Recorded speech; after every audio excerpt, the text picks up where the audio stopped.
All right. Welcome back, ladies and gentlemen. This is David Patrick Harry with Church of the Eternal Logos, and we have a drama alert. And boy, what is going on with the Trump administration? I mean, that's going to be, I got so many clips to go through, kind of just following the conversation. I don't know how many of you guys are on X, formerly twitter.com, but I mean, it's official. The Trump administration is part of the Epstein Cover Up. And so it's interesting how this little fiasco where they essentially got all the political capital for Trump's second election.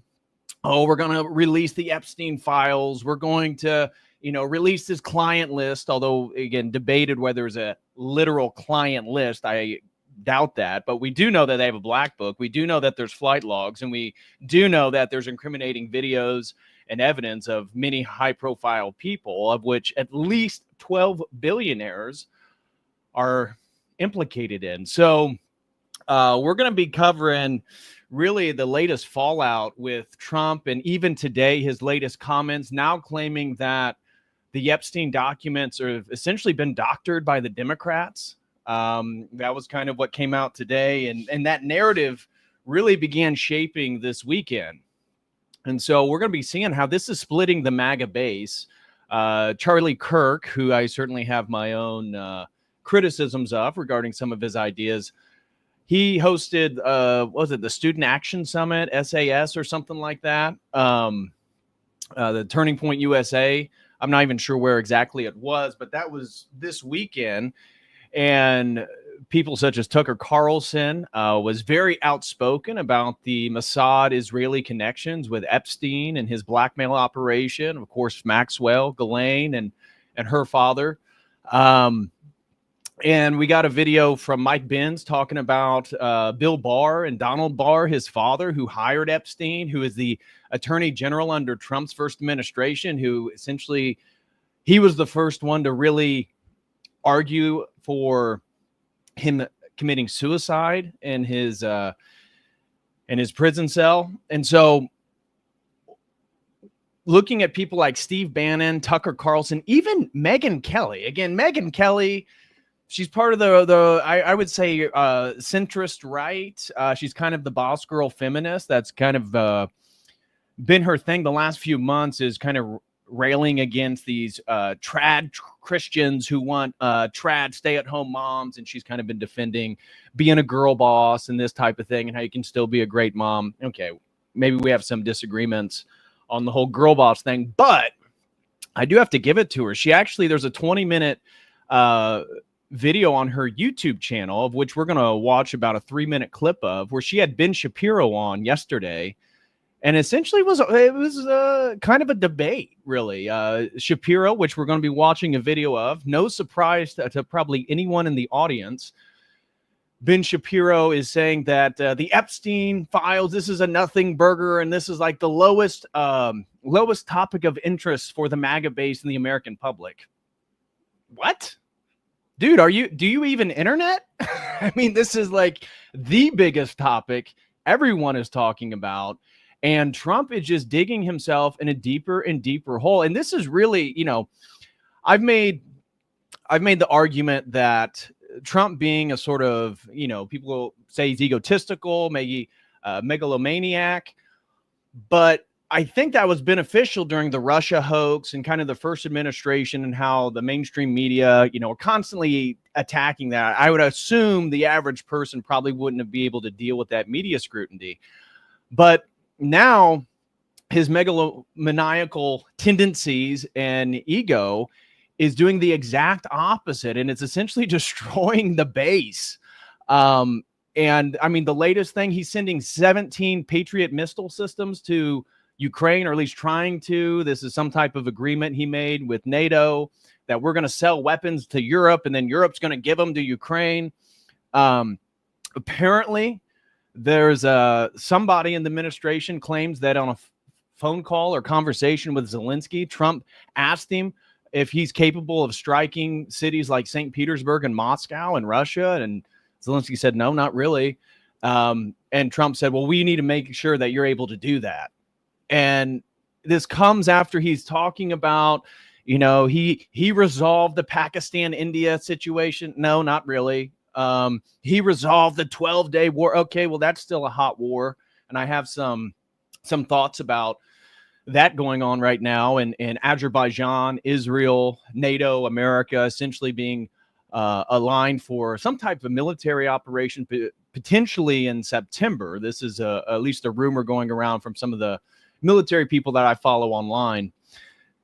And so has he ended the Ukraine-Russia war? No. In fact, he has proposed, I saw something that it's going to be it's going to be over $1 billion that his administration, not all the money that the Biden administration that he let keep flowing. No, they're actually sending now money and weaponry to Ukraine. So there's a failed promise. What about the gold in Fort Knox? There's a failed promise.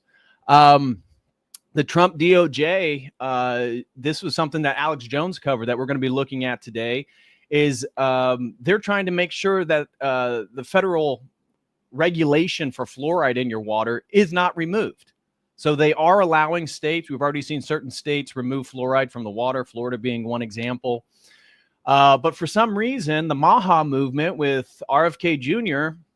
and Trump, the mRNA vaccines are still on the market. In fact, recently, what the Trump administration, again, I forget what exact department, but has just said that mRNA jabs are good for 6 months and older.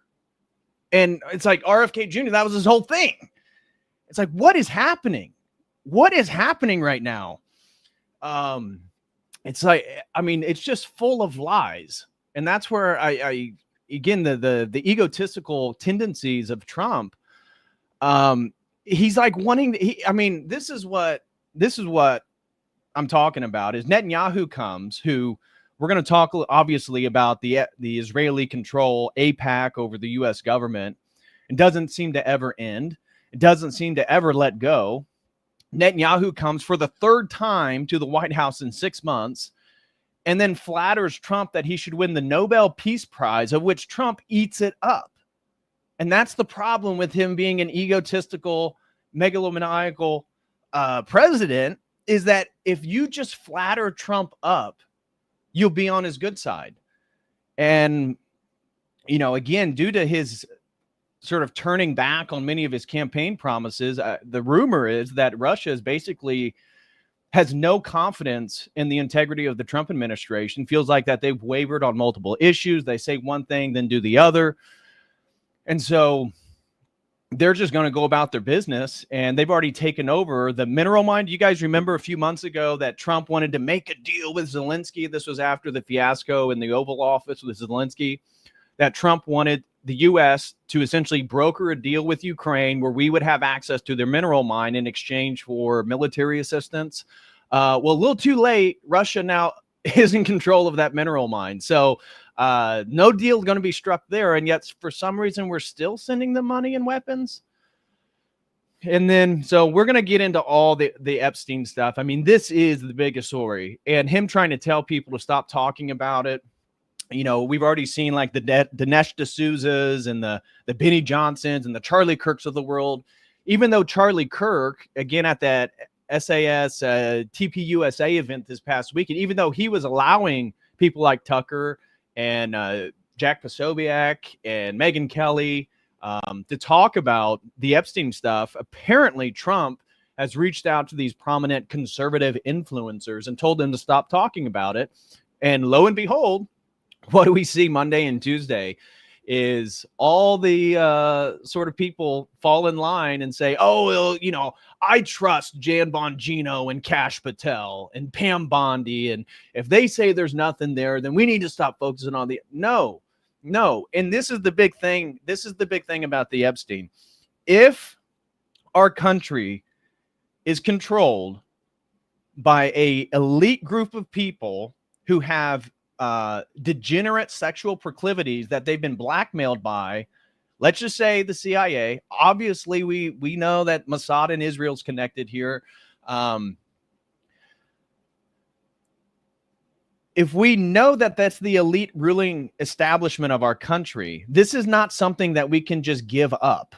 because it doesn't matter what big, beautiful bills, again, one of the most expensive bills in U.S. history, it doesn't matter what executive orders Trump writes, because the whole thing is draining the swamp. Well, the swamp, the epitome of the swamp is the ruling elite, at least 12 billionaires that are implicated in this thing. And it starts to make you think, is Trump implicated?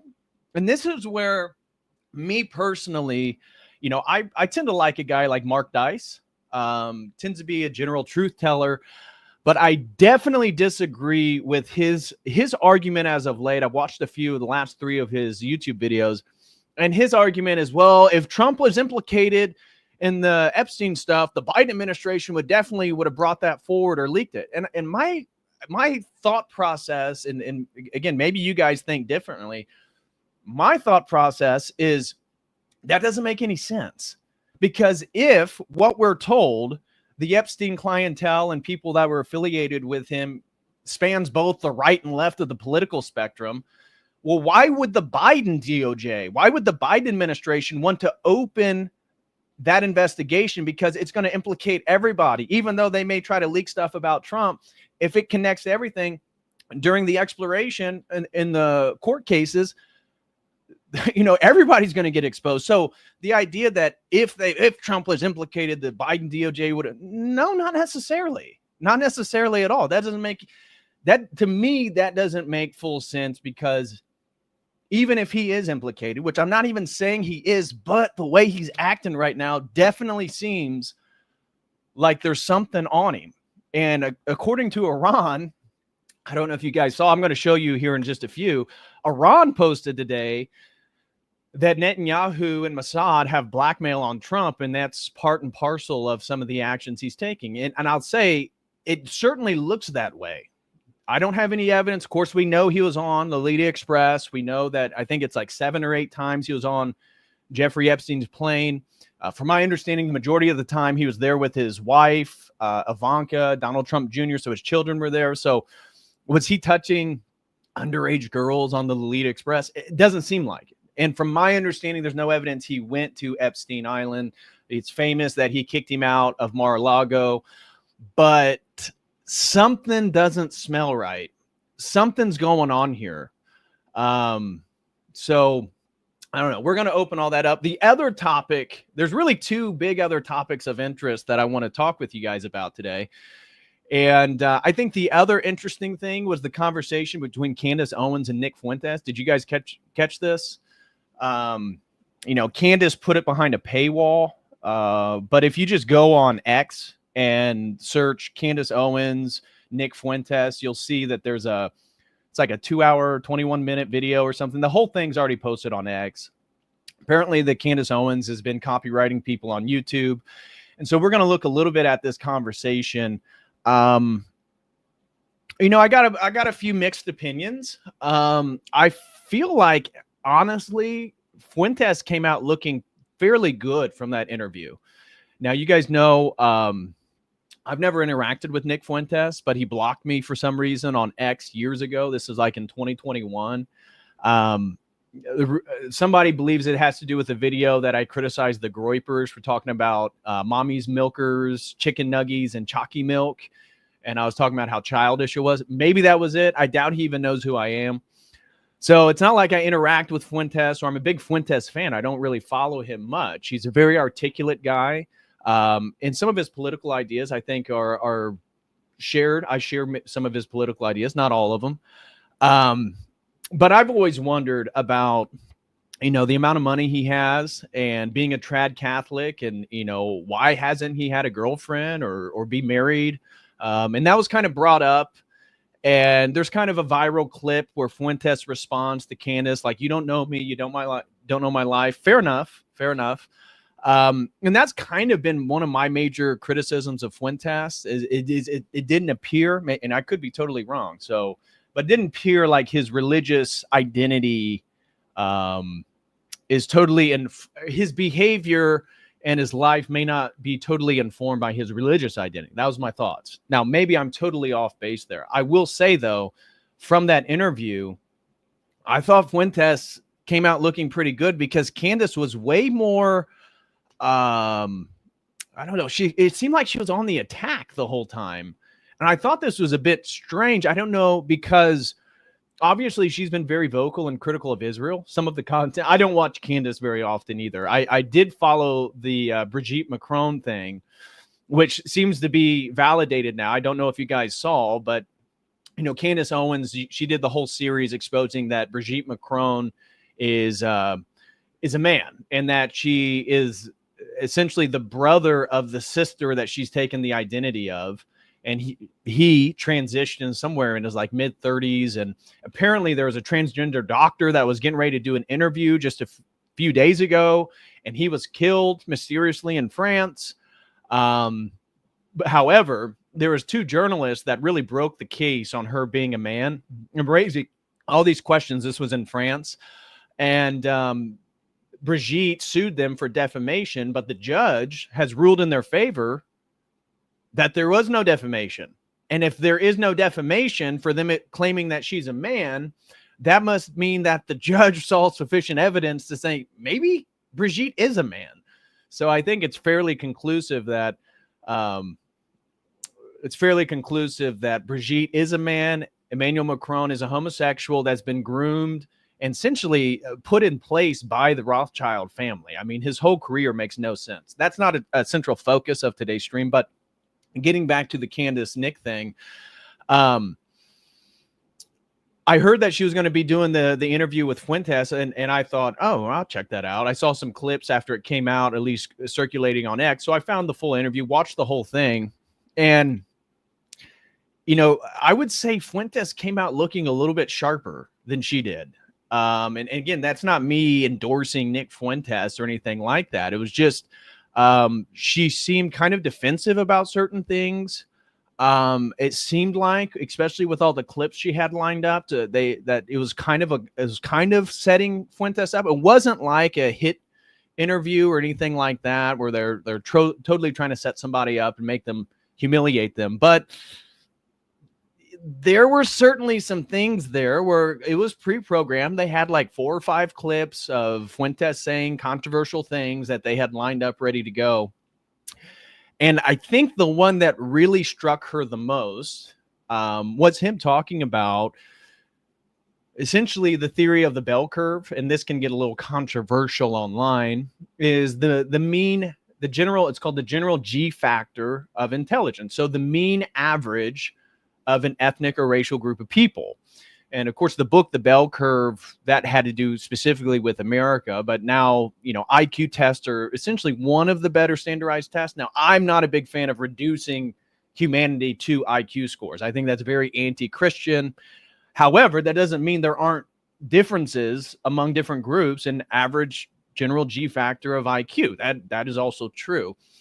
And so he talked a little bit about that, and then talked about how he was not in favor of interracial marriage, that it wasn't a sin, true, but he was in favor of finding a future wife, if you happen to get married, of the same ethnic and racial and cultural and religious background as himself.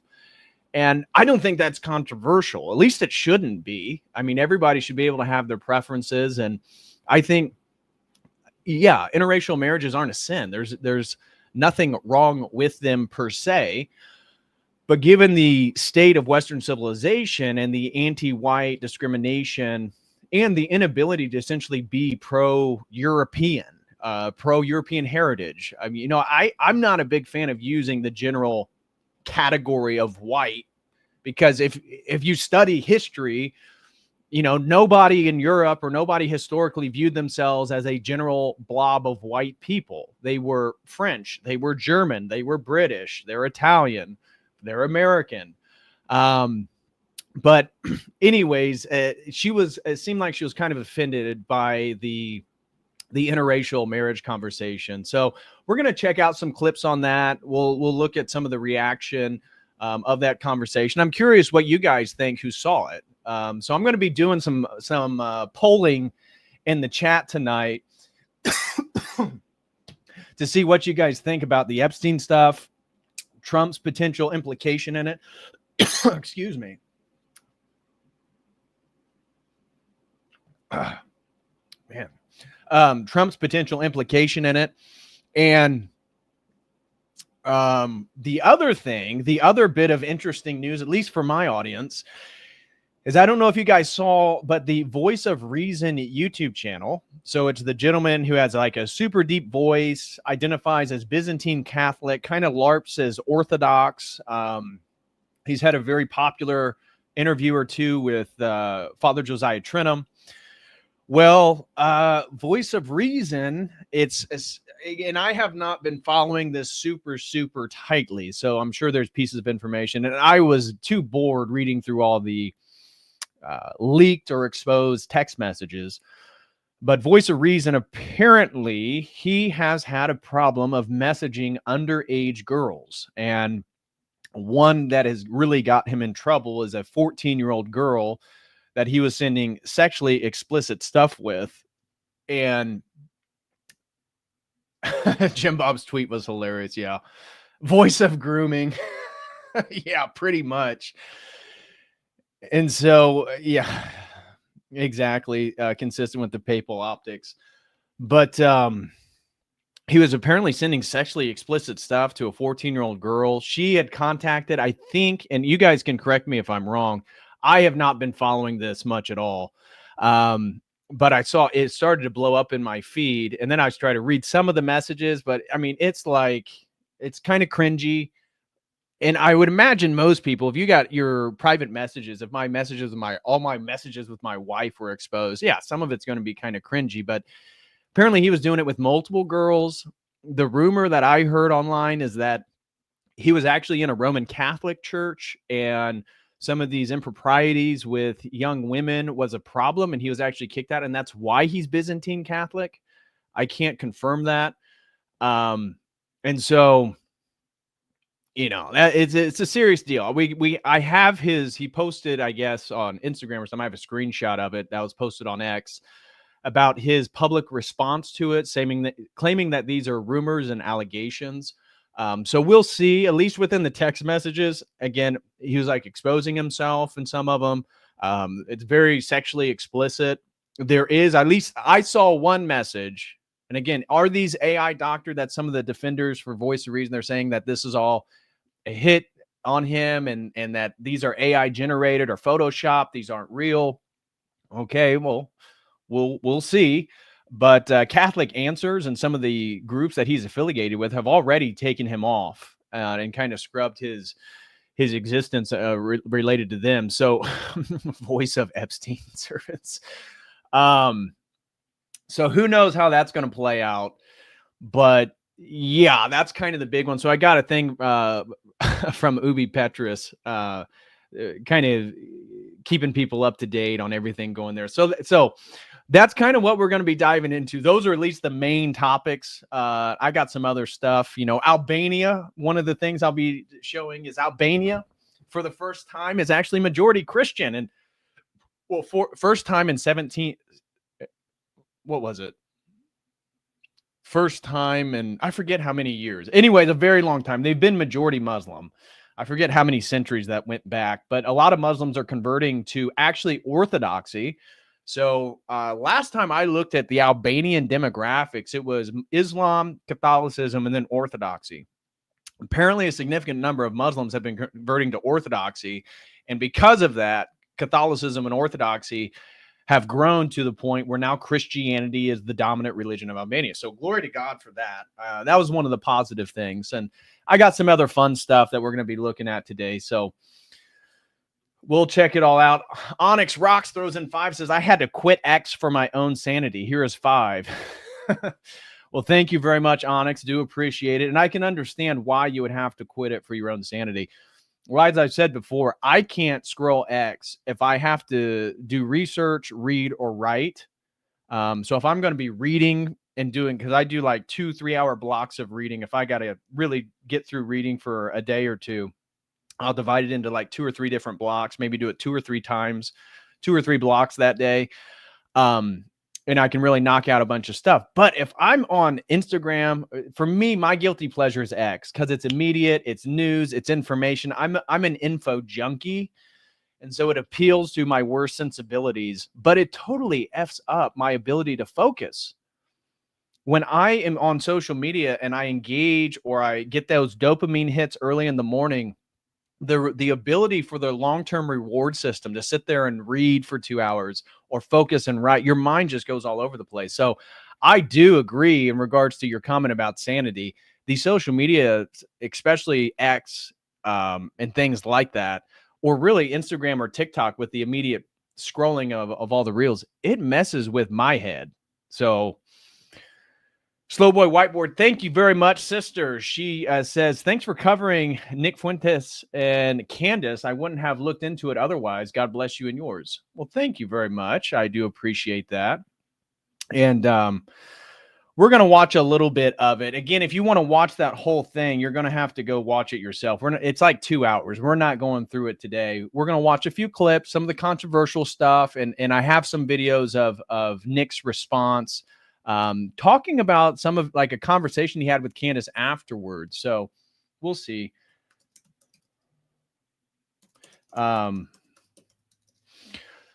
So thank you, Slow Boy Whiteboard, for the support. Really appreciate you, sister. And my brother, Wicked Wally. Shout out to Wicked Wally. Had a great time at a Metallica concert with him and the Wilsons.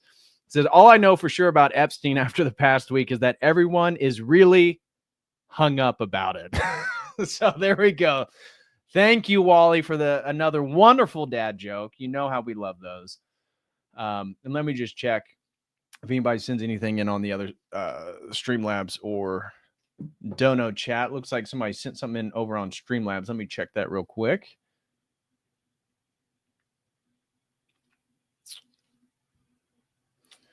All right. The other Kyle throws in $10 and says, watched your video with Robert John Hammond. Thank you.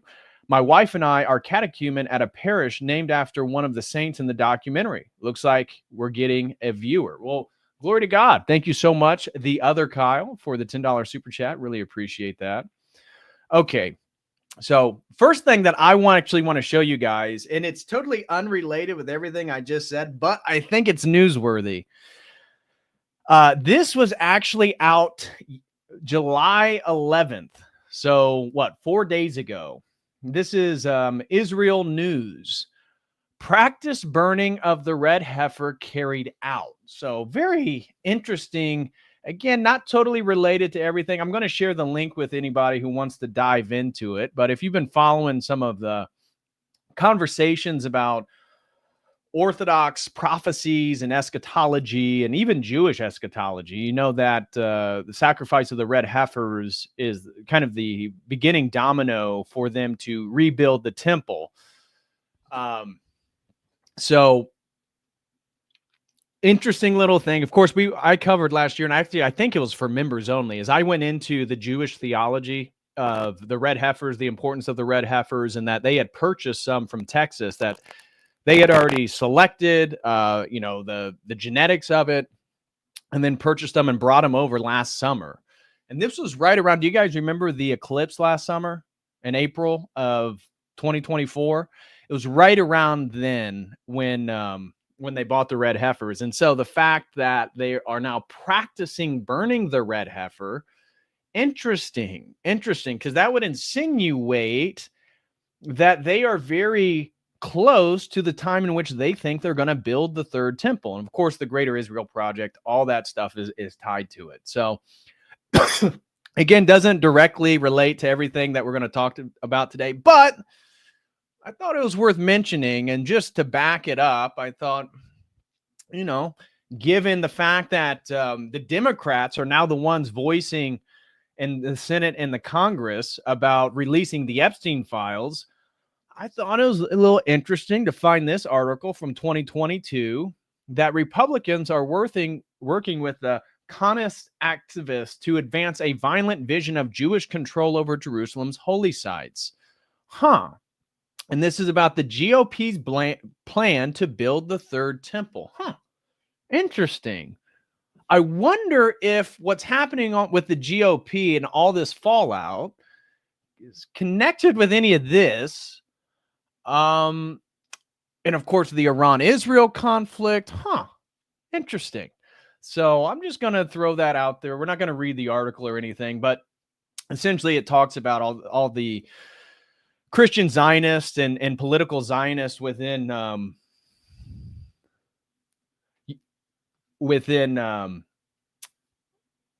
GOP. Dyer just said, "Hey, COTEL, my interview with Nick Bryant was really good. I watched that on X yesterday because I actually covered Nick Bryant when he did the interview with Sean Ryan. This was like a year or two ago, and so I watched that yesterday. Jay, that was fantastic. One of my favorite lines from the interview was Nick said, "I released more about Jeffrey Epstein in 2015, which is essentially everything that was in the Pam Bondi Phase 1 binder." Nick said, "I released more about Jeffrey Epstein in 2015 than the Trump administration has in 2025, which is a fact. It's an absolute fact." So yeah, everybody go check out the interview with Nick Bryant yesterday with Jay. It's great on kind of bringing you up to pace with everything and giving you a full overview on this situation and why it's very problematic and does not look good for Trump, the GOP, the Trump administration. That's not even to say Trump is on a quote unquote list. Because again, I think it's really a semantic thing when they say there is no client list. Yeah, I don't think Jeffrey Epstein or Ghislaine wrote a list of every single person. I mean, what crime organization works that way? But what we mean by a client list are clearly who is implicated in all the blackmail operations in the kitty diddling. So yeah, check that out if you guys haven't seen that. It was a great interview. So thanks, Jay, for that. So anyways, very interesting about the GOP. So I thought this kind of connects. And of course, we know that Hegseth, and I can't say Hegseth is certainly in regards to the Houthi stuff in Yemen. I wasn't real happy with his decision there.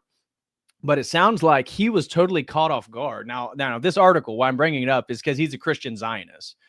Pete Hegseth, this is in 2024. This is a year ago, November of 2024. Trump's nominee for Pentagon chief suggested new temple could be built on Temple Mount. So again, just potentially seeing a little connection between this and this and this. But it looked like there was a video that I saw on X a few days ago where Trump talked about how he's going to send ammunition or arms to Ukraine. And it looked like Hegseth was not aware. And then you have Ratcliffe, head of the CIA, who is a deep stater. Like, he is establishment. And this is, again, one of the problems with Donald Trump is how we can, I mean, not that I have, but nobody can no longer give him excuses for the people he hires. It has been atrocious throughout both administrations. And anyways, I would say for Hegseth, he was kind of caught off guard. He has been talking about American prosperity and not sending arms overseas. And Trump kind of said it off the cuff. It looked like Hegseth was surprised. And Ratcliffe, you can see him look up and like, oh, thank God. And it's like, what's going on? What is going on with Trump? And we have the whole thing with Pam Bondi. We're going to be looking at that in just a sec. And then this right here, this was today. So House GOP unanimously blocked vote to require debate, just a debate, on whether to release the Epstein files after Democrats force a full House vote.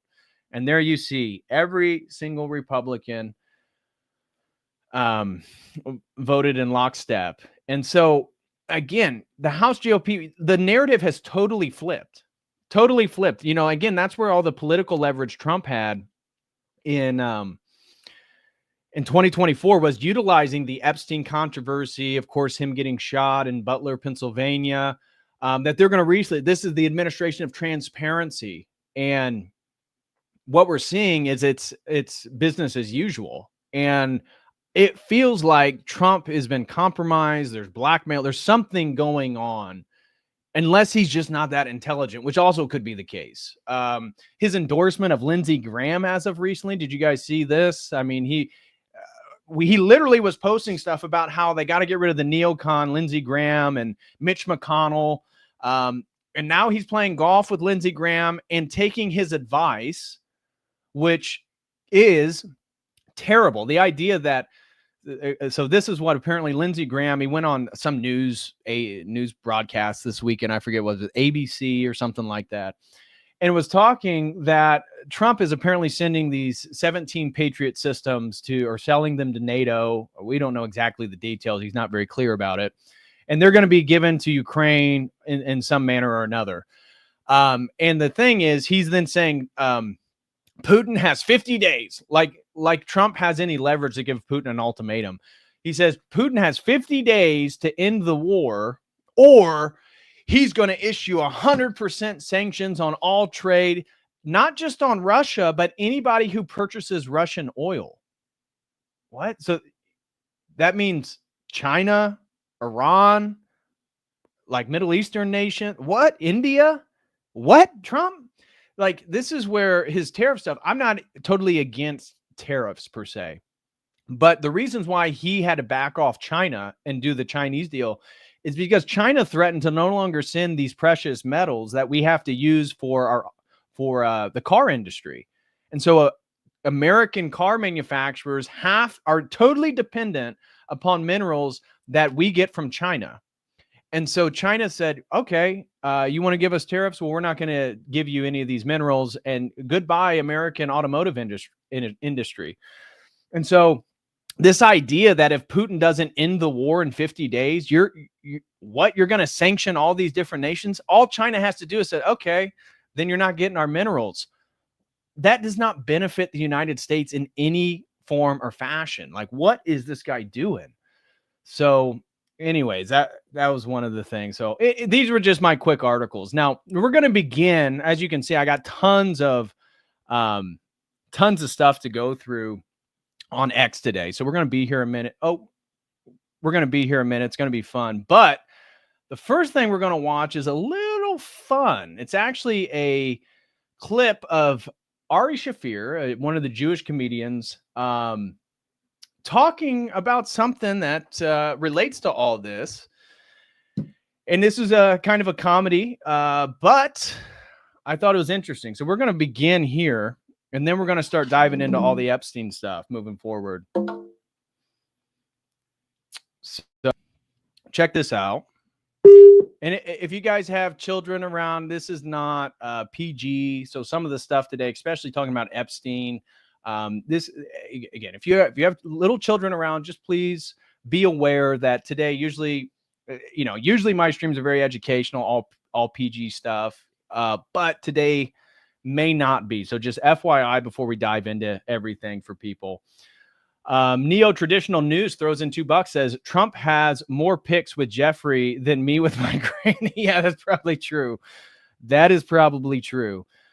Screwed Up Nevsky throws in 5, says you should get Matt Erickson of King Pilled on the show to talk about political stuff. Great alternative take that makes a lot of sense. Yeah, I know Matt, and he's been on the channel before, actually.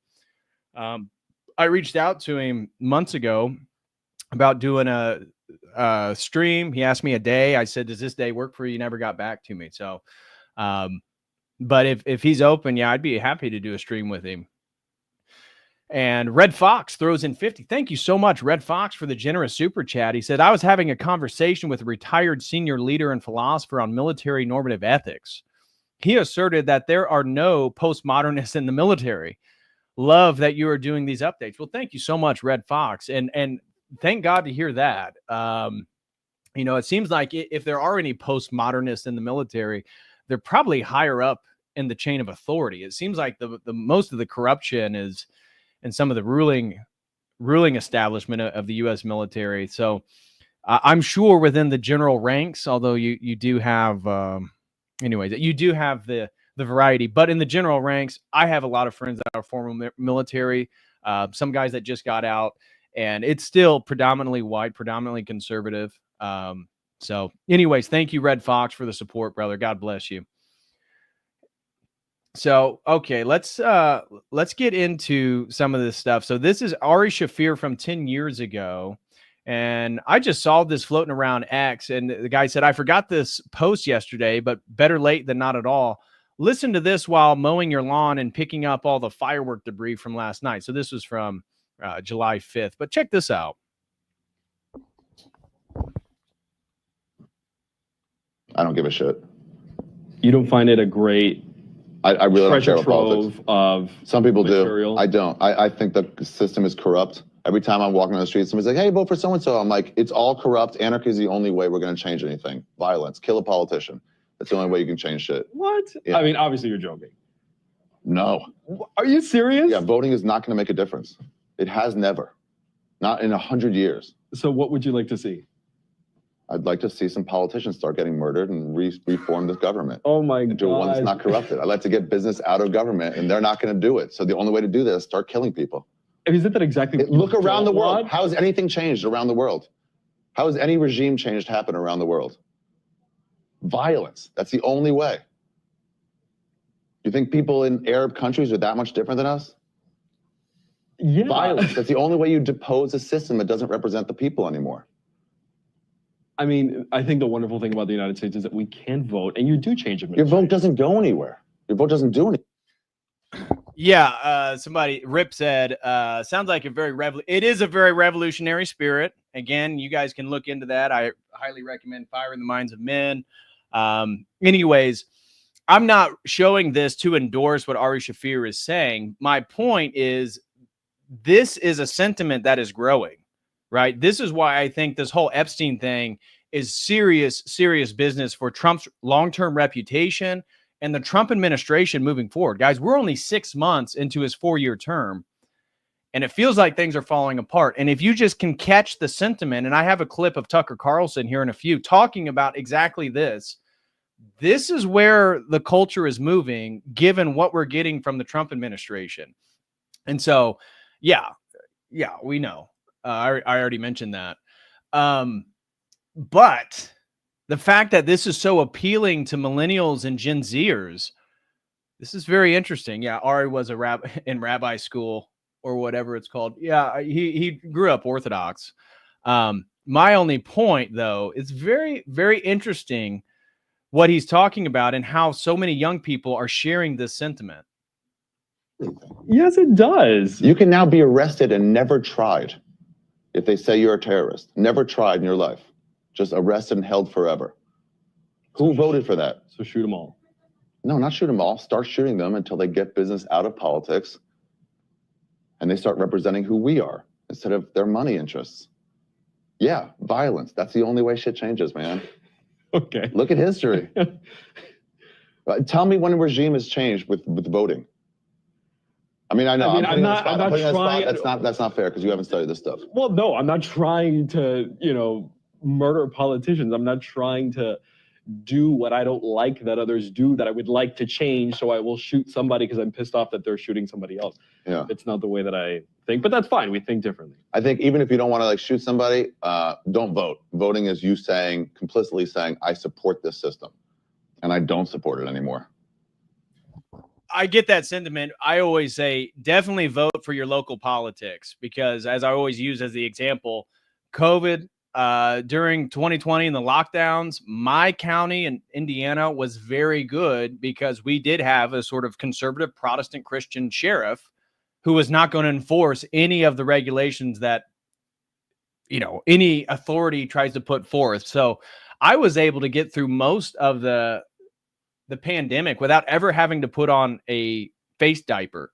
I think the only times I absolutely had to was when I had to put my dog down and I had to go to the vet. I was pissed about that. And going on an airplane. And I think there was one other, whether it was a professional event or something I went to that I had to, but inside my county, inside Indiana, never once had to. Yeah, I had, again, there is signs, you go to the grocery store, it tells you to wear one, social distance. Never did it. Nobody ever called. Nobody ever stopped me. So local politics is still important. But I think the sentiment we're getting from this Trump administration is that there can never be a change in the federal government. Like the power establishment has the power. Doesn't matter who gets in. It's the same thing over and over. I don't. We're killing people in Yemen. We're murdering families in Yemen that aren't associated with any sort of terrorist thing. It was just an oopsie when we kill a wedding party. And Obama, the fucking hope change guy, just refused to comment on it. That's cool. Do what you want. It's not going to change. Your voting is not going to change that. I know one way that it'll change. I can look at history and tell you this is the way things change. Look at whenever a black guy gets shot, it's like, oh, it's bad. If this is a riot, no one comments on it. Although there's a riot about every single time. Anyways, let's move on. So the big thing that I want to get now into it with you is Trump's defense of this Epstein scandal. So it was what, Wednesday or Thursday of last week, that Pam Bondi and the DOJ essentially sends out a memo, unsigned. So we don't even know like on whose authority is this memo. We're told that Dan Bongino actually helped craft it, which in my opinion doesn't make him look great, even though a lot of people are trying to defend him because recently the rumor is that he got into it with Pam Bondi over the weekend and Friday refused to come into work. And he, the rumor is, it doesn't seem to be true, gave Trump an ultimatum, is like him or Bondi. Apparently he's at work today. And he was in his office. So whatever ultimatum he gave Trump didn't matter because he's back in the office. Kash Patel says he has no intention of resigning, and Pam Bondi is still the AG. So take that for whatever it is. But a lot of people after this broke wanted Pam Bondi's head because what has she done? Prosecute anti-Semitism? I think that's literally the only thing that she's really done since being DOJ, right? I mean, they've done some, they won some court cases, defending the deportations. That's great. But in regards to like the Epstein client list, the COOF, Big Pharma, like she just closed the case against Pfizer. And then people, I can't validate, but I saw people quoting or posting things in the comments saying that she actually used to be a defense attorney for, or she worked in some capacity, maybe an advisor for Pfizer. So it seemed like there may have been a conflict of interest there with Pfizer. But anyways, they closed that case. So like the big issues of justice, what are we getting? What about the Summer of Love? What about, some of the corruption? What about the auto pen scandal? Nothing, absolutely nothing. And then they open up some investigation into James. It's not going to go anywhere. They're not going to put anybody in prison. It's all for show. And until they do, I'd be very happy to be wrong about that, but I just don't think it's going to happen. So what happens is all this rumor gets out, the memo's released, the Trump base is absolutely pissed. And I would say it's totally fractured the base. And I've talked with people that are even more on the normie Trump MAGA side, and the Epstein stuff doesn't even sit well with them because they were excited about this stuff getting released. They were excited about people getting exposed. And so definitely the millennials and the Gen Zers are upset about it. It seems to be like the neocons or the kind of conservative Inc. and boomers are okay to sort of let this thing go. But because of the fallout, Trump then posts on Truth Social trying to defend Pam Bondi. And I want to read this to you to just give context to everything. So he says, come on, internet. There we go. He says, what's going on with my boys? And in some cases, gals. Oh, that's funny. They're all going after Attorney General Pam Bondi. Yeah, rightfully so. She hasn't done shit. And if, let's just say, she was the one claiming in February that the client list was on her desk, that she saw videos of over 250 girls who Epstein had, that all these people were in them, they're implicated, and she was doing her best to make sure that none of the victims were going to be exposed, but she was going to release this stuff tomorrow, this week, this coming week. And what do we get? Phase 1 binder, everything that was publicly available. Plus, and actually it was less than what was publicly available because they blacked out all the names on the flight log. So phase 1, Pam Bondi's Epstein binder was actually less than if you were just an internet sleuth. You already knew based on archive.org. So anyways, if there was a client list, or if there is all this evidence and she saw all this stuff, and then with the memo that was released, that means that they're covering it up. And now let's just say what they're saying is true, that there isn't all this evidence. Epstein wasn't an intelligence agent, or they're kind of refusing to answer that question, that he was an intelligence agent, that they're not sure about his connections with Mossad. They think he was a lone actor. I mean, what? Who did you, Ghislaine Maxwell is charged with trafficking children for a sex ring. Who did they traffic the children to? We're not getting any answers on that. And so if the case is what their memo claims, then that means that they're liars. And so that they lied to the entire MAGA movement and throughout the entire election, talking about what they were going to do. And then you could say, well, they didn't have access to the information. Well, the lies continued once she was AG. The lies continued, for like 3 months. And now all of a sudden they're like, oh, it's done. It's closed. Don't worry about it. He's dead. He definitely killed himself, guys. Yeah, because he was going to go to trial in 2 weeks. And according to everybody who knew them, he was super confident that he was going to get out. But for some reason, he just couldn't stand those 2 to 3 weeks waiting to go to trial. And so he killed himself from 3 feet high. He hung himself. Give me a break. And so I personally don't believe anything Kash Patel, Dan Bongino, or Pam Bondi is saying. People keep playing the clip of Kash Patel on Joe Rogan, where he's like, if I had it, don't you think I would say? And it's like, okay, maybe let's just give Kash Patel the benefit of the doubt and say his opinion that he didn't die of murder and that he actually killed himself, or he's still alive, which is still a possibility. Let's say he did kill himself. Maybe that is based on the limited amount of evidence he is able to gather right now based on the FBI. My understanding is that's the CIA who has all the tapes. So it's, again, the intelligence agency.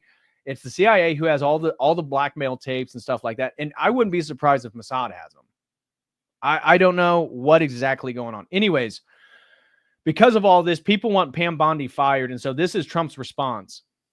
They're all going after Attorney General Pam Bondi, who's doing a fantastic job. We're on one team, MAGA, and I don't like what's happening. And we have a perfect administration, the talk of the world, and selfish people are trying to hurt it all over a guy who never dies, Jeffrey Epstein. And some people were saying, is him saying that the guy never dies, saying that he's still alive? I read it as him saying that the topic of Jeffrey Epstein never dies. But to insinuate that you're a selfish person if you want justice on Jeffrey Epstein and you're not going to let it go, that is atrocious. That is a man that lacks zero principle, has zero backbone, a man that lacks total integrity. So now you're a selfish person. What the heck? Now you're a selfish person if you actually want justice for these things. So anyways, where to go? Why is X so slow right now?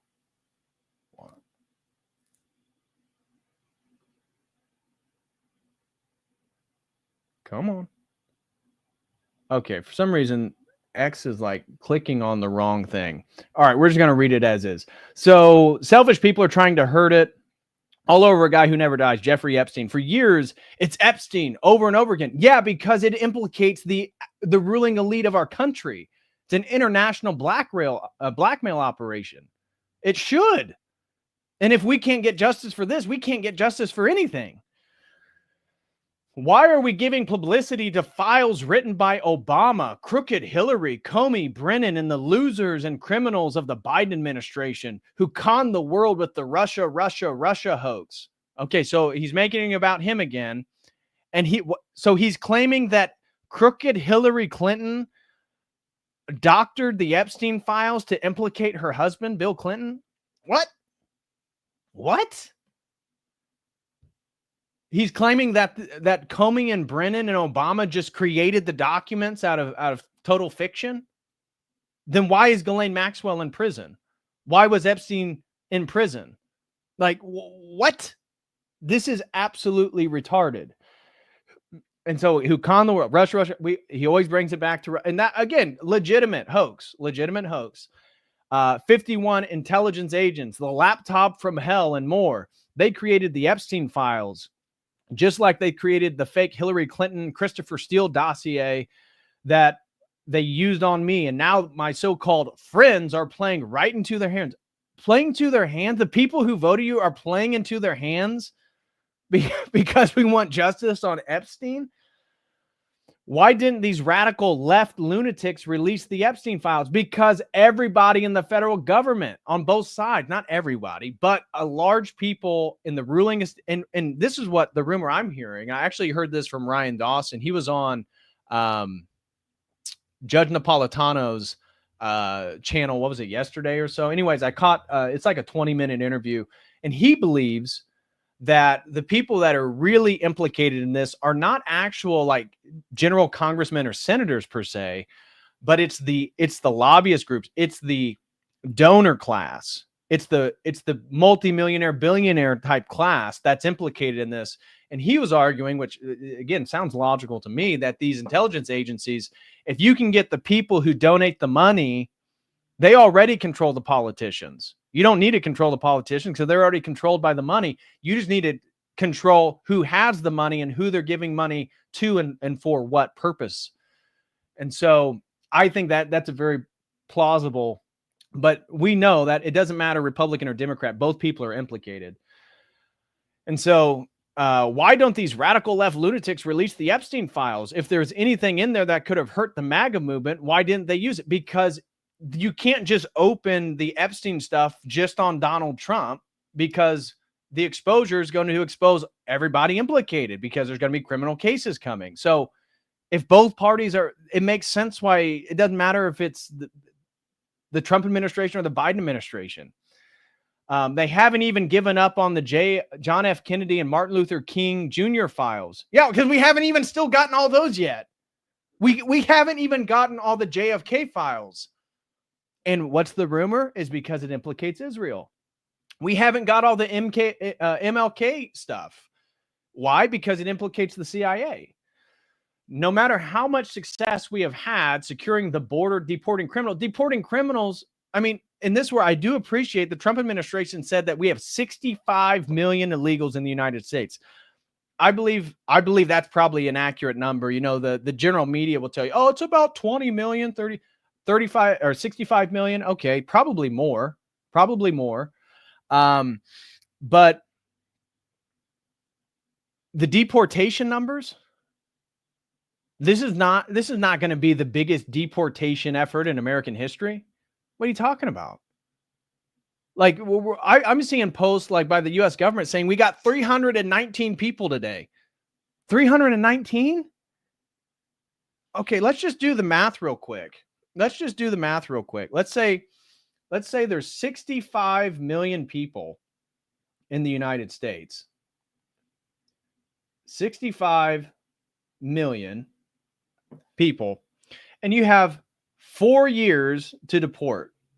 That'd be 16 million people a year. And probably logistically impossible. Let's say we just want them to get 10 million people out of the country. That would necessitate 2.5 million people a year. We're not even close to that. If you divide 2.5 million by 12 months, we need 208,000 at least a month. We're not even close to that. Self-deportations are over 1 million already. I hope. I mean, I love, alligator Alcatraz. Yeah. I mean, I'm all for them. Deportations are a huge thing because we don't have a country if the entire demographic of the United States has changed. So I'm all for the deportations, but let's be honest, the numbers are incredibly low from what we were promised. So there's that. Yeah, this guy says they certainly set things up to fail. It sure feels that way. That's 44,000 people every day to get rid of for 65 million people. Yeah, not going to happen. It's not going to happen. They're bragging about 300 people in a day, which is still good. At least we're doing it. But I mean, bragging about the deportation numbers, that's been a major criticism of even people like Steve Bannon.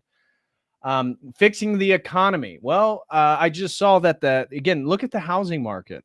Look at the frustration of millennials and Gen Zers. I just saw an article talking about how the amount of first-time home buyers from, it was either 2004, 2014, compared with in 24, was literally in half. So we have half the number of Americans. Now, meanwhile, the country's growing in size, but we only have half the amount of people who are buying first-time homes. That is not an economic success. I do appreciate with the deportations. I saw one article that many of the people that are filling all the new jobs or the job market were mostly American citizens. So there's that. Energy dominance, a safer world where Iran will not have nuclear weapons. Again, if you watch the interview that the president of Iran had with Tucker Carlson, he made it quite clear that this was never the focus, that Israel is about regime change, which we know is the truth. And so, again, that's just a narrative that's been going since really the 80s and all through the 90s. I mean, Netanyahu's been pushing it since 1996, that they're going to have a nuclear weapon, within weeks. So it's never enough for some people. Well, half your base didn't even want you to bomb Iran. We are about to achieve more in 6 months than any other administration has achieved in over 100 years. What? No. And we have so much more to do. We are saving our country and making America great again, which will continue to be our complete priority. The left is imploding. Actually, I'll tell you what, because the Democrats are asking for people to release the Epstein files, no, they're actually gaining. This is the problem with the socialist Muslim in New York City who's running for mayor. I mean, he's a socialist. He's a Muslim. He's not a astounding individual. Let's just put it that way. But why is he getting support? Because he's not a Zionist. Like, again,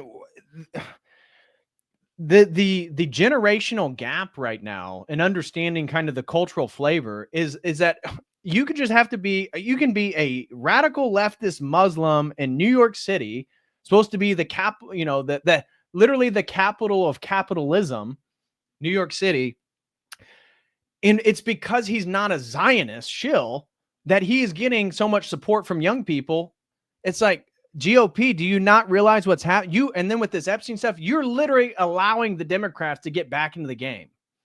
Because if they are now in favor of like the Epstein release, the exact same political calculus Trump used to get elected for a second term is going to be the same calculus the Democrat. Do I expect the Democrats to release Of course not.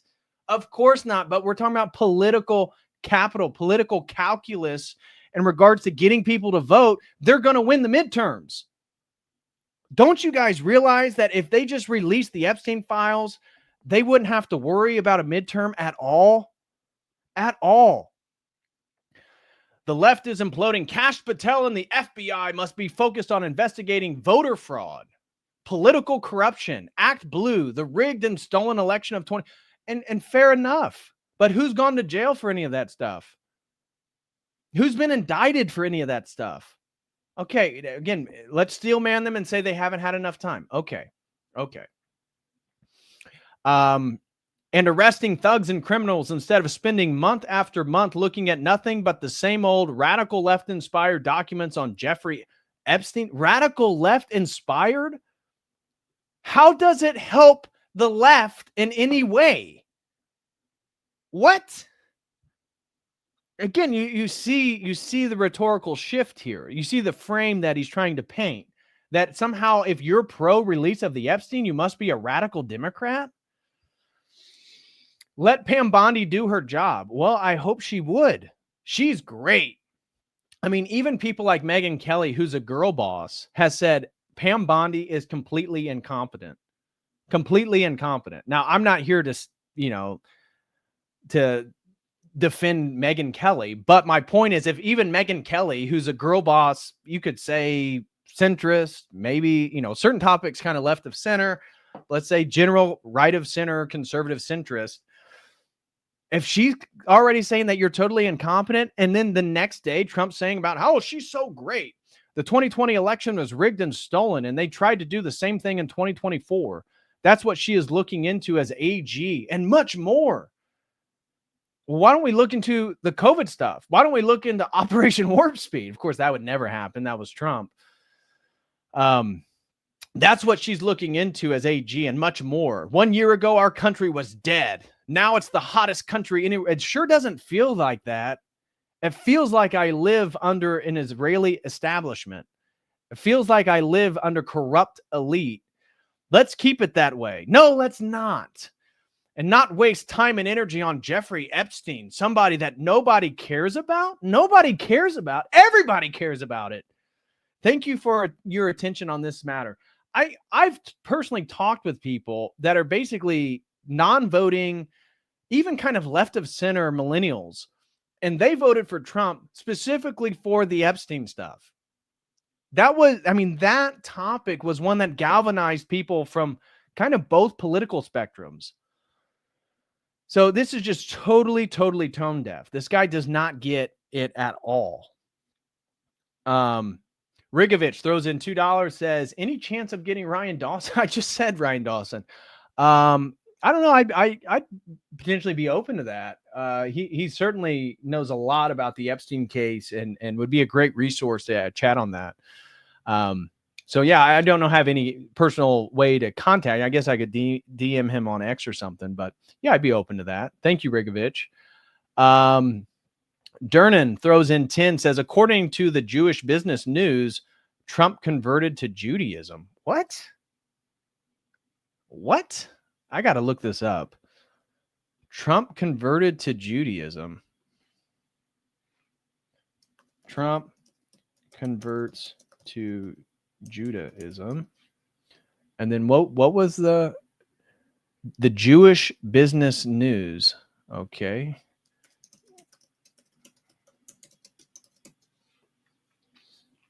I have not seen this.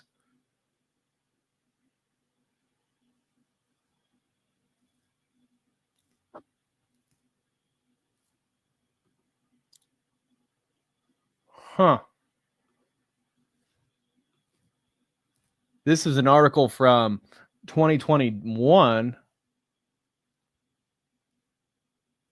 What?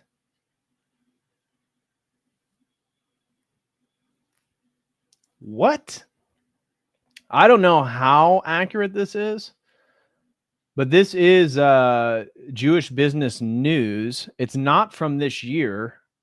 It's from February 25th, 2021. But interesting. Very interesting.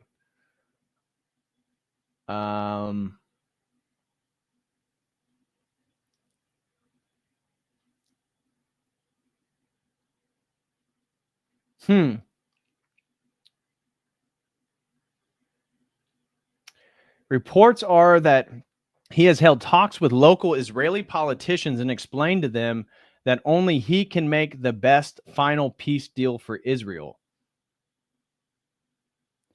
And breaking news, Donald Trump drops plans for converting to Judaism after he hears about circumcision. Says he never really planned on converting and called all reports fake news. Okay, so right there, it kind of debunks. I mean, doesn't that say new breaking news? He plans to convert to Judaism and then says he never really planned on converting. So I don't know. I've heard the speculation. I know he's got like, I don't know, Scottish origins, or at least he claims on his mother's side they're Scottish, but interesting stuff nonetheless. So thank you for that, Dernan, for, I had not seen that article. Abject Fool throws in 20. Thank you so much, brother. He says, for the goal. Thank you very much. Do appreciate it. And he throws in another 5. Thank you so much, Abject Fool. God bless you, bro. And, Dernan, he actually corrected. Yep, February. So we're looking at the same one here. Yeah, this last thing right here kind of throws me off because it seems like they contradict themselves. They say one thing and then debunk it in the next sentence. So if you guys have information on that, feel free to let me know. And Abject Fool throws in another 5. Thank you so much. Rigovich says Megyn Kelly's comments about hearing a lot from J.E. Megyn Kelly's comment about hearing a lot. Well, I'm not sure exactly what you mean, Rigovich, unless you're talking about what we're going to be discussing today is that she's not convinced of this cover up. She feels it is a cover up. She thinks Pam Bondi's incompetent, and she claims that she has sources about Jeffrey Epstein. And she brings this up during a debate with Ben Shapiro. So I'm going to play that actually today, Rigovich. So we're going to be discussing that. Dernan throws another 5, says, Cash says, quote, if you have an information about Epstein, please send it to us, unquote. I doubt that he is deleted. The images do not match.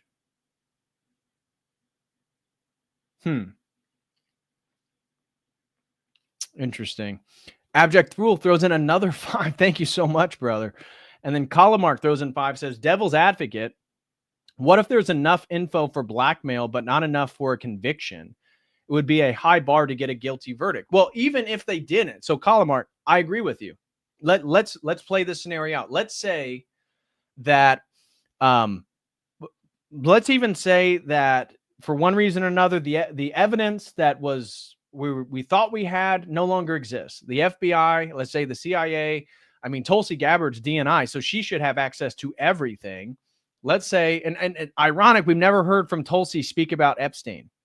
At least I haven't. Unless you guys have, please feel free to correct me. I have yet to see Tulsi actually speak about the Epstein thing. So, but she's the one, more so than Cash or Bongino, they have everything that the FBI has. Tulsi has everything that the intelligence agencies has, at least it supposedly has access to it. So let's just say all the evidence for a quote unquote conviction or a shut and close case isn't there. Okay. Well, what could the Trump administration do to be the most transparent and open administration trying to pursue justice? Well, they could release the documents. They could release all this. They could open up all the subpoenas. They could find, they could release the stuff that is incriminating to Jeffrey Epstein. They could release stuff that maybe implicates other people without even charging them. They could say, hey, look, we have this. But here's the thing. Pam Bondi said she has videos. Pam Bondi said she has videos. And then the day after the DOJ shuts the Epstein case, Prince Andrew's now free to go. His investigation's dropped.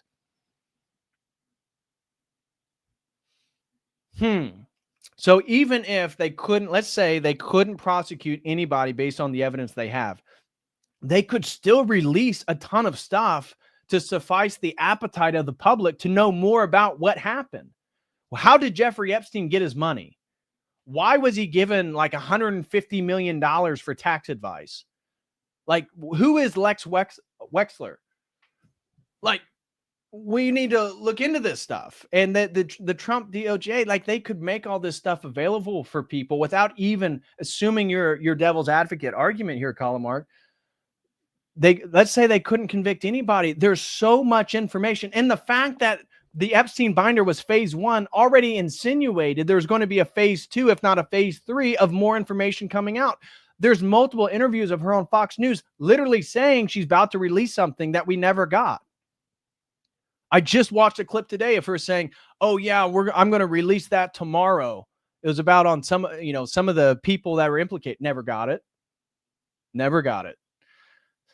So to me, doing the phase 1 binder fiasco already insinuates that they planned on, or at least we're going to present that they were going to release more information. So I don't know. Something doesn't smell right.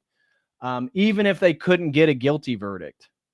Even if they couldn't get a guilty verdict, there's so much information that they could release. They could answer certain questions, and they choose not to.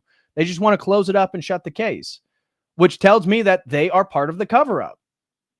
They are part of the cover-up. Trump cannot change, no matter how much he wants to reframe this, he can't change that. They are implicated in trying to cover this thing up now. Brendan Turner throws in 5, says, in Milwaukee, probably 3/4 of the local positions run Democrats completely unopposed. No one even runs against them, Democrat or write-in. That's terrible, man. I was actually in Milwaukee. Shout out to Chase Haggard and his wife with the Wilsons and Jim Bob, Meg Bob for Haggard's wedding. And Milwaukee wasn't a bad city, but we weren't downtown, and I have heard about the Democrats and some of the crime. It sounds like Milwaukee's kind of fallen apart. So that's terrible. And so hopefully, again, local politics, if it's not totally corrupt, I think is still important. At least in red states it is. So I'm sorry to hear that, Brendan. And then Foregone throws in 5, says, I listen to boomer talk radio out of habit, and the delusion the older generations have for Trump is set. It's becoming a cult, man. It's literally becoming a cult. It's like they move in lockstep. And I'm with you. It's like there's something really wrong about what's going on with the just the loyal devotion with Trump. We have to hold his feet to the fire, or we're not going to get any of our promises. We're already not getting the non-interventionist promise. Harry Serpanos throws in 10 over on Streamlabs. Thank you very much, Harry. He says, all politicians only do window dressing. The deep states of every country is stronger than most politicians. True. Trump's pride is what fails him. Absolutely my case earlier. Spot on, Harry. So don't expect much. Yeah, I don't. Only true Orthodox leader have shown in the past a willingness to crush evil in their state. Well, thank you so much, Harry, for the support, brother. Really appreciate that. But yeah, you're not lying. So anyways, let's continue here. Let's see what else we got. So this was breaking today. Donald Trump asked Zelensky if Ukraine could hit Moscow.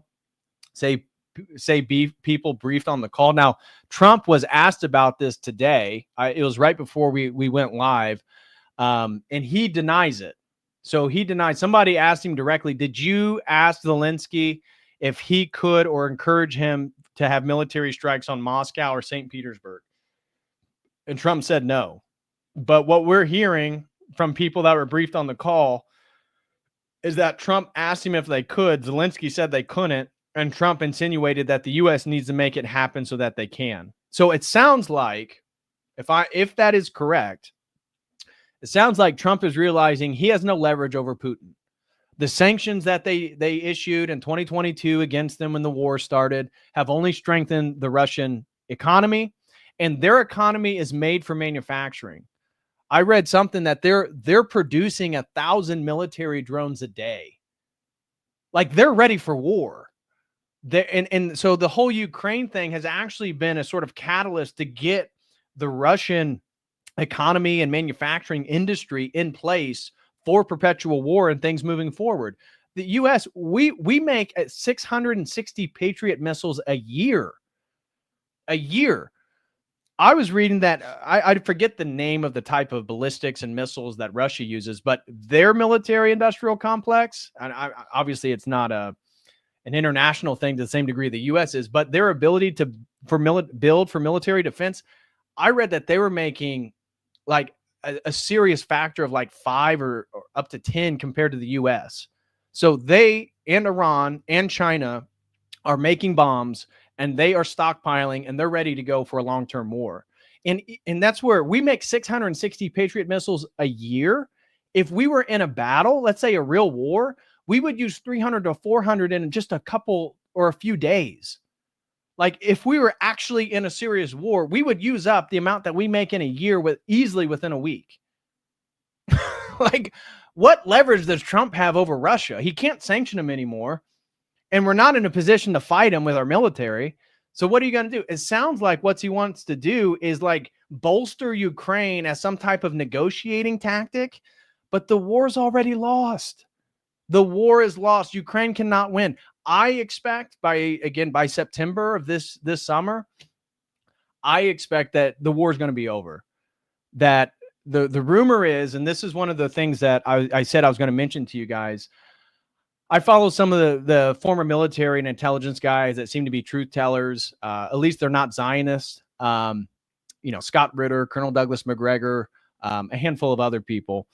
And what I'm hearing, at least what their speculation, what I'm hearing from them and sharing with you, is that apparently the Azerbaijan has struck a deal with Israel, and they have been very close allies, which first rubbed the Turks the wrong way, but then with the collapse of Assad, the Turks have struck a deal with Israel, and that's how they got their little portion of Syria, and Israel got their southern portion. And Now we have an ISIS leader who we back as the new president of Syria. The rumor is that Azerbaijan, they want the destruction of Iran as well. And this is one of the reasons why they've partnered with Israel. And Israel has been aiding them in some form or fashion to create some type of uprising and revolt. In the northwestern corner of Iran are Turkic people. This is why when Tucker Carlson asked Ted Cruz if he even knew the ethnic makeup of Iran, he goes, well, they're Persians. Yeah, but the thing about the contemporary Republic of Iran is that it's very, there's multiple, well, I guess in American we call them states, but provinces, territories that are ethnically diverse. And in the northwestern section, those are Turkish people. They're not Persians. And so the Azerbaijanis with the Israelis have a plan. The rumor is around September that they're going to enter into Iran and cause an uprising in those territories to begin to fracture the Republic of Iran, the actual nation state. And NATO, the US, and Israel are all backing Azerbaijan to do this. Well, Russia is very, very concerned with Iran and the potential collapse of their nation state because that exposes their underbelly. It's a huge liability for Russia that Israel will, or America could install a new regime in Iran, which means that there is no barrier between them and the Russian underbelly through the Caucasus region. And so Russia is very concerned about this. And the rumor is, and this may be part of the breakdown between the negotiations of Putin and Trump, is that Russia and Putin, they are ready to end this war within the next 3 months, for sure. So again, Trump giving him his 50-day ultimatum. Okay, whatever. The rumor is that Putin's ready to end this thing because he is already, again, using the manufacturing industry that they have for military purposes. They want to redirect this towards the southern section of Russia, again, the Caucasus region. And they are wanting to help Iran to make sure that this uprising that is speculated to occur in September is not going to manifest. And what I'm reading is that China has already sent ballistic missiles and stuff to Iran, and Iran has the full expectation that if this happens, they're just going to use their missiles and unload on that region, and to make sure that Azerbaijan does not have the ability to do this. So this is another factor within all this sort of geopolitics of what's going on. Is I've been trying to follow this thing with Azerbaijan seems very serious. And Russia is not in favor of what the Zionists and the American regime is trying to do in undermining the Iranian Republic. So keep that in mind. Obviously, in our think tank the other night, the Eschaton Visual was talking to me about something regarding Nicaragua, and that China and Russia and Iran have sent military equipment to Nicaragua, which may be, again, this is if you hear about the Azerbaijani thing and how essentially Israel and America is aiming weapons at Iran from Azerbaijan, it then kind of makes sense why China, Iran, and Russia would send military stuff to Nicaragua, because it's the same thing. They're sending missiles so that those can be aimed at the United States. And that now those pieces begin to fall into place a little bit more. So I'm no expert, but that little frame that I just highlighted, it seems like from the people I'm following, this is kind of the case that's going on right now. So just keep your eyes peeled. And so Trump, again, he said he was going to end the Ukraine-Russia conflict on day one. And honestly, he could have already ended the Ukraine-Russian conflict by stopping all the money and weapons that the Biden administration was still sending. So when Trump took office, even though he was so critical of all that money, he let it all continue to flow. He could have stopped it with an executive order. He could have said, no, not a single dollar, not a single weapon goes to Ukraine from this point forward. If he did that, it's over. The war's over. So the only reason that the war is continuing is essentially because Trump's failure to totally end our allegiance to Ukraine. And then because his negotiations with Putin aren't working out, now he's trying to bolster Ukraine again. The war is over, guys. They cannot win this. It's just a matter of time. And now at this point, I wouldn't be surprised if Russia takes over Kiev. I would not be surprised if they go so far as they take over the capital city of Kiev, which again, Vladimir the Great, Kiev has an incredible history for Orthodox Christianity and importance for the Slavic peoples. I would not be surprised if that's the case by the end of this thing. And I fully expect this thing to end by the end of the summer, me personally. So anyways, take that for what it is. Next thing is this came out. This was breaking today. Iran implies that Israel has blackmail on the Trump administration. What exactly does the Mossad have on the White House? ? Iranian foreign minister. So whether it's true or not,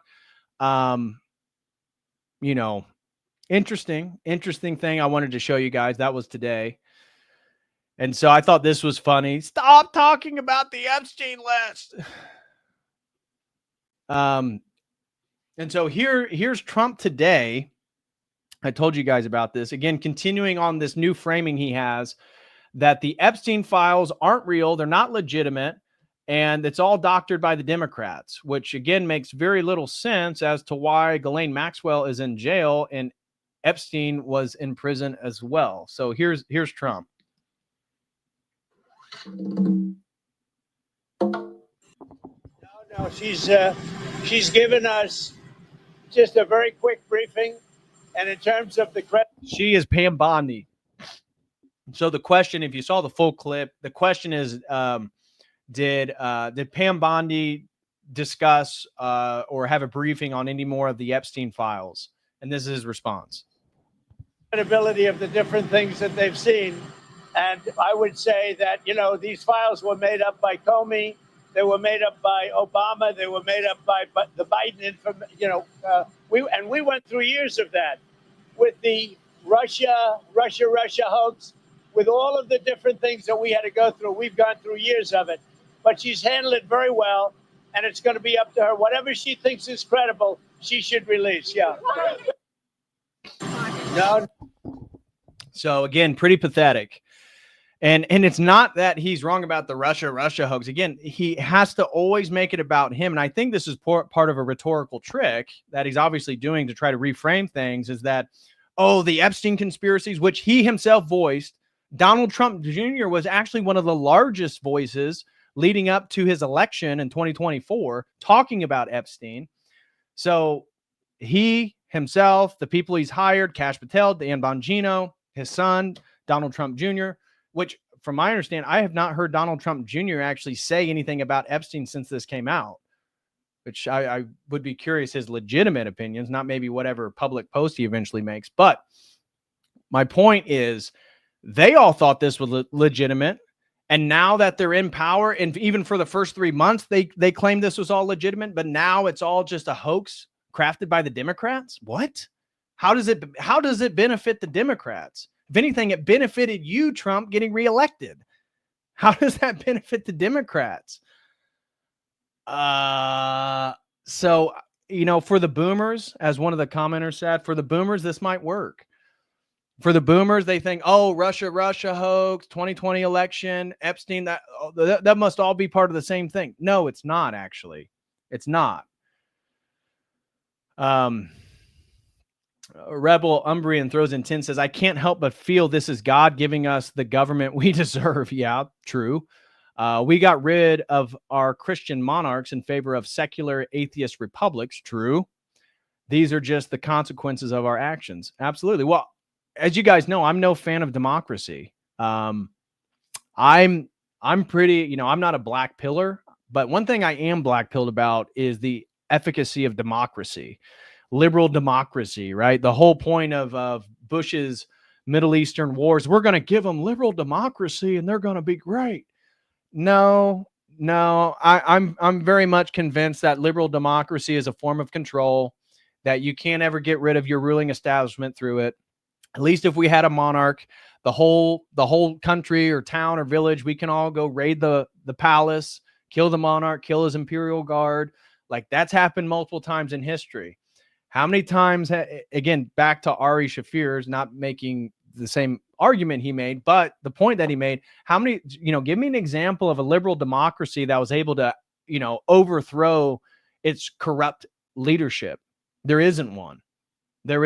So I'm pretty black-pilled on democracy per se. Again, doesn't mean that voting in your local election isn't worthwhile. I still think that's the truth, but yeah. this is all sort of this. I mean, World War I. That's what that's the significance of World War I, is that is the total end of Christian monarchy. That is where the New World Order is fully in place. And then again, you can go listen to Dyer, all his stuff about the ruling elite, you know, the Bilderberg groups, like how all this stuff has been planned for over 100 years. It's all tied with World War I. It's all tied with a larger plan.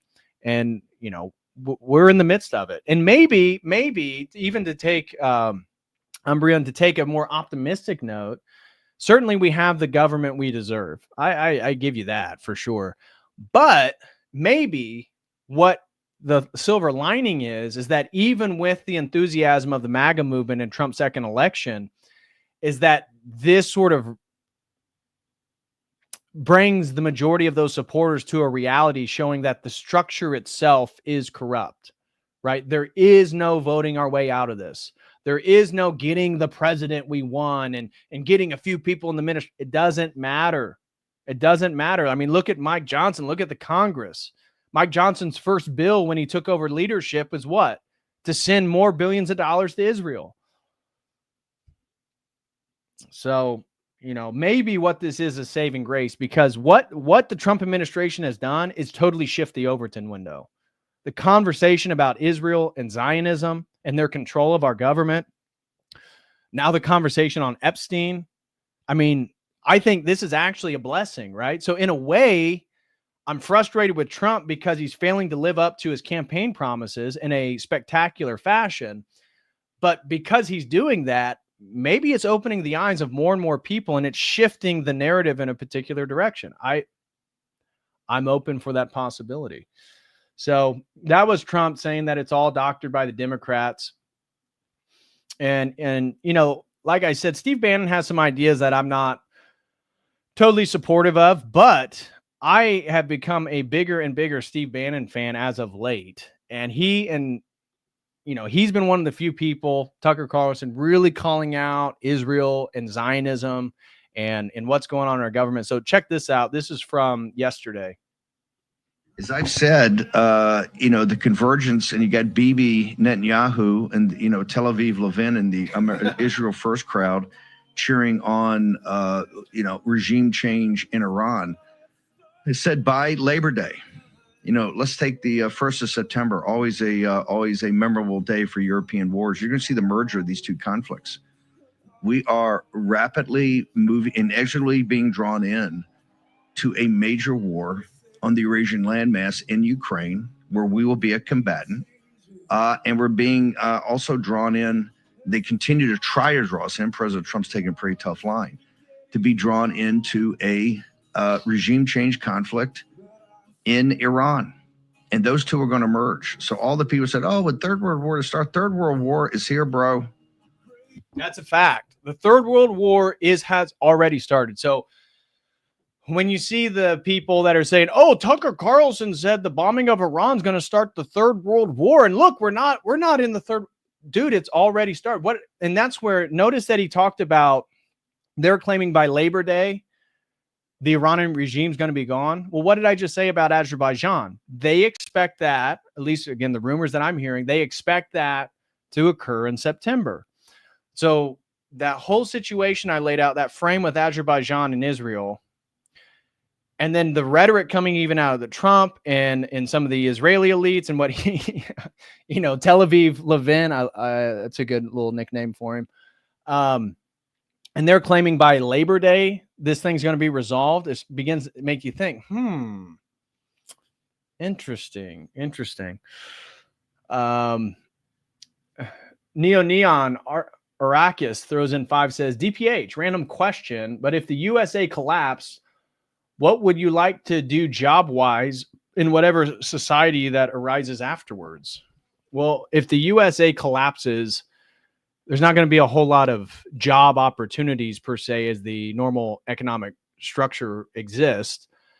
And the job I would have in regards to the city that arises afterwards would still be education. So maybe it takes on a different form, but I believe my skill set, and that's where, I mean, as a man, you just have to have a skill set. I believe my skill set is education, taking information, complex ideas, and reducing it down to digestible bits for average people.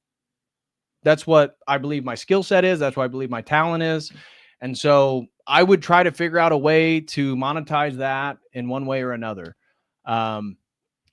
So, I mean, obviously, if we were in absolute dire straits, I'm going to do whatever it takes to provide for my family, whether it be manual labor, doing whatever it is. So I'm going to do whatever it is. But if there is a quote unquote society, then my goal would to be an educator of some sort. It doesn't have to be a content creator on social media or something like that. This is just a way for me to actually have an educating business that isn't dependent upon the bureaucracy of a university that can fire me for any perceived malevolent opinion I may have.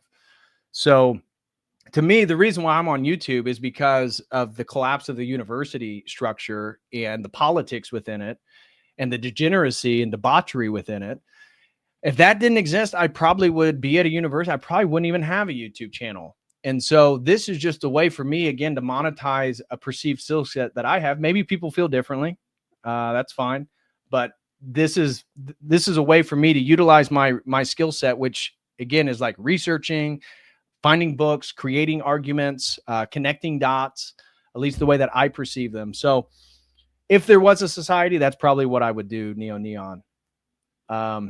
Keenan Beats, member for 8 months, says, DPH, what if you had to teach fourth graders? No, that's for women. I'm not teaching fourth graders. That's mostly for women.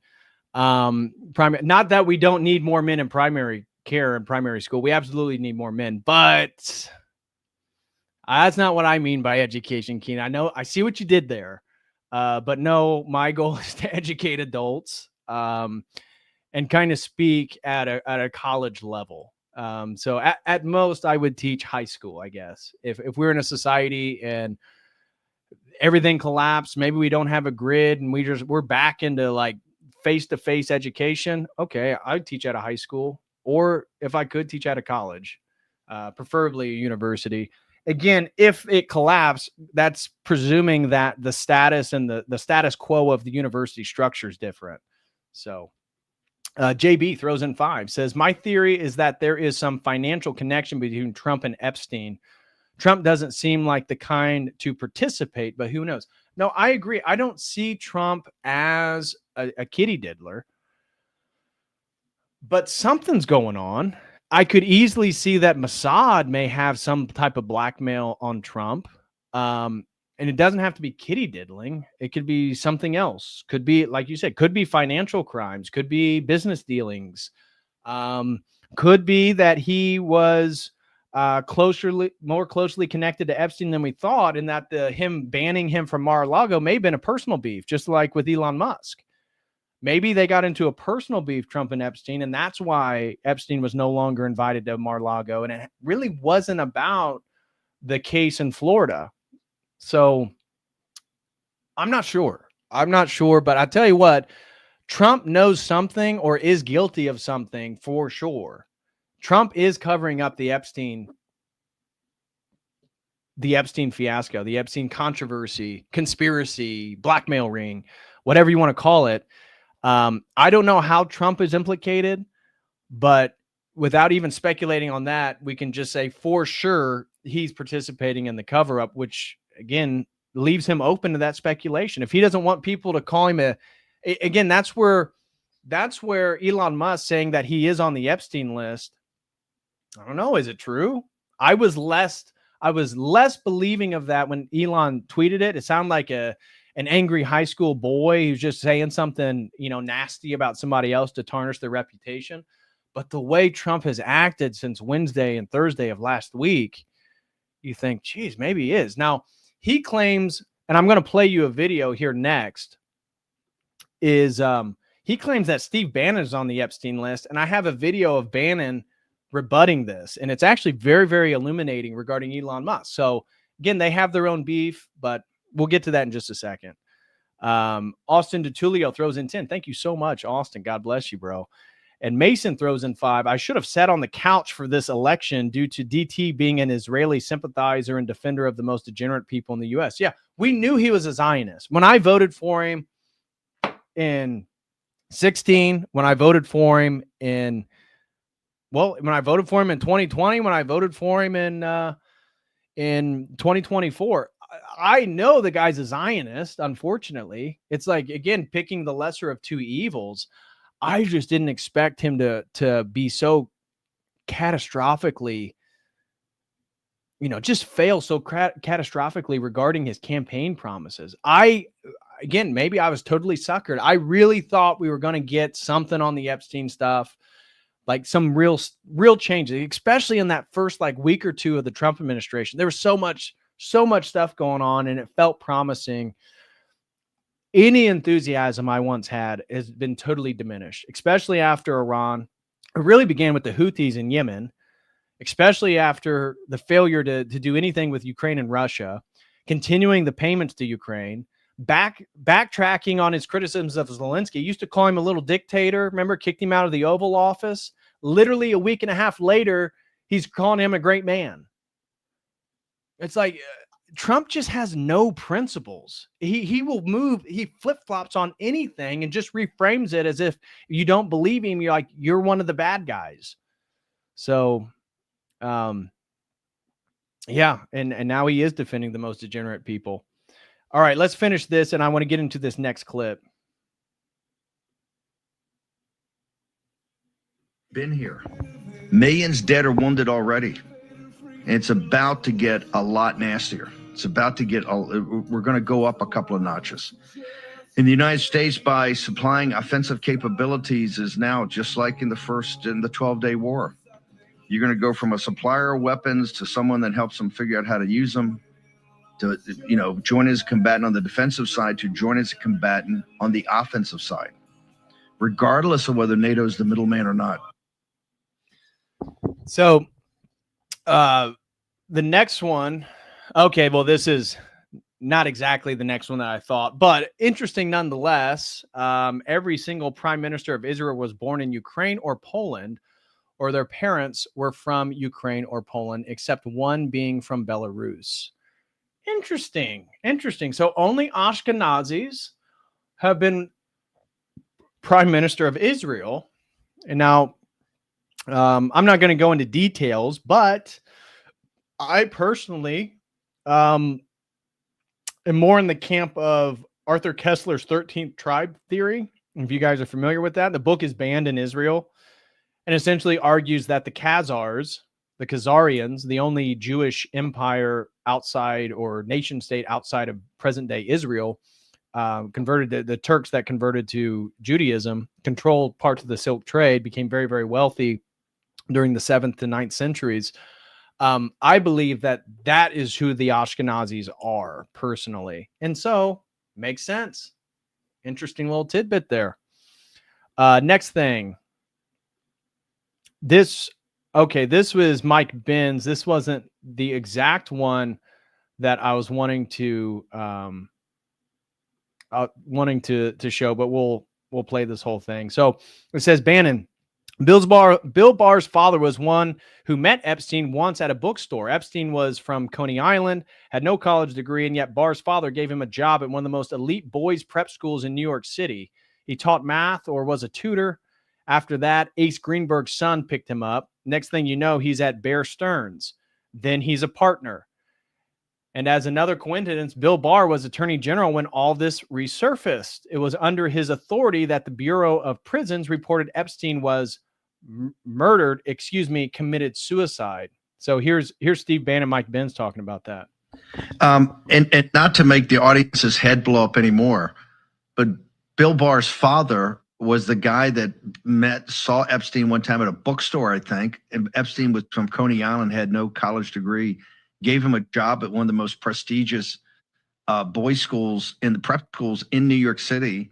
And from there, quote unquote, he taught math, or he was a tutor for math. And after Bill Barr's father hired him, Ace Greenberg's son, I think, knew Ace Greenberg. Next thing you know, he's at Bear Stearns. Next thing you know, he's a partner. Oh, by the way, another coincidence.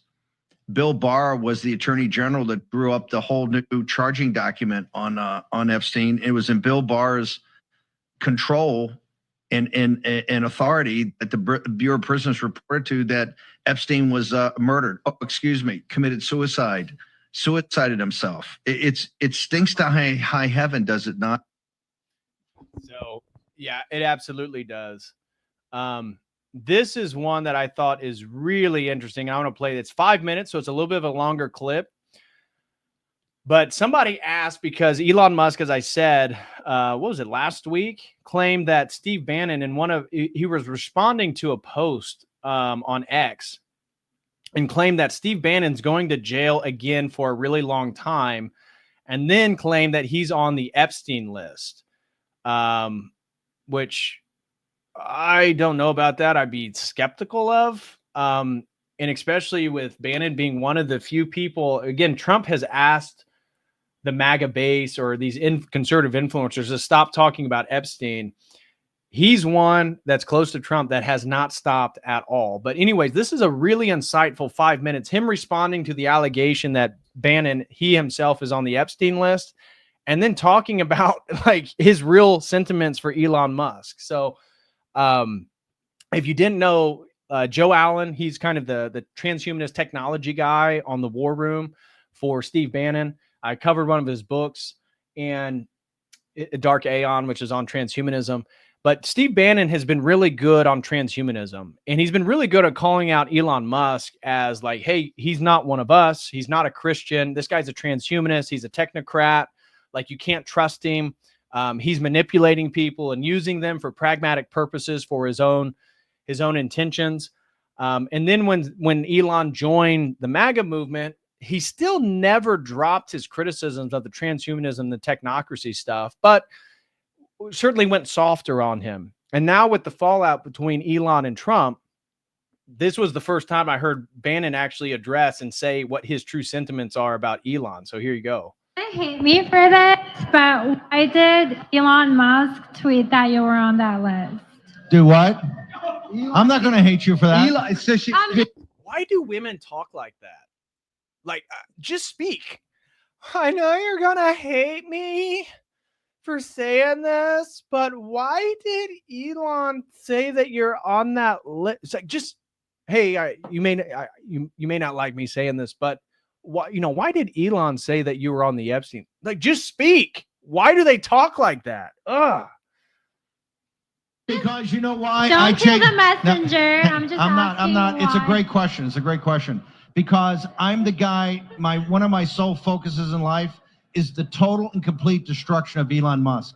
He's one of the most evil people ever to walk the face of the earth, right? And he's trying to throw out all kind of garbage. Of course it's absurd. Just like it's absurd on President Trump. You saw how evil it was. President Trump brought him into his family.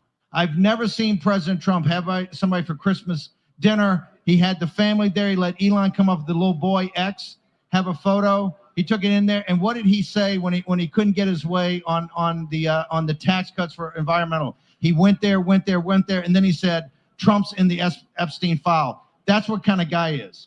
He will smear Trump, he'll smear me, he'll smear anybody who stands in the way. And I'm the one person that stood up to this guy when everybody around kissed his ass, okay? A guy like Elon Musk is not just deeply flawed, he's pure evil, and Musk understands something. I am 100% focused on your total and complete destruction. And bro, we're making real progress, okay? We're making real progress. You know why? Because you're completely and totally evil, and you're an illegal alien. You should be deported back to South Africa immediately. Dude, Bannon was saying that clearly there's something going on. He hates Elon. I mean, you just heard that. He's been publicly advocating for him to be deported, and he publicly advocated that the federal government seize SpaceX from Elon. And so it's hard to tell. I mean, again, based on what's going on, I kind of side, not that I know anything, I kind of side with Bannon in regards to like what's going on in a larger perspective here. Elon does seem to be a guy that has vendettas. I mean, when I did the stream, this was years ago. This was right before he bought Twitter. Elon Musk, you know, the SpaceX, the Tesla, was it S model that he shot up into space? Do you know that car was the car that the two gentlemen who actually created Tesla, who actually created the Roadster, that was the model that they created. And the guy who, again, Elon ends up kicking them out and taking over Tesla, right? But one of the guys who actually made the original car, he wanted that.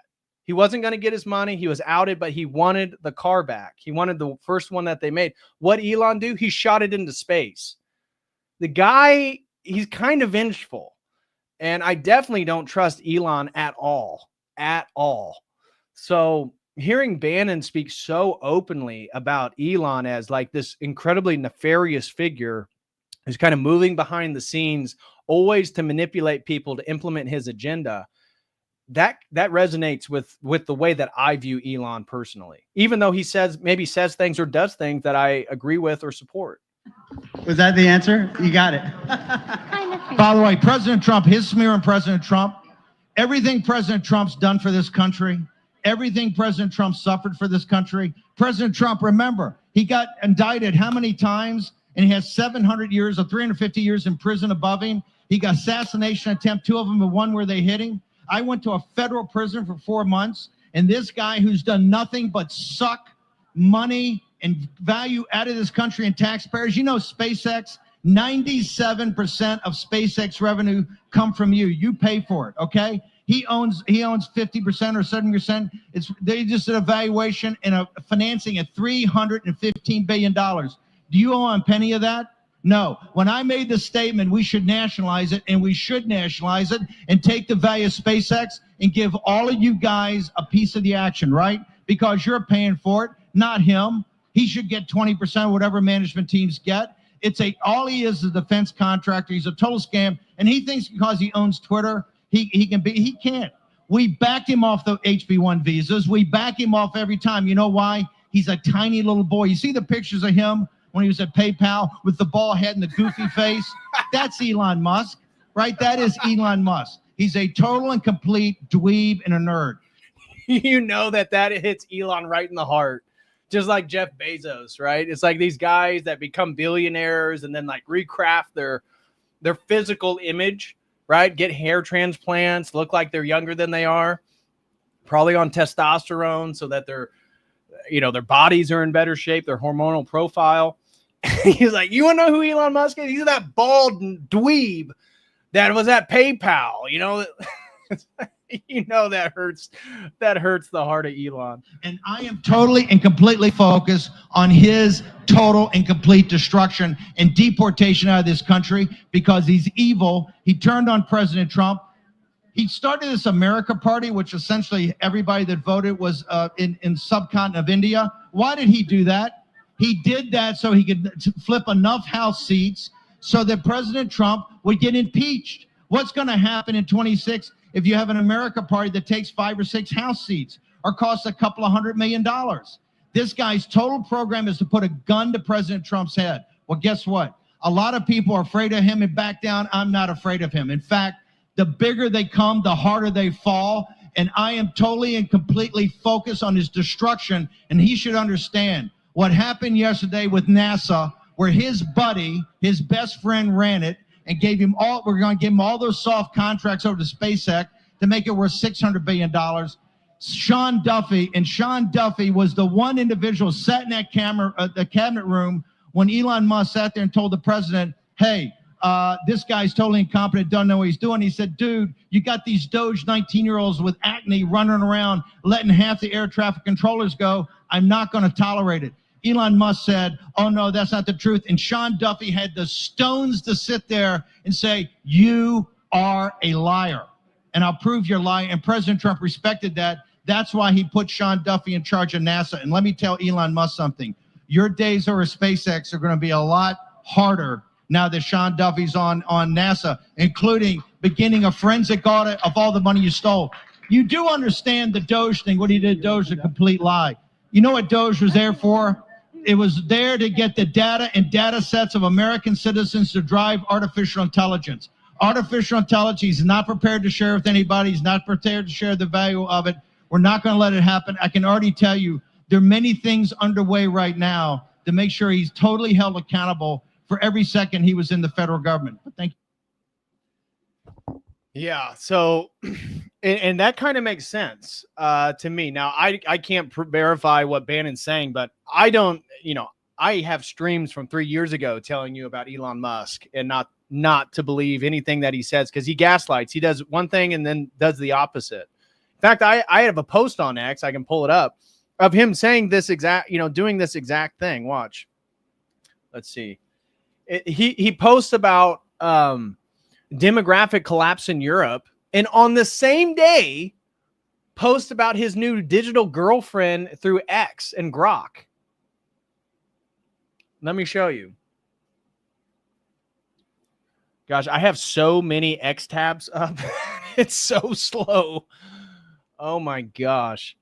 My internet's not slow. Clearly, you guys, I'm streaming. I'm not lagging. It's my web browser for X, because I have so many tabs of X up. It's just super, super slow.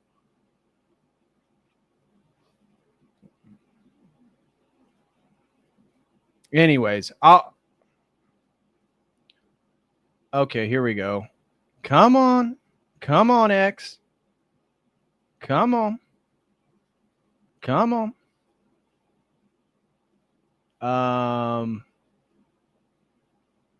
Here it is right here. Again, I always say he's the ultimate gaslighter, right? I am documented on YouTube saying this like 3 years ago, if not 4 years ago.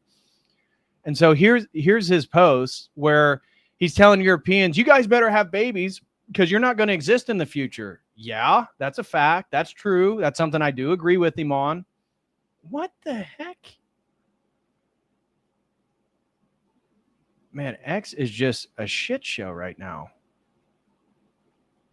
Oh, this is another interesting one. I found it. And this is a real article. I should pull this up too. Here's the link right here. Did you know that the Holy Land, how Satanism is running rampant in the Holy Land? I was not aware of this. Oh, I thought I posted the link. Maybe I didn't. Anyways, if you guys search this, counterfeit Israel, how Satanism is running rampant in the Holy Land, you'll see the article come up. It's from July 3rd of this, or July 11th of this year. But it's pretty interesting. It talks about how a lot of people in Israel are actually going back to like Baal and Moloch worship, and that they have all these weird cults and all this esotericism and occultism in Israel. Yeah, I believe it. I believe it. Anyways, gosh, what is going on? Okay, so anyways, we're just going to zoom in because X is being so slow. I should exit out of all the ones that we've already seen. So he says, this is Elon Musk. Either Europe starts having large families or it will keep dying. It's looking at the fertility crisis in Europe. Same day, he posts this about Grok. So you can get your digital AI avatar girlfriend on the same day he's telling you, hey, guys, you better have kids. You're not going to exist. And then he says, update your app to try out Grok companions. You think that's going to help all the lonely men have more children? Again, he's the ultimate gaslighter. This was in the same day. He says one thing, he does the opposite. Okay, let's X out some of these.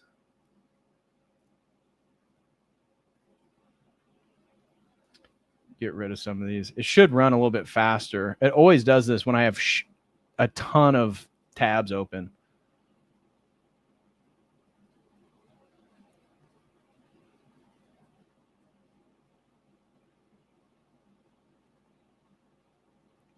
Okay, now we should be close to where we were. Come on, X. Gosh.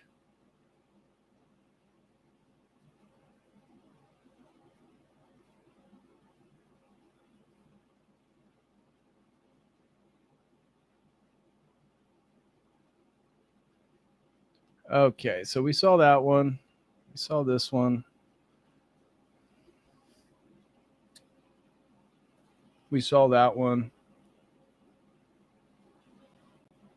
Now it's working faster. Okay, so here's where we're at now. All right, so what's the next thing I have up? I don't even remember the order. Okay, so this was big news. So again, this is at the Student Action Summit that we just saw Bannon at, where he was going off on Elon. So this was from 4 days ago, and this was when, again, all this stuff about the memo came out, and people are being told, you know, just dismiss it, forget about Epstein and all this different stuff. And this is what Tucker Carlson had to say, which I appreciate. Not acceptable. And I think the real answer is Jeffrey Epstein was working on behalf of Intel Services, probably not American. And we have every right to ask, on whose behalf was he working? How does a guy go from being a math teacher at the Dalton School in the late 70s with no college degree to having multiple airplanes, a private island, and the largest residential house in Manhattan? Where did all the money come from? And no one has ever gotten to the bottom of that because no one has ever tried.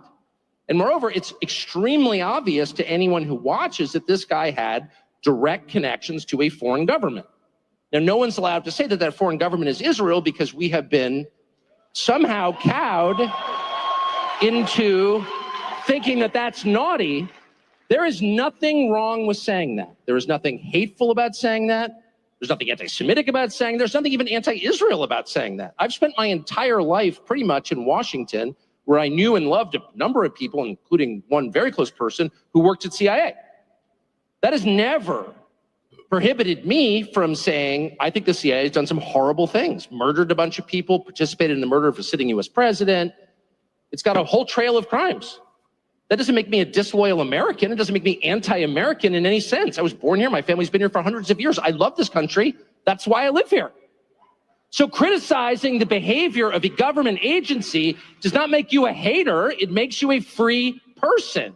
It makes you a citizen. You're allowed to do that because you're not a slave. You're a citizen. And you have a right to expect that your government will not act against your interests, and you have a right to demand that foreign governments not be allowed to act against your interests. That's not creepy. It shouldn't be forbidden. And yet all of us have trained ourselves to believe that you can't say that somehow, that that's like too naughty and forbidden. And the effect of making that off limits has been to create a lot of resentment, and I'll say it, hate online, where people feel like they can't just say, like, what the hell is this? You have the former Israeli prime minister living in your house. You have had all this contact with the foreign government. Were you working on behalf of Mossad? Were you running a blackmail operation on behalf of foreign government? By the way, every single person in Washington, D.C. thinks that. I've never met anyone who doesn't think that. I don't know any of them that hate Israel, but no one feels they can say that. Why? And I think the longer that we play along with it, the more subterranean and creepy and hateful the conversation actually becomes. So I think it's better just to say it right out loud. Did this happen? And of course, that question has been asked to the government of Israel, and their answer is, we're not going to tell you. And I think our answer should be, no. As long as we're sending you money, if you were committing crimes on our soil, we have an absolute right to know, did you do this or not? And yet everybody has been so brainwashed into thinking that's somehow an expression of hate or bigotry, when it's not. It's a baseline question that every US citizen has a right to an answer on. What the hell was this? And by the way, if it turns out that it was nothing. So I saw some people saying that he's kind of straddling the line. Well, the next one, I believe, is one more recently in a conversation. So this was like a day or two later with Charlie Kirk. And this is him taking a shot at Trump. So this is him telling, literally saying, I'm giving the middle finger to whoever tells me that this is not important. Again, clearly leveled at Trump, saying that this is all doctored by the Democrats and all this different stuff. So, you know, there was, what was it a few weeks ago where he apologized to Trump about, what was it, the Iran thing or something like that? But clear in this clip, what you're about to say, he literally says, anybody who tells me that, you know, it's outrageous to be upset about the Epstein stuff. Here's a middle finger. So check this out. Again, feels like there's a little bit of conflict brewing here. Are you joking? You're not going to shout me down, by the way, at this point. I spent 4 years being shouted down by the left for asking, I thought, pretty reasonable questions. I have always felt very moderate. I'm not a hater at all. And I'm not going to become one. And I don't think my questions are insane. They may be stupid. But if they're stupid, then just speak slowly so I can understand as you answer them. They're not crazy. And if they are, tell me how. But dismissing me out of hand by attacking my motive is not going to work. And telling me that my question is an insult to the children who died in Texas in a flood is an outrageous response. That is a direct shot at Trump. And I didn't even pull up this clip. I assume you guys probably saw it when after the memo was released and somebody asked Trump about it, and he's like, what, we're still talking about Epstein? Epstein? I mean, we got kids that died in Texas. It's like, yeah, that's a tragedy. How does people dying in Texas have anything to do with Epstein no longer being important? So that little comment right there was a direct shot at Trump. Anyway, sorry. And I say that with love, but I voted against that kind of crap. It's not just the argument, it's the style of argument. You are not allowed to dismiss my questions as a United States citizen with a wave of the hand and an attack on my character. You get the middle finger in the face from me for doing that until you stop doing it. So I think we have an absolute right to demand sensible answers. And the first question is, who the hell was Jeffrey Epstein working for? Why did Leon Black pay him $100 and something million for tax advice? Don't stop lying to me. It's not tax advice. I have an accountant. It's not that expensive. And there was another clip I thought I had, but now I'm thinking maybe I didn't. Let me check the next one real quick, of him talking about the hate that is growing online because of what the Trump administration is doing. Yeah, I don't have it. So let me go up here. And I thought I had that Tucker Carlson, Charlie Kirk.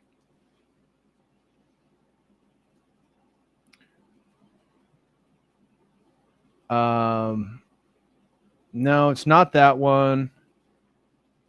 It was the same exact interview. I may not be able to find it. I'm not going to sit here and scroll the whole time. But anyways, it was the exact same interview, and he was talking about that what they don't realize is that this is angering the younger generation, and this isn't going to go away.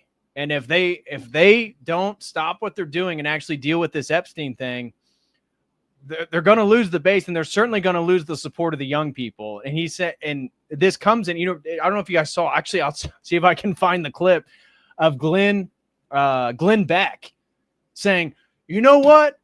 Every country the Jews have ever been in, they've been kicked out of. And I'm afraid this is going to happen in America again. It's like, okay, well, why would that be the case? Why were they kicked out of so many countries? And in response to, he's afraid that this is going to happen again in America, Tucker Carlson was saying, this is where the sentiment online is moving. And they need to wake up, because support for Israel is not growing. It's diminishing at a rapid rate. So anyways, I'll see if I can pull that up. It's just like a 16-second clip of Glenn Beck saying, Jews have been kicked out of every country they've ever been in, and I'm afraid it's going to happen in America. And it's like, okay. So here is Ben Shapiro parroting the Trump response. Remember the beginning of the tabs that I opened where Trump responds on True Social about defending Pam Bondi and saying that nobody cares about this? Well, I think that was Thursday. The next day, here's Ben Shapiro on his show parroting the exact same thing. However, when President Trump speaks for the American people more generally, and he says, guys, don't we have better things to do? You can understand his irritation. The man is trying to negotiate an end to a war in the Gaza Strip. He's trying to negotiate an end to a war in Ukraine. He's attempting to revivify the American economy. He's attempting to crack down on illegal immigration. On a list of American priorities by the polls, the Epstein-Maxwell case comes in pretty close to zero, just on a list of priorities. However, when President Trump speaks for the American people more generally, and he says, guys, don't we have better things to do? It comes in pretty close to zero. Now, again, Ben Shapiro is online. He knows what's going on online. The interest in Epstein is next to zero for the American people. Absolutely not. And everybody probably speculates the reason is because of the implicating of Israel in the Epstein documents. So there was that. Here is a clip of, again, even Megyn Kelly on TV lambasting Pam Bondi and calling her to resign. So again, Megyn Kelly, I can't say I'm a huge fan of Megyn Kelly, but I do support what she had to say here. Anyone been on X in the past hour? They're happy. That's why you know they haven't That's been right. on social media. We'll update you. Why don't you update them, Megyn? Well, this is the first big scandal, I'd say, of the Trump administration that's on Team Rational. It's not a fake media scandal like the left tries to create for President Trump every other day. It's one of the right's own making, and it's not going well. And it has to do with Jeffrey Epstein. Yeah. Let me just ask you, make some noise if you care about the Jeffrey Epstein scandal. Raise your hand if it matters a lot to you. Raise your hand. So every hand of 7,000 people. Everybody cares. I think, A lot. I said a lot. Every hand. here's what I think is happening. I don't think President Trump is focused on this. He's focused on a lot of other things which are going great, and he needs to be focused on those other things.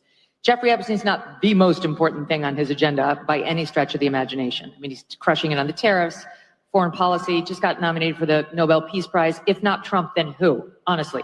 Barack Obama got the Nobel Peace Prize after 9 months in office. He had done nothing. He gave a nice speech about Muslims and they gave it to him. So President Trump should be getting the Nobel Peace Prize, and there's all sorts of things he's focused on. What? Nobel Peace Prize for what?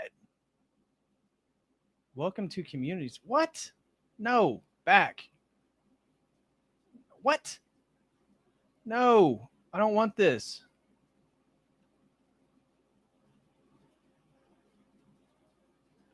Gosh dang it. Here we go. Has anyone been on X? Raise your. Anyways, this whole rhetoric about Trump getting a Nobel Peace for what? What peace? What peace are we talking about? Like, this is just ego-driven stuff. Okay. Again, I appreciate what she does here on Pam Bondi, but Trump for a Nobel Peace Prize? What peace? What peace? He started World War III. He hasn't ended the Ukraine-Russian conflict. What peace are we talking about? Tariffs, foreign policy, just got nominated for the Nobel Peace Prize. If not Trump, then who? Honestly. Barack Obama got the Nobel Peace Prize after 9 months in office. He had done nothing. He gave a nice speech about Muslims and they gave it to him. So President Trump should be getting the Nobel Peace Prize, and there's all sorts of things he's focused on. I just don't think this has captured his attention quite yet. But it needs to, because it's starting to create a real hornet's nest within the administration. And I've got to be honest, I blame Pam Bondi. I'll tell you why, okay? I have nothing, yes, incompetence, yes. I have nothing against Pam Bondi as a human being. I was fine with her nomination and her confirmation, and she's been loyal to the president. And I get that President Trump needs a loyal attorney general. Look what happened with Sessions the first time. He went away, and then the next thing you know, we had the Mueller investigation. And this is where I'm going to support her criticism of Pam Bondi, but this is a total scapegoating to relegate this whole Epstein fiasco on Pam Bondi. Now, she's totally complicit, but you notice how she's trying to avoid direct criticism of Donald Trump. At least Tucker said, if you're going to tell me not to worry about Epstein because of the Texas flood, here's a middle finger. And I'm going to give it to you until you stop and start answering some questions about Epstein. At least that criticism was directly levied at Trump.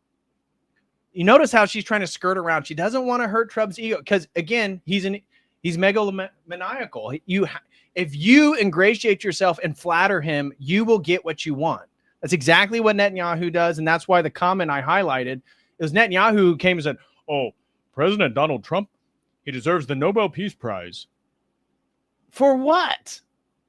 It was a nightmare. But there are a lot of other people who can be loyal and competent in that job. Here, she is the reason that things are unraveling around this story right now that virtually all of the Republican Party cares deeply about. It's also true that Dan Bongino and Kash Patel had questions about Epstein before they took office, okay, before they went into the FBI. But once they joined the FBI, they said nothing.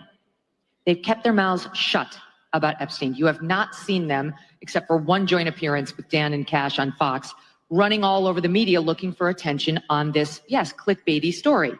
Who have you seen? Pam Bondi. She has never missed an opportunity to go on television and dangle sweet nothings that might be coming your way. Try to lead you to believe that she's got it. It's on her desk. It's coming tomorrow. You're going to see something on Epstein. And it was a tease. So you either believe that Pam Bondi was telling the truth then or that she's telling the truth now, but both cannot be true. She was either lying when she went on Fox News all those times saying, I've got it, we're looking at it, wait until you see it, it's horrible. Or she's lying in her 2-page memo that they released on a Sunday night at the tail end of a holiday weekend to Axios, as if Axios is where we all go for our news. Hell no. She went to someone she knew would not kick the tires on the story, and without signing the memo, dropped it in the dead of night and said, that's it, take the crumbs and be happy. Refused to come out and give a presser. Come out and give a press conference, stand there for 6 hours to the point where people are dying of boredom. They've asked all their questions.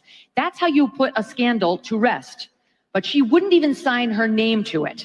And I'm telling you, I have dollars to donuts. It's going to come out that there was internal consternation over that memo and whose name did and did not go on it and who it was and was not behind it. And so now you have a situation where her words on the record on Fox News are diametrically opposed to what she put in this memo. She's embarrassed the president. She's embarrassed herself. And Dan and Kash, to the extent they've had to sign off on that, let's understand the FBI is controlled by the DOJ. FBI is subservient to DOJ. She's their boss. That they're in this position where the only comments they've made on the record as administration officials have been, we don't think he killed himself. And we don't think he got murdered. We think he did kill himself. We've looked at the tapes, and Kash to Joe Rogan saying, which is a total lie. I do not believe that at all. And I have a clip, again, the next one with Megyn Kelly and Ben Shapiro, of her saying that she has sources in the intelligence agencies that said he was murdered. So we're going to get to that next. I saw all these tapes of Jeffrey Epstein with little girls. Trust me, I would show you, but I haven't seen it. Okay, so what they're saying now is consistent with what they've said since they joined the office, and that is one of the many reasons why this scandal is squarely on her. And I'm telling you, I'm of the cable news universe. I've seen it happen a million times. People get thirsty. They love to see themselves on television. They love to see their names in the Klieg lights. They love the attention. They love the little emails and texts and tweets and thumbs up they get after their appearance, and they can feel their star rising. And listen, internally, I'm told there's a bit of like a power struggle between Pam Bondi and another female administration official on who's going to be the top dog. You know, we've got a great bench behind President Trump. We've got JD, we've got Marco, you know, we've got Hegseth. We've got a lot of people who could potentially be next up. But there are some women who've got their eye on that role too. And I've been... So I totally agree with the comment here that this is, even though her criticism of Pam Bondi, I think, are totally legitimate, to say that it is totally on her shoulders is exactly what Ortho News says. This is cope to save Trump. Like, stop running defense for Trump. He is part and parcel of this cover-up. And so the next one, though, this is pretty interesting. This is of the debate, as I said, that Megyn Kelly had Ben Shapiro on. And again, is it like a super controversial debate? No, not really. But she does push against Ben Shapiro here. And she's arguing that she believes that he was murdered and he did not commit suicide. So Neo-Traditional News throws in 5, says, I'll never forget the clip of the car in space when lights flashed during the stream and showed it was clearly in a studio with lighting panels and tech. I did not see that, but I wouldn't be surprised. Obviously, I'm a skeptic of the moon landing. But whether the first Roadster is in actual space or not, that's at least what Elon Musk made people believe. And that was the Roadster that the two men who actually founded Tesla built. And one of the guys, the head engineer, that's the one he wanted. So he wasn't getting his portion of the company like he was supposed to, but he said, I want the original Roadster that I built. And whether it's in a studio or Elon destroyed it or sent it in space like he claims, still very vengeful for him to do. Miggy Hypocrite throws in $1. No comment. Thank you very much. And over on Dono Chat, Justin Henley throws in $10 and says, I refuse to let YouTube take 30% until Crispy gives up veganism. So there you go, Crispy. That's on you, bro. Justin Henley says he will not use YouTube, which I'm okay with, until you give up your vegan diet, bro. And stop telling everybody about it. Nick Easties throws in 5, says, loving the content lately, DPH. Keep up the good work. By the way, I sent you a DM on X the other day. I'm in the Indianapolis area and looking for an Orthodox church. Okay, well, I'll check my DMs when we get off. But thank you very much, Nikki. And Miggy throws in on Streamlabs $1. No comment. Thank you very much, Miggy, for another $1. Do appreciate that. Okay, so now check out this little back and forth between Megan and your guys' favorite conservative commentator, Ben Shapiro. Of that, I have the names of the people who are making the claim that Jeffrey Epstein killed himself, and that the most gross, and sort of extreme of the conspiracy theories, or theories, just don't even call them conspiracy theories, the most sort of, extreme version of the theory is not true. I have names of the people who are claiming that. Okay, they are all in the administration. And this is my point. If other people want to make those claims that are counter to that, then they should provide evidence, or at least put their names on it so we can question them about that as well. Because otherwise we're just in the realm of pure speculation. And frankly, I just don't find that useful. I would love more useful information. This is why I'm angry at Pam Bondi. I think there should be all the useful information possible. But the same thing holds true for people who are making claims on the other side. Otherwise, I can claim that he was working for a cadre of space aliens who are blackmailing high-profile Americans in order to protect from a future. Yeah. The former prime minister of Israel living at Epstein's residence in New York, being documented multiple times, going in and out with children present who weren't his. That insinuates it's the same thing as believing that he worked for space aliens.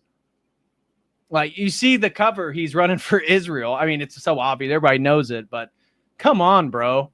Like, if you believe that he worked for Mossad, that's the same thing as believing that he worked for space aliens. Give me a break. Invasion, and there's just about as much evidence for that as many of the claims that are being made on the other side. All right, well, let's talk about that. That is made requires evidence. Any claim that's being made requires actual evidence. And at the very least, in the absence of evidence, the credible names of the people that I can either trust or not trust, ranging from, again, the president of the United States and vice president to the head of the FBI, the AG, and the deputy head of the FBI. Well, I think it's very hard to say those people need to come out and put their names on these claims when they're working for an administration, this one and the one before, that didn't want that to come out. You're asking somebody to countermand the people they work for. How am I supposed to falsify their claims? Now we're working in the realm of the unfalsifiable. You're not, but look, Ben, you can't come to me and say, everybody I know says he killed himself. And then I respond saying, I actually have my own sources who say he didn't. And then you say, well, your sources are not valid because they won't put their names on it. Okay, who are your sources? Let's go down the list and then we'll talk about why they might be saying that. My sources are the President of the United States, the Vice President of the United States, Kash Patel, the head of the FBI, Dan Bongino, the Deputy Head of the FBI, and Pam Bondi, the Attorney General. And those aren't just my sources. They're everybody's sources because they publicly came out and said this. Okay. Trump hasn't specifically weighed in on that specific aspect of it. We've all seen the limited things that Trump has said and tweeted on this. And J.D. Vance was calling for transparency and suggesting otherwise prior to taking office. He hasn't commented on this so far. So he's not one of your sources. Ask him. He's the vice president. You've got Kash, you've got Dan, and you've got Pam. And we've already discussed that memo in full detail. I'm talking about people behind the scenes who, prior to Trump taking office, I'm not going to get too specific, but trust me, I have high-level sources who have said they don't believe any of that. Okay. So, and I'm not going to out them for purposes of convincing you, but you're telling me name them. No, I'm not going to. I don't have authorization. I'm not and then you say, well, I dismiss all of it because you won't name them. Hold on, Megan. I'm not saying you should name them. I'm saying they should name themselves because otherwise they are being complicit in one of the greatest cover-ups in the history of the American Republic. That's easy for you to say, Ben. That's very easy for you to say. Why is that easy for me to say? Why?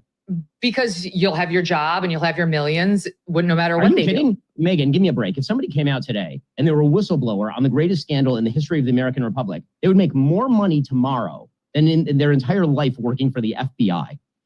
Because that was certainly the case for Edward Snowden and Julian Assange, right? Biggest whistleblowers, and they made millions and millions of dollars, right? Because it was so popular. Are you serious, dude?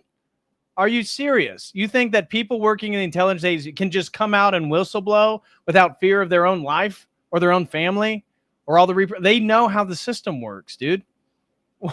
What are you talking about? They're going to make millions of dollars if they blow the whistle? Yeah, right.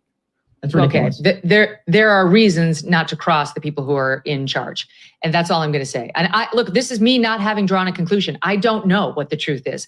I've been reporting in a way. I mean, I see you've taken a side that you've chosen to believe the story that's being offered, and that's fine. A lot of people have. I'm not there yet. I don't actively say that there's a pedophile ring. I don't say any of that. I'm just following the facts, and we're not at the place where I can draw that conclusion. Well, no, I can draw the conclusion that the evidence that I'm seeing and the people who are speaking about it lead me toward this particular conclusion. And if counter evidence is presented that is not speculative, then I will change my conclusion, because that's what I've done on this case.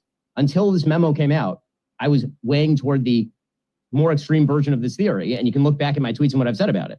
And then this came out, and now my perspective has changed. So when the facts change and the people who are speaking, I guess I'm just not that trusting of government. There are other facts. Yeah. So the whole point was just to show that Ben Shapiro's running cover for Israel, Mossad, their relationship to Epstein, all that different stuff. So, all right. Next one we got up here is this. This was pretty cool. I support this. So, Burchett, one of the congressmen, he said this was his thoughts about the Epstein files today. I'll just play. I'm not even going to describe it for you. Should there be an investigation or a special counsel investigation? I don't know. I'm not an attorney. I just find them guilty and hang them publicly. I mean, that's not over the top either. I'm over it. It disgusts me. I'm big on clarity and transparency, and you know, that's good reason people don't trust government, either party. But you don't believe what the Justice Department is saying? I don't know. No, I don't. I think I don't trust them. And so, again, I don't know a lot of much about Tim, but I have heard really good things from people that, again, not that I know these people and who knows, but the people that are in the government that kind of know, they say that he's a pretty honest actor. And so him saying we need to find them guilty and then publicly hang them. Yes. That's exactly what we need to do. We need to bring back public lynchings and hangings for PDF files. And so the fact that a congressman said that we need to do a public hanging, okay, pretty based. I thought that was newsworthy. All right, what we got next? So this I actually haven't seen. This was right before earlier. This was Joe Rogan talking a little bit about his thoughts on it. They got videotape, and all of a sudden they don't. You know, you have the director of the FBI on this show saying there's no if there was, nothing you're looking for is on those tapes. Like, what? Why'd they say there was thousands of hours of tapes of people doing horrible shit? Why'd they say that? Right. Didn't Pam Bondi say that? What, are you talking about Epstein or did he? Yeah, Epstein. Yeah, she said it literally, I think, a week before you had the FBI director sitting here telling you there was nothing, right? She said something about that there was like thousands of hours of tapes of people doing horrible crimes. There is. And didn't the FBI dude say that there was nothing? Kash Patel said there's nothing you're looking for. Oh, okay. Okay. I mean, what am I going to do? I'm going to push back. Right. No, of course. I obviously, he's saying what he has to say. Right. Mystery surrounds the Jeffrey Epstein files after Bondi claims tens of thousands of videos. Tens of thousands. Jesus Christ. Tell you what. Chill. Oh my God. Was reviewing tens of thousands of videos, the wealthy financier with children or child porn. The comment made to reporters at the White House days after a similar remark to a stranger with a hidden camera raised the stakes for President Donald Trump's administration to prove it has in its possession previously unseen compelling documents, or just bomb Iran. And everybody forgets. Just bomb Iran. Yeah. Everybody forgets about it. So again, this is not going to go away. This is now mainstream culture, all the podcasts, all the influencers. And so this came out that, again, Trump reached out to people, told conservative influencers to stop talking about the Epstein files. And so look what the new talking point is. Biden's pardons on the January 6th committee were signed by AutoPen at the direction of an assistant. Now, do we really expect anybody's going to go to jail for Biden's AutoPen? No, of course not. Just like every other issue that's been going on in the Trump administration. And then you have Cat Turd, one of the biggest shills on X. All AutoPen pardons equal null and void. Well, obviously, time to avoid the AutoPen pardons and arrest the corrupt. And then Tim Pool, holy F, the pardons were fake. Yeah, trying to act like this is the biggest, the biggest topic to discuss right now. No, that's not going to work, guys. Not going to work. And then here's Charlie Kirk saying that he's no longer going to talk about Epstein. So he hosts the SAS, the Student Action Summit. Again, they get the viral clips that I just showed you of Tucker and Meghan, Steve Bannon. And then what does Charlie Kirk do on Monday when he gets back to his show? He does this. Honestly, I'm done talking about Epstein for the time being. I'm going to trust my friends in the administration. I'm going to trust my friends in the government to do what needs to be done, solve it, balls in their hands. I've said plenty this last weekend. So if you guys want to see my commentary on it, that's fine. Honestly, I'm done talking. So at the same time, Trump has reached out to people to tell them to stop talking about Epstein. Charlie Kirk says he's no longer going to talk about Epstein, which is exactly what Dinesh D'Souza says. I think that's what I have here. Yeah. So here's Dinesh D'Souza saying the exact same thing. Another shill for Israel and the administration. I'm going to talk about the Epstein files, and I'm going to make the case that even though there are unanswered questions about Epstein, it is in fact time to move on. Part of being on a political team is maintaining a certain amount of maturity, recognizing you can't win them all, recognizing there are some things that are important to you that are less important. Come on, guys, you just need to be more mature. You keep focusing on these corrupt elites and their pedophile blackmail ring. You guys are just immature. You're immature. You don't understand the political calculus and what it means to be devoted to the GOP. What? Important to the guy that you've put in charge, who is trying to focus on things right in front of him. And so having a sense of perspective, having a sense of balance, having a sense of maturity, I think is more important even than getting to the bottom of what really happened with Jeffrey Epstein. And this is what makes no sense of this argument, because if what we believe about Jeffrey Epstein is true, then it doesn't matter about your support for Trump or his administration. They're all in on it. And I'm not, again, I don't have proof. Again, I lean towards Trump not being a kitty diddler. I don't think that to be the case.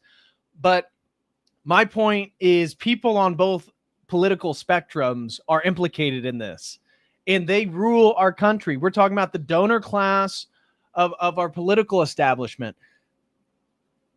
Whether they're in on a blackmail operation that's international, that's not a big deal. We just need to support our guy. No, because if that's true, it doesn't matter. We should support our guy because he's now trying to cover it up. What? I mean, who is this working on? Are there impressionable young people that watch this and think, wow, Dinesh D'Souza's really got a point. If I want American prosperity, I should support Trump no matter what and just give up on this Epstein stuff. What? You got to be kidding me. And so this was a little video. This is a bit of a change of pace.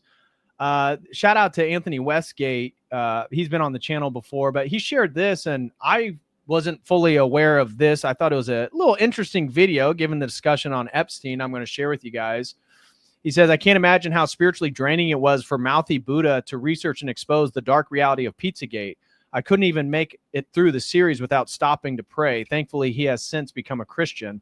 And here's a clip of a video regarding Obama and Anthony Bourdain, who has some speculation. Bourdain has some speculation about some improprieties with young people as well. In a modest Vietnamese restaurant in 2016. I mean, if you have an important state function after, you might not want to go too heavy on it. I'm going with this thing. We're going to do what's appropriate. Celebrity chef Anthony Bourdain shooting for his TV series. It was a low-key end to an historic day, with the U.S. lifting that decades-old arms embargo on Vietnam. David, the president's trip has also brought very good news to American giant Boeing, which signed an $11 billion order today to deliver 100 jetliners to Vietnam.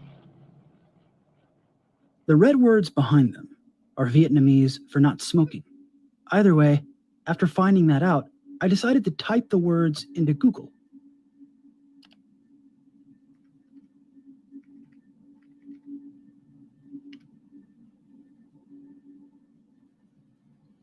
What's this?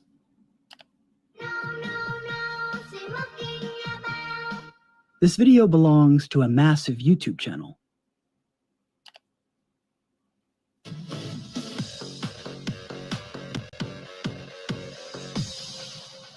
With almost all videos showing Vietnamese children and a BH Kids logo.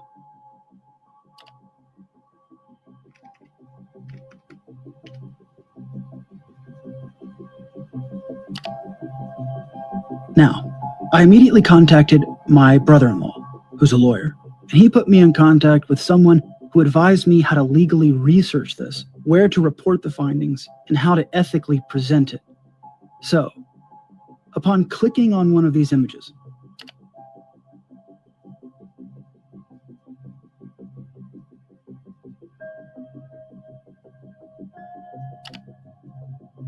I discovered that the term BH or BH Kids leads to a plethora of websites showing children modeling underwear, and in several instances showing young girls posing in an indecent manner with the top half of their body exposed.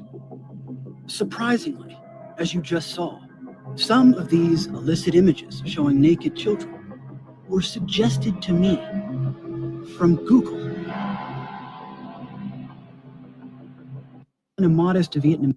So we're not going to dive into that rabbit hole. Somebody said Pizzagate and the rabbit hole, some of the content that the Mouthy Buddha made. I mean, what was it, like 2016 through 2018, 19? I remember watching his stuff. He did great research on some of the videos he made. According to Anthony Westgate, he's now a Christian. I have not been following him. He just kind of dropped off my radar. I don't even know what he's doing nowadays.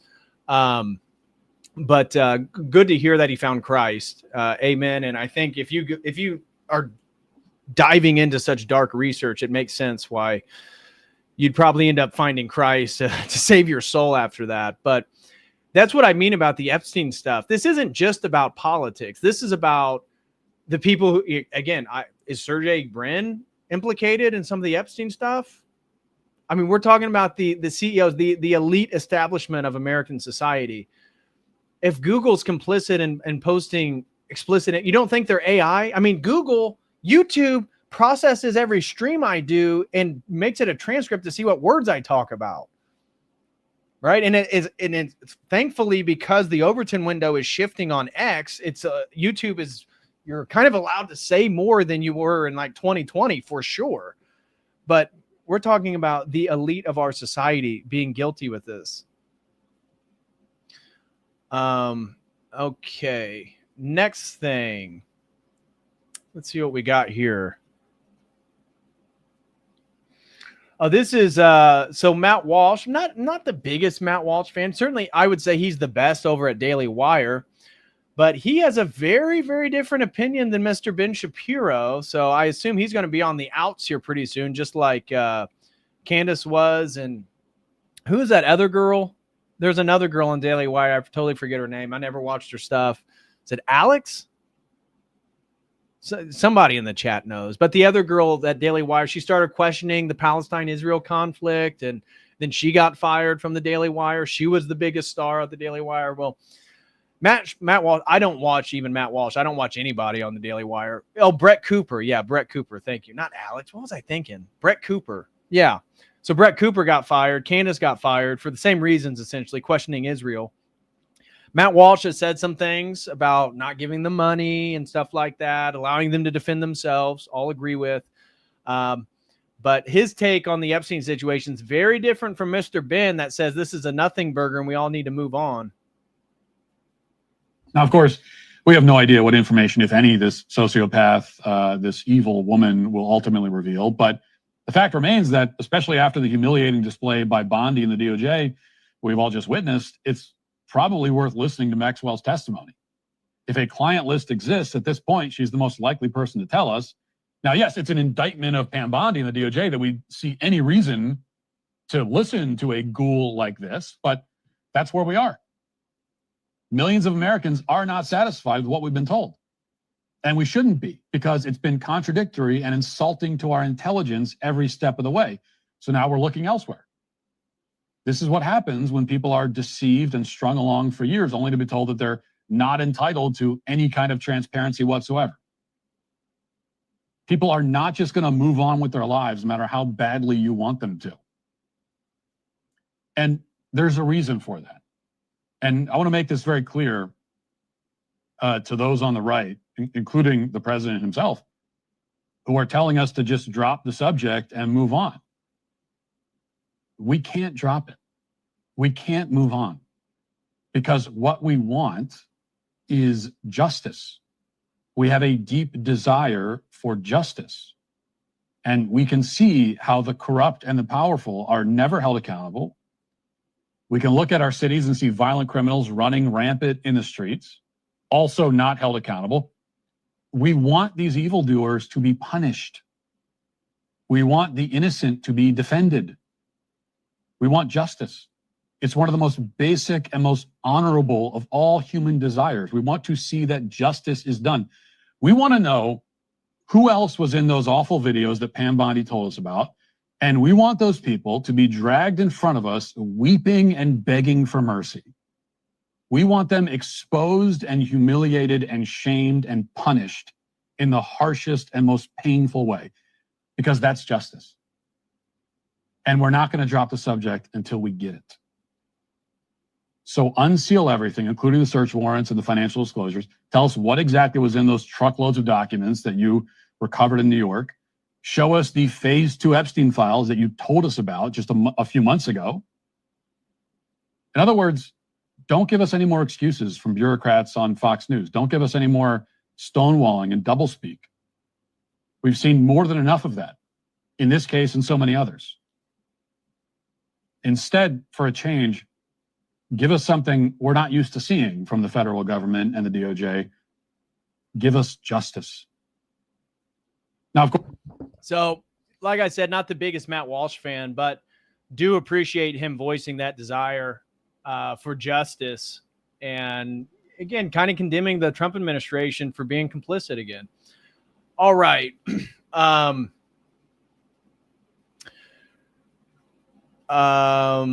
So I thought this was interesting. Not so much Trump's comments. I mean, he says he's looking at a bill in Congress that would eliminate capital gains tax on home sales. Okay, that'd be great.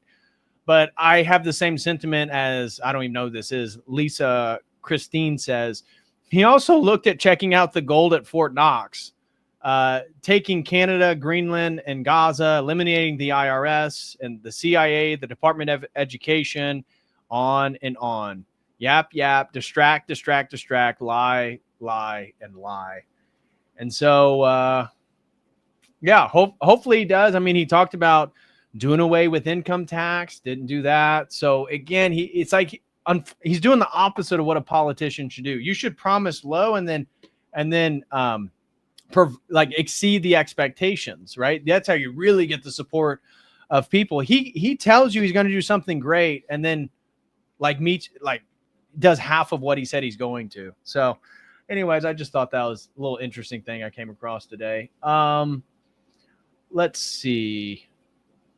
Yeah, and talking about a real estate deal for Gaza. I mean, just totally tone deaf. Like, Gaza is not beachfront property for sale. It's home over 2 million people. Oh, yeah, I totally agree. 2 million people enduring the world's worst humanitarian crisis. and he acts like this was a problem for Israel because they should have already taken Gaza because of the beachfront property. And again, that was something I use. I use trade for a lot of things, but it's great for settling wars. That was really very important. Marco is working very hard with everybody here on the Strip, the Gaza Strip. I call it the Gaza Strip, one of the worst real estate deals ever made. They gave up the oceanfront property, one of the worst deals ever made. But it was supposed to bring peace, and it didn't bring peace. It brought the opposite. But we're doing pretty well on Gaza. Steve Witkoff is here, and I think we could have something fairly soon. We're doing pretty well on Gaza. Meanwhile, people in Gaza are being shot for getting humanitarian aid and food and water. I don't know if you've seen what they've done. I mean, I saw a video of Israel literally bomb tents of Palestinian refugees in a humanitarian center, and they literally bombed it. Literally. And we're doing a great job in Gaza? What? This is a genocide. I am not pro-Hamas or Islam. Give me a break. I am pro-Orthodox Palestinian Christians, but give me a break. You're doing great in Gaza. This is a war crime. This is a genocide. This is a Holocaust. A Holocaust is currently happening in Gaza and the West Bank, and Trump thinks it's great, and it's a terrible, terrible real estate deal that Israel gave him Gaza. Oh my God, this guy can. I mean, how? Leader of the free world. Keenan throws in 5, says the worst thing he could have said in that moment was balls in their hands. I think that was, he was talking about Charlie Kirk when he said the balls in their hands regarding his friends in the government. He's just going to trust the government, guys. Just trust the government. Charlie Kirk's friends with Kash Patel and Dan Bongino. Just trust the government. They're going to tell you the truth. Austin DeTulio throws in 10, says, I've got some oceanfront property in Arizona. Good for you. I bet that's really going up in value. All right. Next thing, we should be getting into the Candace Nick Fuentes stuff here pretty soon. Oh my gosh. Okay, I think this is the last one on Epstein. Adam Sosnick is somebody I can absolutely not listen to. I did a stream, I forget, I did an open panel on who's the worst, Neocon or Con Inc. Adam Sosnick, I literally, I can't even, I'm not a huge PBD fan or the PBD podcast. Sometimes there'll be interesting clips and I'll go back and watch the full interview. Adam Sosnick is the most insufferable person to listen to speak. I cannot listen to this guy talk about anything. We're not going to watch the whole 7 minutes, but I mean, he literally says, people are still talking about Epstein, they're brokies, man. They're broke. What is this, 2022 Andrew Tate? His whole personality is trying to be like a palatable Andrew Tate. The dude's not an alpha male. The dude's not a critical thinker. Again, whatever you think of Andrew Tate, at least he's original. Adam Sosnick is the absolute worst. I cannot stand this guy. Sort of have very emotional responses to what's going on here. And I put these people in 3 categories. There's stupid, and really stupid. That's just your 3rd category, Vinny. Gotcha. I'll save the best for last. Gotcha. There's the people who want the truth and they're frustrated and they have every right of knowing that. I totally get those people. Totally understand that. The second tier of people, I believe, are people who are eating their popcorn watching this. It's like Game of Thrones and House of Cards and Tiger King all in one for these type of. I love for this incredibly insightful commentary. He can't just riff off his mind. He's got to look down at his notes to talk about. It's like people watching popcorn and they just find it really entertaining right now. And then there's a 3rd category. It's fat, lazy, and brokies. It's like you had to write that down before. What an idiot. This guy is an absolute moron. And then there's a 3rd type of people, like my friend Vinny, who I love very much. And Jeffrey Epstein is living rent-free in your head. And you can't shake it. And every morning you wake up, you're like, dude, we need more information on Epstein. Actually, I don't. It's like you're watching the show. That's not what I do in the morning. And you're speculating, oh, it's this guy. It could be him. I don't know what's going on.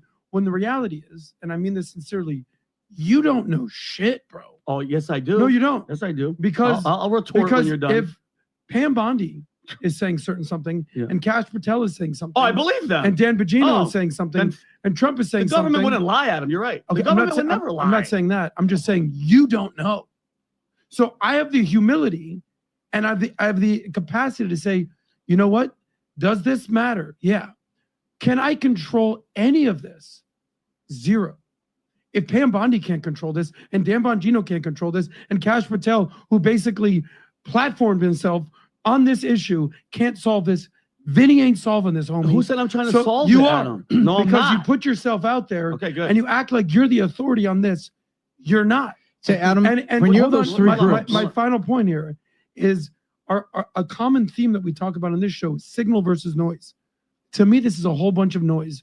You're searching for Bigfoot when I'm trying to get rich and create things in my life. Great. So good luck with your. You're trying to look for like justice and like protect children. I'm trying to get rich, dude. I care about money. I'm trying to get money, dude. You're a brokey. You're a brokey, bro. You just want like justice, and you're like interested in like crimes and stuff and like corrupt elites and Mossad and Israel. You're a brokey, bro. Search. I'm going to go live in reality. I have a and I'm not question. and I'm not downplaying the significance of this. I'm saying for most people who are fat, lazy, broke, the people I'm talking about, they're obsessed with stuff like this when they have so many personal issues in their life they can't fix. So they basically deflect and say, yeah, but Epstein. Yeah, but the Tiger King. Yeah, did you see what happened on Game of Thrones? No, I didn't, because I'm actually doing bigger things in my life. But do you think people... How big are they? So you analyze it, and you say there's three groups. Okay, of the three groups, you say, Adam, what is the percent size of each one? Is it third, a third, a third, as you see it, just as you estimate it? Because you said you broke it into three groups you observed. Maybe, maybe not. I don't know. I haven't done the exact math. No, but what is your a very sense? valid question. What he's asking you is, what do you think majority of people? You're thinking about Epstein, bro? I'm trying to get rich and bang sluts, bro. We're not the same, man. We're not the same, dude. People in America fall. These are types of questions we ask on the podcast. You don't have to get 100% right, but what is your assumption of where people fall? I would say there's a vast percentage of people who genuinely care about this. Like More than 50? I care about this. Like this isn't group so three. let's be real clear here. This isn't a top 3 issue for me. It may be a top 10 issue. I don't think it's a top 3 for most Americans. I think most Americans wake up, they want to work, they have to deal with rent or their mortgage, their cost of living. They want to deal with their kids, they want to take their kids to school. Do you even shave your arms, bro? I'm trying to make stacks and bang chicks. And you're over here talking about Epstein? You're talking about like Ghislaine Maxwell? What, dude? What? You don't even shave your arms, bro. Take your shirt off. Let me see if you got a 6-pack right now. Right now. Because you're in one of these 3 categories, bro. It's summer right now. They're worried about immigration, the border. I don't think the average person's waking up going, did we find out about Epstein? Adam, So there was a 45-second response. No, there was a answer that 7-second response. No, there's no way 7 seconds. That was. So what percentage falls in the category of people that care? Either say you can't answer it, we'll move on. No, But don't take 2 minutes. I didn't take 2 minutes. I took 7 what seconds. Are the 3 It just went categories? from 45 seconds Okay, I'm to gonna 2 move on. minutes. Let me just come back. But over no, here. but Go, the Vinny, reality is, hang on. people I'm gonna do go to care Vinny. about Vinny, this. go ahead. Go We're ahead. not gonna get Go an answer on a here. rant for Vinny, 30 go seconds. for it. Yeah, Adam, well, you said so much, and so much of it was bullshit. So I have to kind of process it in my brain, because you think people like me wake up every morning and no, Adam, I wake up, I listen to 432 hertz calm, I go to the gym, I do my thing, and I can walk, Adam, like the average American, walk and chew bubblegum at the same time.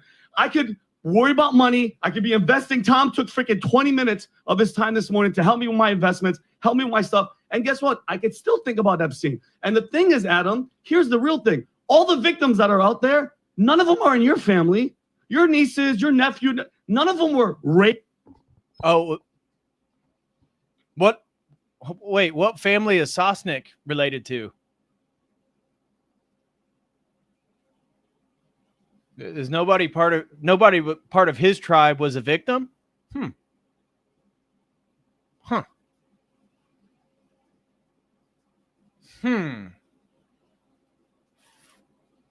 Sosnick.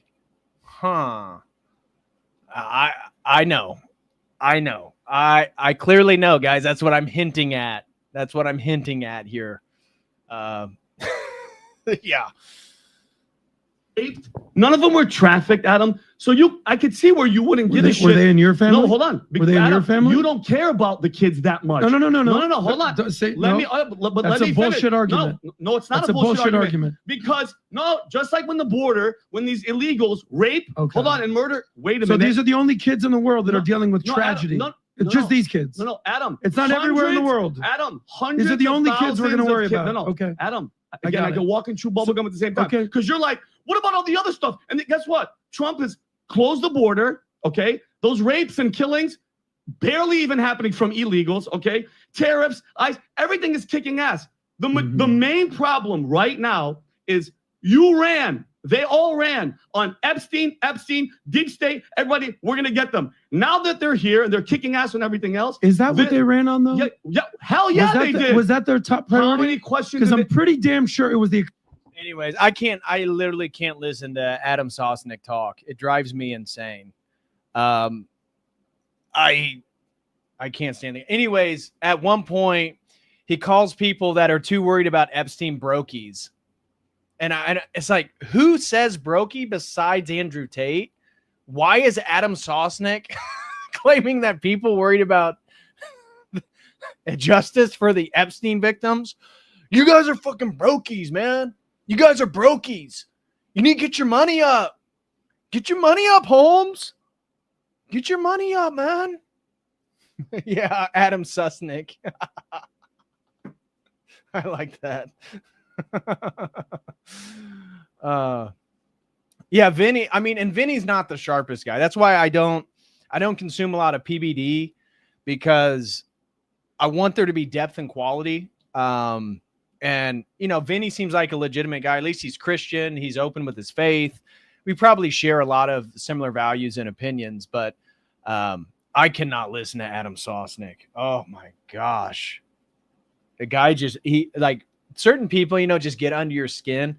Just his demeanor as like this alpha male, and he's such a freaking beta follower. I just can't deal with that dude. Anyways, you get it. The point of is just to show how dumb that guy is. Anyways, we already covered the vote today. Republicans refused to recognize it. Here's Trump saying that he's going to send 17 Patriot systems to Ukraine. Again, we kind of already talked about that nonsense. This was a positive. This is what I was telling you about earlier. Is Muslim majority in Albania ends for the first time since the 17th century. So 4 centuries. That's amazing. Yeah, seems like a low IQ monster. He is, and he's very aggressive, very assertive. And he's got like the backing of Patrick Bet David. He's got like his own like manosphere dating podcast, and he acts like he's Andrew Tate, and he's not even close. And yet, I don't know. I just can't. Anytime there's a way to dunk on Adam Sosnick, I will do it. I promise you guys, my loyal audience. If Adam Sosnick, if there's something to dunk on him about, he will be in a drama alert. I promise you that. I promise you that. Okay, we should be getting into the Fuentes and Candace stuff. So Justice Department tells Supreme Court not to toss the sex trafficking conviction of Ghislaine Maxwell. I thought there's nothing there, DOJ. Interesting. Very interesting. Double speak. Says one thing, does another. This was something I thought interesting. This is just another highlight of the failure of the Trump administration, and really even Maha. Like I've been incredibly disappointed with RFK Jr. I mean, the mRNA shots still on the market, still recommending them for 6-month-old babies and older. You know, I'm glad the fluoride. I'm glad that some of the corporations are moving to like beef tallow, but I mean, just incredibly disappointing. This was Alex Jones yesterday. Over the weekend, the Trump DOJ knocked another ball for team tyranny out of the park. They blocked a federal court ruling that had the support of the HHS, EPA, FDA, you name it, and all these scientists, and Robert Kennedy Jr. and the plaintiffs, to remove hydrofluorosilicic acid, or the most toxic concentrated form of fluoride, out of the water. Now, the United States started fluoridation after World War II. A few countries in the world put a little bit of it in. It's all been removed. You have major FDA reports coming out last year that it causes major neurological problems, brain damage, cancer, lowered IQ. Until the 1940s, it was the main bug poison you bought at the store. They would just put powder out on the ground, and if a bug walked through it, it would later die. And that's just regular sodium fluoride, not super concentrated, weaponized, the most deadly form of fluoride, and the second strongest acid in the world, hydrofluorosilicic acid. It also acts as an adjuvant for any other toxins in the body to bring that across the blood-brain barrier. It's heavily connected with the cocktail of other things like vaccines and pesticides to autism, the exploding neurological disorders we see. So here we have the Trump administration that's been doing so much good, now suddenly accelerating war, now starting to authorize more mRNA shots, coming out and saying there is no Epstein list. And so forget about it after promising to release all the Epstein information. And then Trump did an about face over the weekend and said, no, actually the Democrats have controlled the Epstein case files for years. So they've doctored them, which they doctor everything. I'm not saying that couldn't be true. But at the same time, it's just flip-flopping and 180s and all the rest of it. And then you've got this action by the Solicitor General, officially under Pam Bondi, to appeal this federal court ruling that says take hydrofluorosilicic acid out of the water. Now, states across the country, led by Utah, now passed laws to pull it out. Kennedy wants a federal ban. He's been pushing it. Even the top FDA and EPA scientists are all on record. And then there's major law groups that have been winning cases. We'll put their sites and X post up here. And we just saw the FDA come out last week and say, under Kennedy's direction, he doesn't control it, but he's advisory, you need to take all the fluoride out of the different children's medications that they just add to it to strengthen the power of whatever the drug is. It's an adjuvant, it's an accelerant, it's an amplifier, but it's a serious neurotoxin. And so that's now out. They've now ordered the drug companies to stop it. So what Kennedy can do, he's doing a great job on, but more and more he's being blocked by the goalies that is the DOJ. So this is a hands down known fact of how deadly hydrofluorosilicic acid is and what it does to our bodies, how it's lowered U.S. IQs massively. So anyways, I just wanted to bring that to your attention because it highlights the failures of the Trump administration. I mean, regarding this particular topic, RFK Jr. has been good, trying to push some of the legislation through, being blocked by Pam Bondi's DOJ. Like, what's going on here? Unfortunately, RFK Jr. wrote, do you guys remember his first two posts as HHS? What were they about? Anti-Semitism. He was worried about the health epidemic of anti-Semitism. I don't know if that was a humiliation ritual, but very interesting that his first two posts as HHS on X had to do with combating anti-Semitism. Jernan throws in 5, says Adam is like Wood. Is that Woody Allen? If he had looks, yeah, I could see that. I could definitely see that. Over on Dono Chat, Eric Vigilant throws in 5. Thank you so much, Eric. Really appreciate that. He says, hello, DPH. Do you know how to build a gorilla nest? No, I don't know how to build a gorilla nest. Not too interested, but appreciate that. Over on Streamlabs, Ben Shapiro's dual loyalty sends in $3. Well, thank you very much, Ben Shapiro's dual loyalty. He says, Charlie Kirk's gums are on the list. You guys are mean. You guys are mean.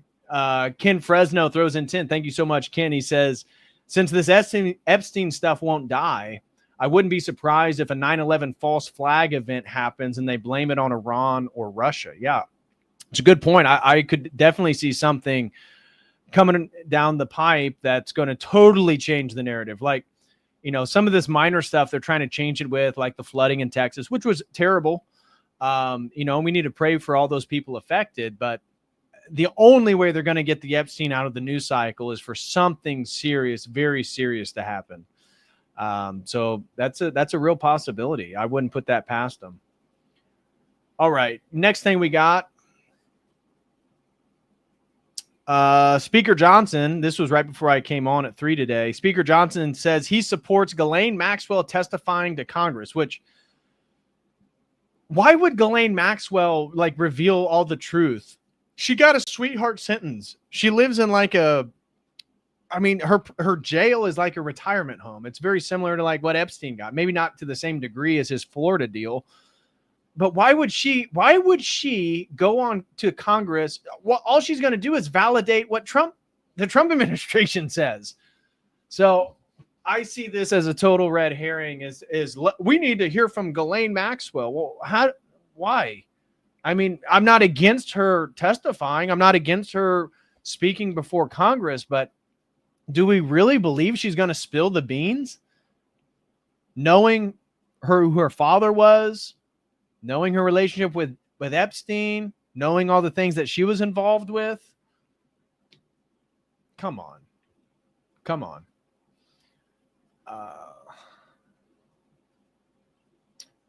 All right. Here is the new soon-to-be mayor of your beautiful American city, Minneapolis, Minnesota. He quite literally looks like the meme. Bro, how did you know I'm from Somali? Or how do you know I'm Somali? So we have Omar Fatah is running for Minneapolis mayor with plans to raise the minimum wage to over $4 over the next few years, freeze rent, and Trump-proof the city from ICE. Now, obviously, I'm in favor of ICE. We need to do something regarding rent. We need to do something regarding mortgages and housing. And we need to do something regarding people's inability to actually exist in America right now. And that's why I feel like the Trump administration is conceding so much ground to like that Muslim mayor in New York. And this guy, forgive me, he looks like he's born of incest. I mean, I'm no Somalian expert. Do all Somalians look like this? It reminds me of like somebody with like fetal alcohol syndrome or something. Like, I'm not even trying to be Superman. I'm the captain now. I'm the captain now. Oh, gosh. Thank you so much, Austin. I mean, honestly, guys, like when I saw him, I literally thought he may be mentally impaired, like born of incest or something. I heard him talk. He's fairly articulate, but why is the Trump administration just allowing them to garner support from young people? Because they won't deal with these issues. I mean, I have not seen mortgage prices and housing prices, the housing market go down recently. So I don't know. Anyways, let's get into the Trump Candace debate. And I start with this little comment here that I found a screenshot of. Like I said, I watched the whole conversation between them two. I'm not a huge Fuentes fan. I think he's really articulate. He's a sharp guy. He's got opinions I don't agree with. I always thought it's weird with how much money he makes and how he's been perpetually single. The cat boy stuff. Some of the comments regarding like homosexuality and marriage and having a wife. Again, I don't know Fuentes. Like I said, I've never engaged with him, but he's blocked me on X. This was from 2020, 2021. I always wondered, like, is he gay? Maybe is he a closet homosexual? Is there something like I don't know? Is there something that's being hidden there? Maybe he's just really like non-sexual. I don't know what's going on. Yeah, it seems like a lot of you guys think that maybe he's yeah. I've speculated on that. I mean, if you're a trad Catholic guy and you have hundreds of thousands, if not over $1 million, and you live by yourself, you're in Chicago, I mean, you have a high profile in regards to like millennial Gen Z culture. Seems like you'd have a girlfriend or get married. And so that was one of the contentions that, Candace brought it up during the debate or the conversation or the interview. I mean, much of the first half of the interview is just her like getting Fuentes to talk about his story, when he kind of got outed from being a writer at the Daily Wire, questioning Israel and how all this stuff unfolded. But one point that I agreed with is she kind of pushed back on like, how come you're not married? And his point was essentially, and she did kind of chastise him with it, but he likes to live the life he's living and he doesn't want other responsibilities, essentially. Okay, fair enough. But that's not a very traditional Catholic opinion, right? It's a very contemporary, modern, consumerist opinion that you just want to make sure that your appetite, your pleasures are satisfied, satiated. So you don't really want to take on responsibility of a child and a wife. And yeah, your life changes when you're married. That's for sure. So I thought that was a fair criticism of Candace. And he responded like, you don't know my life. You don't know my situation, which is true. Fair enough. But this comment kind of highlights a lot of sentiment that it seemed like me reading the response to the interview. Like I said, I feel like Nick actually came out looking fairly good from it. It says at the end, she asked Nick, is there anything you want me to ask or do you want to ask me? And Nick says, well, you met me today. What do you think of me? You would think this would be an easy question to answer, given that they have been talking for 2 hours, plenty of time to form an impression about somebody, right? And yet she appears to be completely caught off guard and doesn't even attempt to answer the question. She instead does the thing that politicians do, where they answer the question they wish they had been asked. I find that very curious. Maybe she's just not very intelligent and doesn't know how to think on her feet and summarize what she's learned so far. Or maybe she just lacks any real curiosity or hasn't really learned much about Nick at all, because the entire video has been in bad faith and has mostly consisted of her waiting for the next opportunity to criticize or patronize Nick, which kind of is true. Candace claims to have grown and matured through marriage and raising children, and yet she still seems like the same unpleasant and bombastic. Not sure what the end says, but that was kind of my take. Is I totally credit. I think Candace now has 4 children, so God bless her. Again, at least I know she's a convert to Catholicism, but the way that I saw it in the same kind of light, that after he kind of did his story, which was probably almost the first half of the interview, she had all these clips lined up, ready to get him, ready to, confront him like, oh, you said this, here it is right here. And it did kind of look like, it made Fuentes come across well, because he didn't really lose his cool. He was very articulate when he was defending himself. And the impression I got at the end of it, because I thought there would have been more cordialness, more agreement because of where Candace has gone in recent years. And yet it almost felt like this was an attempt for her to talk about the Israel Zionist thing and yet try to differentiate herself and break any sort of taint of Nick Fuentes. It seemed like that was kind of the intention of the interview. It wasn't so much to like degrade or criticize Fuentes as using critical clips of him to like separate what she's doing over here isn't what he does over here. he's more of a problem and I'm okay, and yet I'm still talking about the Israeli Zionism stuff. That was kind of how I saw the interview. Candace is a woman, end of story. Nick is smart, but he's a snake. Yeah, I get that. I totally think he's kind of snakish. You know what? He's of Mexican, Italian heritage or something like that. And I've seen his clips. I mean, like, he is snaky, and, you know, he's very trolly. Snaky's probably a good adjective. But I thought the overall interview, it didn't really make him look bad. It kind of looked bad for Candace. And it seemed like Candace was really just trying to separate herself from Nick Fuentes and everything he represents, while still maintaining her criticism of Israel and Zionism and Jewish influence in America. I mean, what was your guys' take from that? Oh my gosh, I also didn't do a poll. I want to do a poll on the Epstein stuff while we cover this. Start a poll. Trump covering it up. Why? Okay, so we're going to do a poll on your guys' thoughts on the ending the Epstein stuff. I'm curious now that we've gone through all the videos. I meant to do this before we got into the Fuentes Candace thing. Is I'm going to ask you what you think Trump's motive is. So, Trump covering up. Why? He is implicated.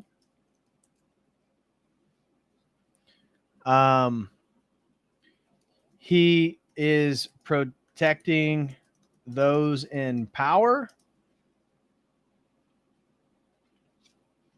What would be another option? So he's implicated. He's protecting those in power. Never had any intention to release, or he just trusts those under him. All right. So this is interesting. I'm really curious what you guys think regarding Trump's motive for trying to cover up the Epstein stuff. So please vote on that, guys. I'm curious to get what so Trump covering up. Why? Is he is implicated? He is protecting those in power, never had any intention to release. He trusts those under him. Looks like he is implicated as the majority. Oh, now it's 50-50. Okay, I'm going to leave that one up. We're going to go over the Candace Nick stuff, but do vote. I'm curious what you guys of the audience actually think about that. Let's see. I got some clips from the Candace Fuentes thing. So let's watch one of those. This is his review of it. We're going to come back to that. That's him discussing it afterwards. So here's one right here.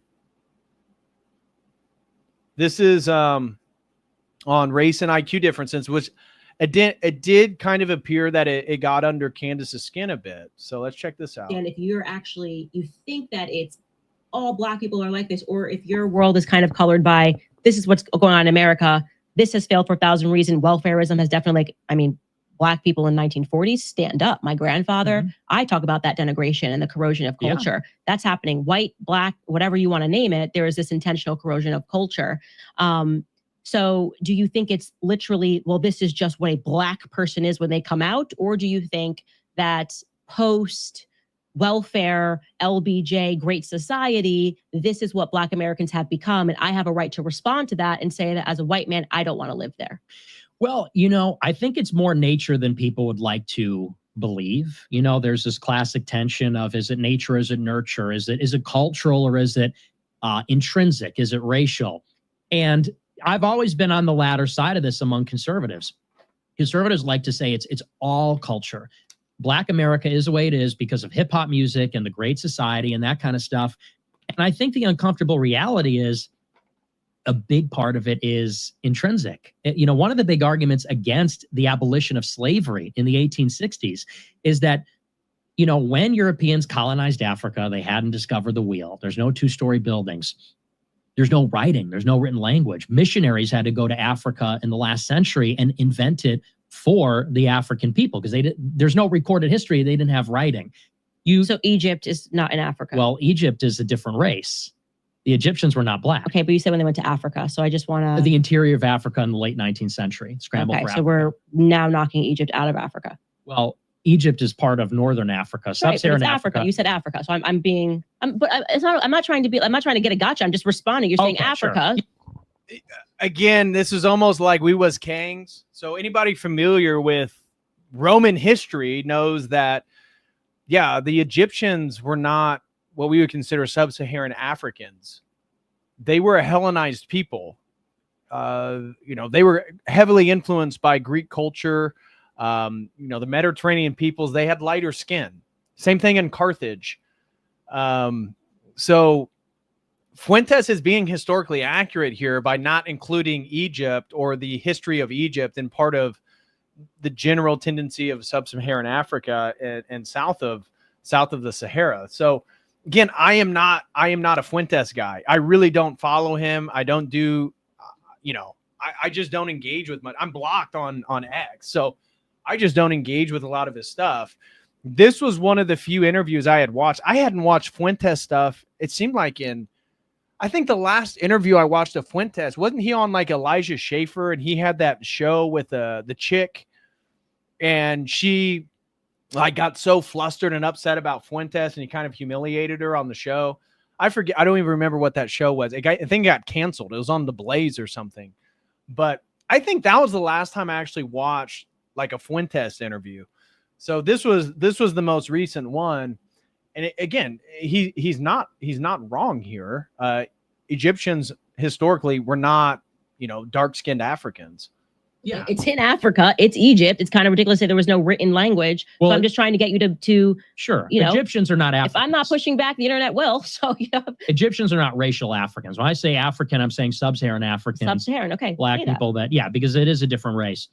In sub-Saharan Africa, and Europeans did not penetrate that until late 19th century. They didn't have any of this. To the extent that you have infrastructure in Africa, it's from the Muslims in the Sahel and the Maghreb in northern Africa, where the Arabs colonized. And then you had, Carthage and Egypt, you had ancient civilizations, but sub-Saharan Africa, they didn't have that. You take these people out of that land and put them here, and they're enslaved people. You let them free in a modern, liberal republic. They're not going to succeed. It's not going to go well for them. And that was one of the arguments against abolition. People said if you free them without any assimilation, without any kind of process for them to be acclimated, they're going to die. And that's exactly what happened. Many of the bottom 10% of the lowest IQ Africans just died off for generations. And it had pardon the expression, but it had a eugenic effect, because over time, if the weakest are dying off, that's one argument for why blacks in America have a standard deviation higher IQ than the blacks in sub-Saharan Africa. So, so I do believe there is something intrinsic going on there. And what makes people uncomfortable about this is the idea that it's unchangeable. There's something about, and this is why I'm a Catholic, we do have an inherent desire for universalism. We do believe that there's a common humanity and a common human community and all of that. We hate the idea that we're born a certain way and we can never change. And that's just the way it is. And we even think about this in terms of, it's become not so popular these days to tell children, you can be whatever you want to be. Because we know that's not the case. Some people are tall, some people are short, some people are smart, some dumb, some ugly, some handsome. That's why, by the way, incel-dumb is a big part of this also. So you believe these are immutable characteristics that are assigned at birth? I think that, yes. For the most part. Things like race, all those attributes are immutable and unchangeable. But they have changed. Just factually speaking, they have changed. They change over time, over the generations. Okay. So again, this is where Candace did. When he's saying an immutable trait, he's talking about a specific person from a group, an ethnic or racial group, and regarding their lifespan. The argument he's making is why African Americans are a standard deviation higher is because of the culture and the environment. This is nature versus nurture argument, and that nurture can influence the potentiality of nature within us. Okay. And again, this is where, for me, this is where I feel uncomfortable with some of the IQ stuff. Not that there's a difference between racial groups, and not that East Asians don't test the highest. That's the thing, even about using, the bell curve or the IQ test to talk about racial differences. It doesn't mean that, white European people are the absolute end all be all. And so even though East Asians may score like 103 to 105 on average, a little bit higher. I've been to China. They don't have the same ingenuity as Christian civilization. So yeah, maybe in regards to pattern recognition, I would still prefer the history over Christendom over like East Asia or something like that. But to reduce everybody to IQ, that's where the eugenics movement of, the 20th century, the late 19th century through the 20th century, that's what they were about, is like reducing everybody to a definition of IQ. And this has to do with the elevation of reason from the Enlightenment and how we had a new anthropology, a new lens to perceive human worth, human dignity. So, and I think I don't remember, Fuentes may have made this argument in the interview. I don't remember, but my position is we as Christians can't reduce everybody to just IQ, but we certainly shouldn't be not allowed to discuss IQ and how that influences different groups and different histories. I think that's totally fair. Then you don't think it's immutable, because if this was an For immutable an individual characteristic- person. Okay, so you're saying that if you are born at this space and time as a Black person in America, here is the cards that you're dealt with, change that over time. Something like IQ does not change. No, doesn't change wildly. It only changes genetically over. IQ is a big one, and that's a genetic trait. And so that can change over the generations, but you can't take an individual that's 75 IQ, which is the average in West Africa, and take them to 100. So two dumb people can't produce a smart person. I believe they can, actually. Yeah. But so does that kind of debunk your? No, because it's rare that. How would that debunk? That just has to do with phenotypes and genotypes and how, just like two full-size people can give birth to a midget and midgets can give birth to normal-sized people. What? How does that? What? I don't understand her response. Happens, but IQ is a heritable trait, so it's unlikely that happens. So again, in that you kind of could feel the tone and tenor of the conversation. Base Biker throws in 5, says, consider that we are in an info war and things politicians say may or may not be true or may be intended to cause certain effects. Very true. Very true. This is, we live in the infosphere. Nathan Slippery throws in 10. Thank you very much, Nathan. He says, I think there's a group of elites that has been in power since the 1800s. The fight we see now is a battle between them and a new group. I think Trump is part of the blackmail rings of the new elites. I don't know. Do you think you think Trump's not old money? I mean, I get how he built what his father had to a larger empire. I don't know. I mean, that's the general discussion on the power factions of America, Anglo-American establishment, the WASP elite, Jewish influence, all those different things. So yeah, I don't know. I need to sit and contemplate that a little bit more and think about how I would categorize Trump in regards to new or old money and where he would align in regards to the divisions among some of the elites, the American elite establishment. But good point, Nathan. Thank you very much, brother. Prodigal, been a member for 1 month. Thank you very much. He says, are you familiar with Dr. Matthew Raphael Johnson, ortho historian professor who approaches these topics from an ortho perspective?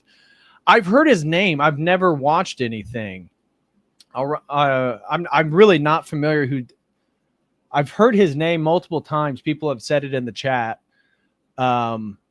I'll have to look that up. Dr. Matthew Raphael Johnson. Dr. Matthew Raphael Johnson.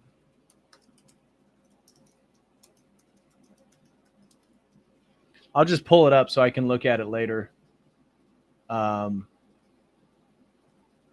Okay. Yeah, I'll check that out, Prodigal. I am not familiar with who that guy is or any of his work or anything. So I'll look a little bit further into it. Rebel Umbreon throws in 20. Thank you so much, brother. He says, I think the main problem is that blacks were never really Christianized due to the segregated churches. Look at the pre-Christian Celts and Germanics. They were incredibly violent and troglodytic before they converted. Yeah.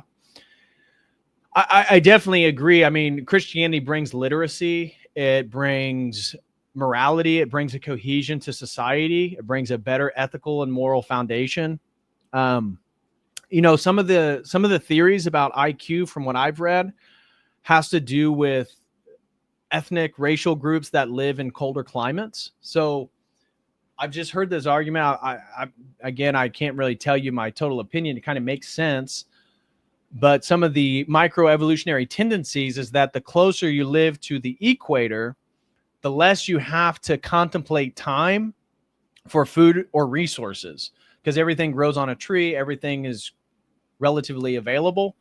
Where one of the arguments for why Asians and Europeans have higher IQs is because they lived in climates where they had to plan. They dealt with 4 seasons, or they definitely dealt with winter. And because of that, they had to plan accordingly their resources, the future, their concepts of time. And I've heard that the dealing with the variation and the planning of time was one of the catalysts for abstract thought, where people or cultures closer to the equator tended to not have. Now, I'll leave that to what you guys think, but that was what I've heard. Miggy Hypocrite throws in $1. Thank you very much, Miggy. Somebody, Sigma Christian says, how? Well, the idea is just, I don't know what he's saying how to. Is he? Yeah, absolutely. Christianity brings the healthiest lifestyles. Sigma Christian says, okay, then why we splitting races and colors? There is only one race. No, there's not one race. I mean, are you saying that there's no differences between groups? I mean, sickle cell, like that's a disease that affects a particular group of people based on genetics. So there's definitely differences. Zero Smoke says, nah, the black family pre-civil rights was very strong and deeply Christian. The fragmentation we see in black families now is due to progressive policies propagated by the government and NGOs. Yeah, I can agree with that. I mean, when they had intact nuclear families, they're absolutely better. And just to understand the IQ discussion, we're talking about a mean average. So literally the smartest person and the highest, not that this is true right now, but theoretically it could be the darkest, most sub-Saharan African person on the planet. That's an anomaly. We're talking about a general G factor. So to say that somebody couldn't be incredibly absolutely they could be. But no, Zero Smoke makes a good point about the pre-civil rights black family. I think that was they were moving in the right direction, pre-civil rights. It's unfortunate, again, what welfare and what Lyndon B. Johnson in 1964 did to the black community in America. I mean, that was a huge reason why they're at where they're at right now. So thank you very much,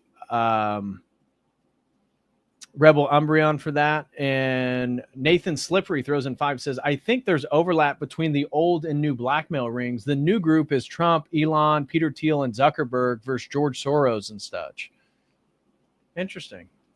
I mean, Trump and Elon seem to be on the outs right now, but fair enough. Point taken. Okay, let's get to our next clip here. I think this is another one from the interview. And this one,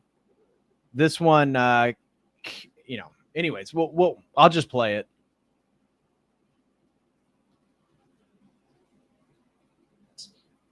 You're a black woman in a mixed marriage, so obviously you have different I'm interested. beliefs on this. If we don't, I listen. I'm never going to obviously adopt your beliefs on it. I just think it's patently wrong. But you understand why I would want to have grandchildren that are white? I don't have an issue with you saying you want your kids to But look do you like understand why I would believe that or feel that way?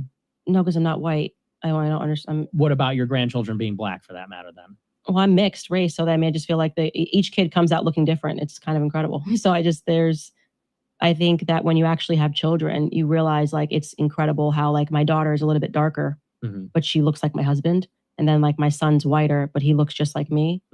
And I think that's kind of one of the exciting parts of being in a mixed race relationship. I'm always like, oh, I wonder what this kid's going to come out looking like. If you're saying that generations down, like 3 generations down, it'd be possible that you could just have all black kids or something. Would that bother you? You'll probably be dead. When that happens, you'll probably be dead. I'm alive now, and no, but I'm saying is that like by the time you could breed it out, so to speak, you'd be dead. So I'm just answering your question. Like, it doesn't bother me at all. No, obviously not. I'm saying, but do you understand why I would feel that way? If I understood it, I wouldn't be in a mixed race relationship. I don't understand it. But you have no I accept empathy it. then for like, no, you can't step outside of your situation. I mean, no, I'm not. I don't need to have. How would I have empathy for it? I mean, I don't feel that way. Okay. So it's just something that we disagree on. Well, I'm saying that because I actually can understand the appeal of a mixed race relationship. I get it. I mean, I find other races attractive also. And, you know, if I was in love with a person from another race, I would probably want to build a life with them also. But my values are not just who I'm in love with and things like that. It's also my heritage, my identity, my race. And, you know, I like the idea. It is important to me. My parents look a certain way. Their parents look a certain way.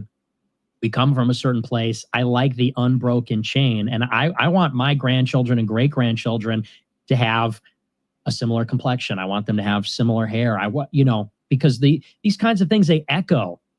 We're all connected, not just in time horizontally, but vertically across the generations. And so the idea that, you know, 2 or 3 generations down the line, one of my children bears no resemblance to me at all, it's almost as if we're not related. It's almost as if I never existed. And there's something very disturbing to me about that. And I can understand why people are okay with that, you know, because people have various feelings about race. They say, I don't care about my race or whatever, but I do.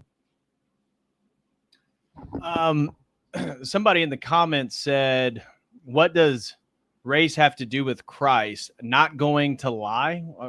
Not going to lie. What does that have to do with anything? And it's pretty easy answer is that Christ saves both Jew and Gentile. So everyone is united in Christ, but Christ also created all the different groups of people.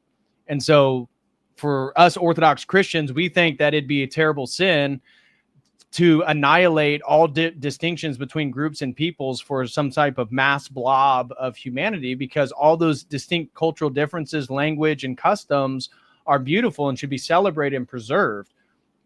Doesn't mean interracial marriages are a sin. They're not. That's totally fine. But preserving the characteristics of unique groups, I don't want to live in a world where Japanese people don't exist. Like, I want to have Japan. I think Japan, I've been to Japan. Japan's a very interesting place. Different. Some things I like, some things I don't, but you know, this is a beauty. And so Pentecost, anybody who's Christian knows that Pentecost is where true unity is found in the message of Christ. That's why they're all speaking different languages, which were due to the fall of the Tower of Babel, leading into confusion. And now we have pure clarity in Christ, but he is expressed through the unique characteristics and differences of all people. That's the point, is that we're all united in Christ. That doesn't mean, you know, like what? I don't even get the sentiment there. So anyways, going back now, I think that was kind of the juicier clips of the interview. But I had some clips of him talking about, I wanted to go back to this one. This is him talking about that she tried to set him up and intimidate him. And so we'll hear his case. You should have seen her during the interview. She's giving me this look.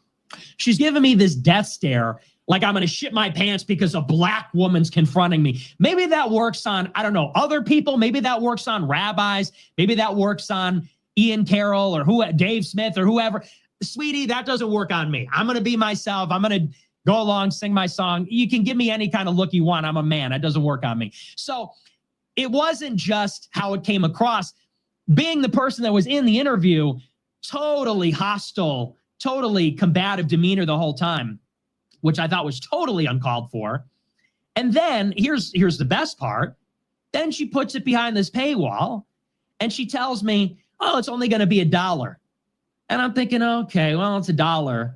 But then I thought, you know what? If 10,000 people watch it, that's $10,000. And by the way, it was $2. Okay, so if 20,000 people watch this interview, you made 40 grand off this appearance. So you invite me down with your pre-prepared, that's not a setup, but you set up the clips in advance. You're going to interrogate me about nonsense, waste everybody's time. And then you think you're going to make a cool $20,000 to $40,000 off the interview? Because a lot of people said, oh, it's $2. That's what she told me. But I'm thinking about it. She's got millions of subscribers. If 20,000 people watch it, she's made a bag off the interview. And look, now from where I'm sitting, the reason I did the whole exposition is I thought the problem is you couldn't have it on YouTube. Isn't that the problem? She goes, I can't have you on because of YouTube. I can't have you on because of the lawsuit. I can't have you on because you never asked me to. Now I'm going to confront you about this. And then she puts it behind the paywall. If the problem was YouTube, why don't you make it free on your own platform? Why don't you make it free on Rumble, on X, on Spotify? She goes, well, I'm going to release it 3 weeks later. But she didn't say that. When she did the trailer, when she did the promotional, she didn't say I'm selling it for $2 and then putting it up for free in a few weeks. Because she wants everybody to buy it. And then she'll put it up after everybody's bought it. Now, once again, I didn't know it was about the money. If she told me I'm going to bring you out here to make money off of you, I would have said no. If she said, no, it's not friendly. No, it's not about Iran. I'm flying you out here to confront you about drama and then monetize it. And it's about the money. Why would I agree to that? Why would I agree to that? I said, is it going to be friendly? Is it going to be about Iran? I don't do setups.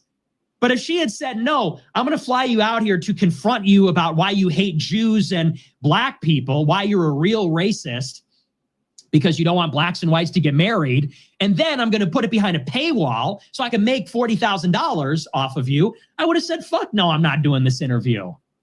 But she said it wasn't a setup, so that's good. I'm glad it wasn't a setup. So that was kind of his take on it. I mean, I can get her wanting to monetize it, but I can also really get the idea is like she could have just put it on X, Rumble, even her website. I mean, I don't know how she's hosting her website. I would assume if this was going on her behind her paywall, however she's hosting her website's pretty secure. She could just offer it for free on her website and drive tons of traffic to her website to potentially become new members. And so instead of everybody paying $2 to watch it, which again, you can watch the whole thing for free on X. Somebody's already uploaded it. And she's going to release it for free in 3 weeks. I mean, yeah, I could see, I think the best option if she wanted to do it, just host it on your website, make it free, and then just have links. You know, you could even do promos telling people to sign up to your website while they're there. I think that's totally fine. I don't think there's anything wrong with that. But again, and I'm not taking one side or the other. I really like Candace's stuff on Brigitte Macron. And like I said, I don't really follow Fuentes. I hadn't watched his stuff since Sydney Watson. Somebody said her name since the Elijah Schaffer, Sydney Watson interview with him. What was that? 2 years ago? I lose track of time, but that was the last like full interview I had watched of Nick. So Dr. Sachs says Nick went in good faith during the war when he was getting audience on his stream of 50 to 75K. Went in good faith during the war. Okay, I see what you're saying. He was getting 50 to 75,000 live on Rumble, and that's why he wanted to talk about the Iran thing. Okay. Nick is totally Skittles, not surprising coming from a Catholic. Well, certainly with Voice of Reason, it hasn't helped. That's for sure. So next little, I don't know. This is probably outside most of your guys' wheelhouse. But there's a chick, she does sports commentary. And we don't have to watch this. I you know, in my passive time, I like to follow sports a little bit. And this woman named Joy Taylor, I'm sorry, not Joy Reid, Joy Taylor, whose brother, I think it's Zach Taylor, played for the Miami Dolphins. He was a big like defensive end, and it's her brother. Because her brother was famous, she got a career in like sports broadcasting, and she's terrible. Like, doesn't know what she's talking about. Everything's racial. She has to defend. As you can see, she has a light complexion and, again, styles her hair in a very European fashion, a Eurocentric fashion.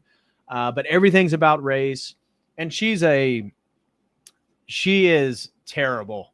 And so she just got fired from her job. And there's a big scandal. Apparently she was like having an affair with her husband, with the CEO of like Fox Sports, and he was married, and they had this whole thing. And then she tried to blackmail him with it so she could get a raise. And so she's associated with all this drama, and she's like this leftist feminist. But she just got fired. So everybody's kind of celebrating, and she just did these recent interviews. This one on how she's 38 years old, and she was bragging about dating like 25-year-old guys. And she's just an absolute degenerate. And here it is. Because I'm 38 fucking years old. So actually, before we dive into that, I think somebody had some super chats regarding Nick. Okay, No Face Killa throws in 2, says, what race would Adam and Eve have been? Well, they're Gentiles. So like Israel, Jews come later. So they're Gentiles. Adam and Eve are Gentiles. They're not Jewish. I don't know what race they'd be. I've heard, I think somebody said something about the races started after Noah. So anyways, I'll say that. Over on Streamlabs, Ben Shapiro's Due Loyalty throws in $3 for 3 different comments. Says, I used to live in Minneapolis, amazing city. Minnesota's a beautiful state. It is a beautiful state. If you enjoy stuff, completely ruined by the Somalis. They work no jobs that require skill, all Uber, and there's nothing more dangerous than a Somali woman driving. Then he says, last one for the night. The reason she is so hostile in this interview is because Nick Fuentes has been calling her out, rightly so. Okay, I did not know this, about riding the coattails of the people who have been talking about her recent revelations for years without giving credit. Okay, yeah, that actually was brought up in the interview. From every interview I've seen of Nick Fuentes, he's always cordial. Her hostility is super off-putting and unsurprising. Candace, like when her guests are smarter than she is just a mean girl who happens to be right-wing, completely insufferable, a female Sosnick. Okay, well, could be true. Could be true. Thank you very much, Ben Shapiro's Dual Loyalty, for that. And over on Dono Chat, nothing. So, okay, let's get into this Joy Taylor stuff, because she's absolute bimbo. And yeah, her show just got canceled, fired from Fox Sports. Love that. You know, I hate to celebrate the demise of individuals. She's very wealthy, so she'll be fine. She's already posting like thirst traps of her working out. She has these, I don't know if they're fake breasts or what, but she always has them out. Let's just put it that way. yeah, like I've been working for 20 years. I'm a professional adult. So we can cut off a lot of dudes if you date, you're not dating, whatever. But like Future, what's the age limit? Age limit? As far as youth to older. What's the youngest to the oldest? Like what's your range? I'm telling myself right now. I would say right now, at my age right now. Yeah, I would not date younger than 25, 26. That's Why you laugh? Why is that funny? No, because I thought she was going to be on I thought you would say. I thought she was going to be on some like 35 to 57. Me too. Oh no, I mean I don't think I could.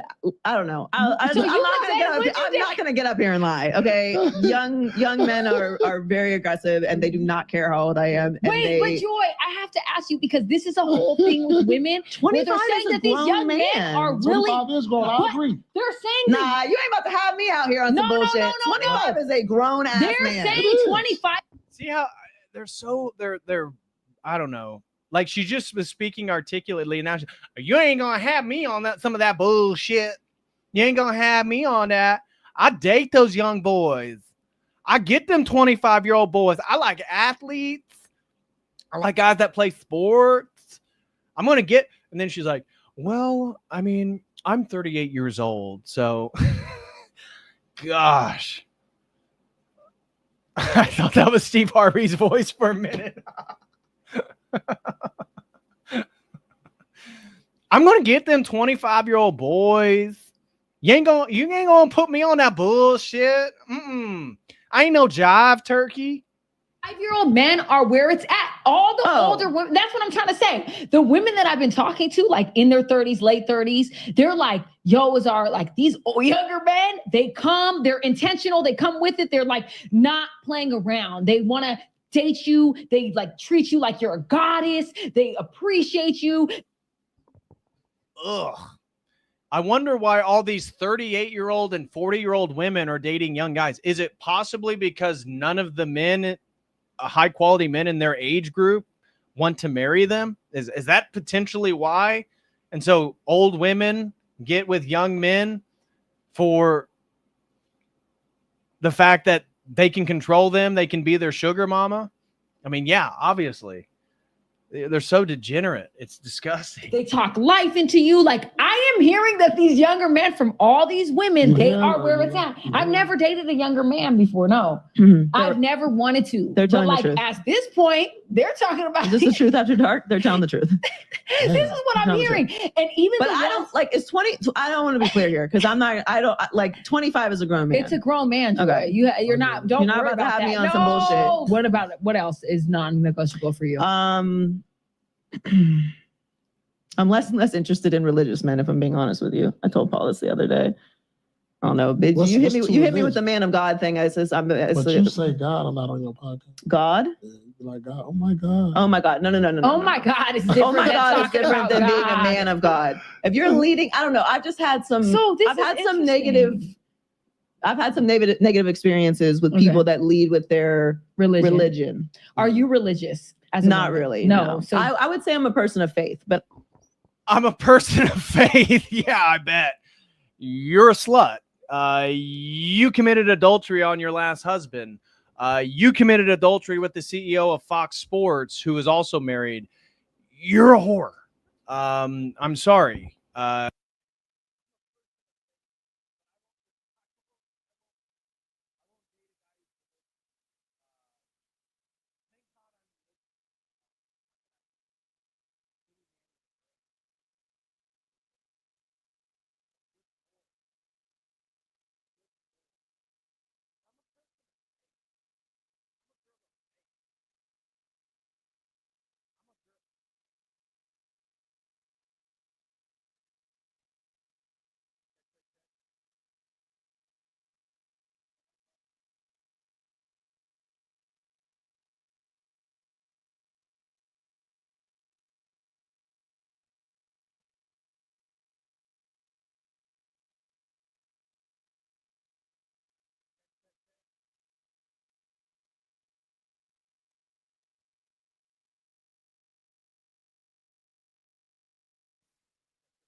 Check, check, check, check, check. All right, we're back now.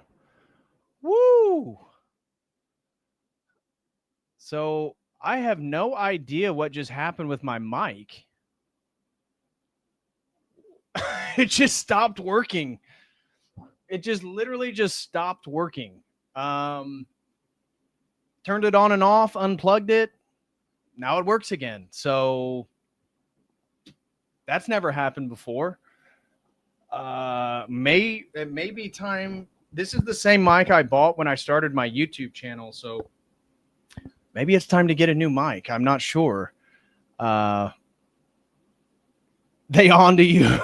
I started to think that. What the heck? My mic just shut off. I just turned it on, turned it off, unplugged all the cords, plugged them back in, and now it works. All right. All right. So not sure what's going on there. Guys, we got 7 more to reach our goal today. If you guys really want to help me out and you support the type of content we're making, I'd be really appreciative if you guys could help me reach my 30 super chat goal for the stream. Evan says, shut it down. Unmute, dude, fallacy. Yeah. Brady Harvey says, God bless you, Dr. DPH. Found your content a while back through Jim Bob and Jay. Keep up the good work. Well, thank you very much, Brady. Really appreciate that, my man. And Irrationally Irritable says, only nerds lose audio. It's Rough Hands, by the way. He's changed name. God bless you, brother. I deserved the jab. Although that was not to my own doing. I don't even understand. Everything was on. Everything was connected. It just stopped working. So anyways, No Face Killer throws in 2, says, good time to plug Alp after the mute break. That is also a great suggestion. So let me, if you guys are interested in the best nicotine pouch on the market, I will recommend Alps. Mountain Wintergreen and Chilled Mint are the go-to, guys. Here is the link. You'll get 10% off. You'll be able to help me out and get the best nicotine products on the market. If you don't have a nicotine, if you're not into it, don't worry about it. There are some really good health benefits. I'm not going to dive into those, but No Face Killer, thank you for the reminder. Use the link that I just shared and get some great Alp nicotine pouches.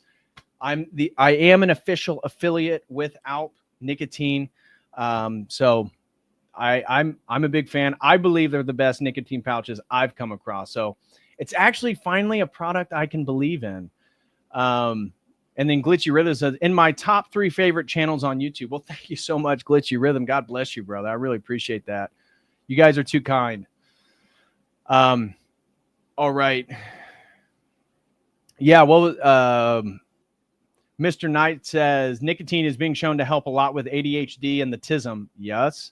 And just general mental fog. So I'm a fan.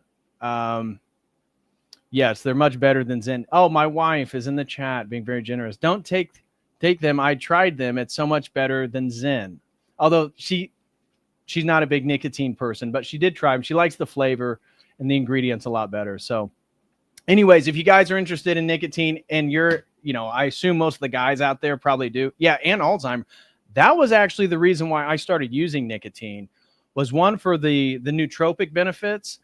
And technically nicotine is one of the things that you're not allowed by law to talk about health benefits for.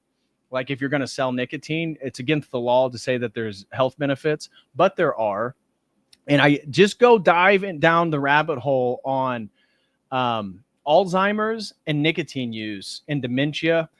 It's like 80% decline in Alzheimer's if you have a regular nicotine habit. So just throw that out there. Just throwing that out there, guys. I started with Vallejo. I have an old one of those right here. Again, the 9, not as good as quality. I tell you, the flavors on Alp last at least a full hour. It's way better. Way better. Yeah, the FDA regs are ridiculous. They are. You can't say there's any benefit whatsoever to nicotine use. But do use my link. Would greatly appreciate that, guys. If you're going to get nicotine using that link. You'll get the best product and you'll help me out. So anyways, thank you guys for that.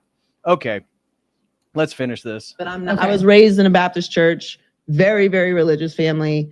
I don't think that just because you're a Christian that you are, you know, not living a good life. I'm just saying, if that's the first thing that you bring to the table, it's a red flag for me because I don't they're hiding behind their I don't religion. care. Why? What does Something this matter to happened me? with that before. That's what that happened. Multiple times. Yeah. Yeah, you might have a trigger behind that. She probably dated Christian men and they're like, no, thank you. I think we're going to be leaving dinner here a little early. I actually have a business meeting.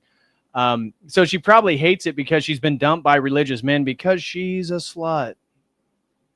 I do. Yeah, I do. yeah, I absolutely. yeah. I'm acknowledging. I'm triggered by this, and it's it's become a red flag for me. I'm Wow. not saying that if you believe in God that you are a red flag. I also don't give a fuck. So just tell somebody else about it. I think for some men they think that that's what women are looking for, like looking for a good Christian man. Yeah. And some people are, but just not me. So But this is my thing about religion too. Like, like man, I don't even. Paul Pierce, former NBA player, couldn't care less about your opinion on religion, Paul. And then this is her another recent interview. Again, she was canceled, talking about how she believes that prostitution should be illegal in America. Be better. Of course not. No. Not at all. Yeah, I don't either. I think there's also there's a massive attack on femininity. Like the idea is that masculinity is actually what's being attacked, right? Like everything is watered down, everything is softened now. You know, everything is feminine. I actually think femininity is under control. I think that a big part of the reason why this is happening is because women got too close to power. Okay, how so? I mean, the reason why prostitution isn't legal is because women got too close to power. I mean, this is like the epitome of the Jezebel spirit right here, right? She can't be around religious folk. They make her feel bad. Gives her the eck. And so masculinity is under attack. Really, it's femininity that's under attack because we're not allowed to whore ourselves for money. And if we could, it's because men are threatened by us. While she's like pushing her push-up bra together, men are threatened by me. Irrationally irritable rough hand says, I use your link for my oh, thank you, brother. But if your kickback is worth it, I can order the other carpenters on my crew. Yeah, please do, man. I'd greatly appreciate that. They do Zen and always bum from me. Yeah, no, please do. I mean, I get 10%, but I really appreciate that. If you're going to get nicotine pouches or you're going to get some from your crew, yeah, please use my link. I'd greatly appreciate that. And I'm telling you, obviously you already do Alps. They're the best quality. Tyler Williams throws in 5, says, Taylor thinks everyone wants her. She looks like Candace Owens.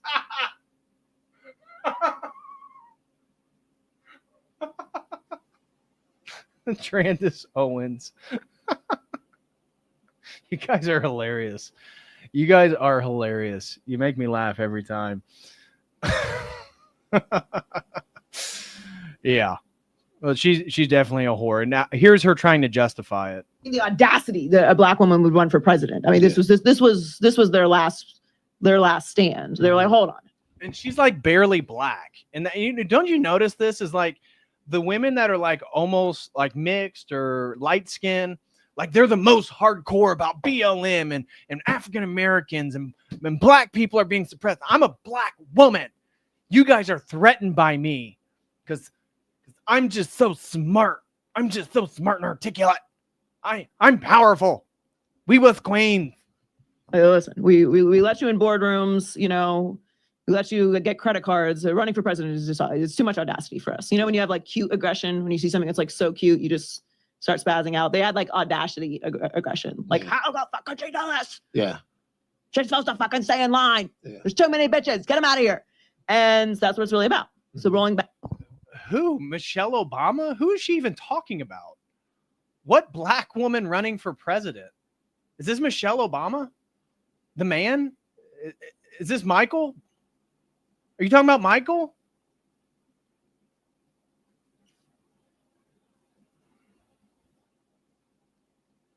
Yikes. Yikes.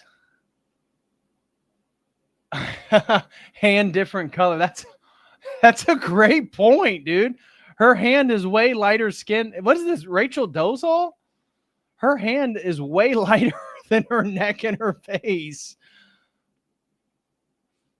Wow. I did not notice that. I'm so glad I stopped right there. Hands never seen the beach. Yeah. For such an empowered black woman. Look how white my hands are. You're scared of me. You are scared of me. Lack of women's rights and this push that women have somehow created this world where there's too much equality and we can make choices about when we have children, and that marriage rates are dropping because nobody wants to fucking deal with a cheating alcoholic man when you can just get your own apartment. Yeah. Guys are lonely.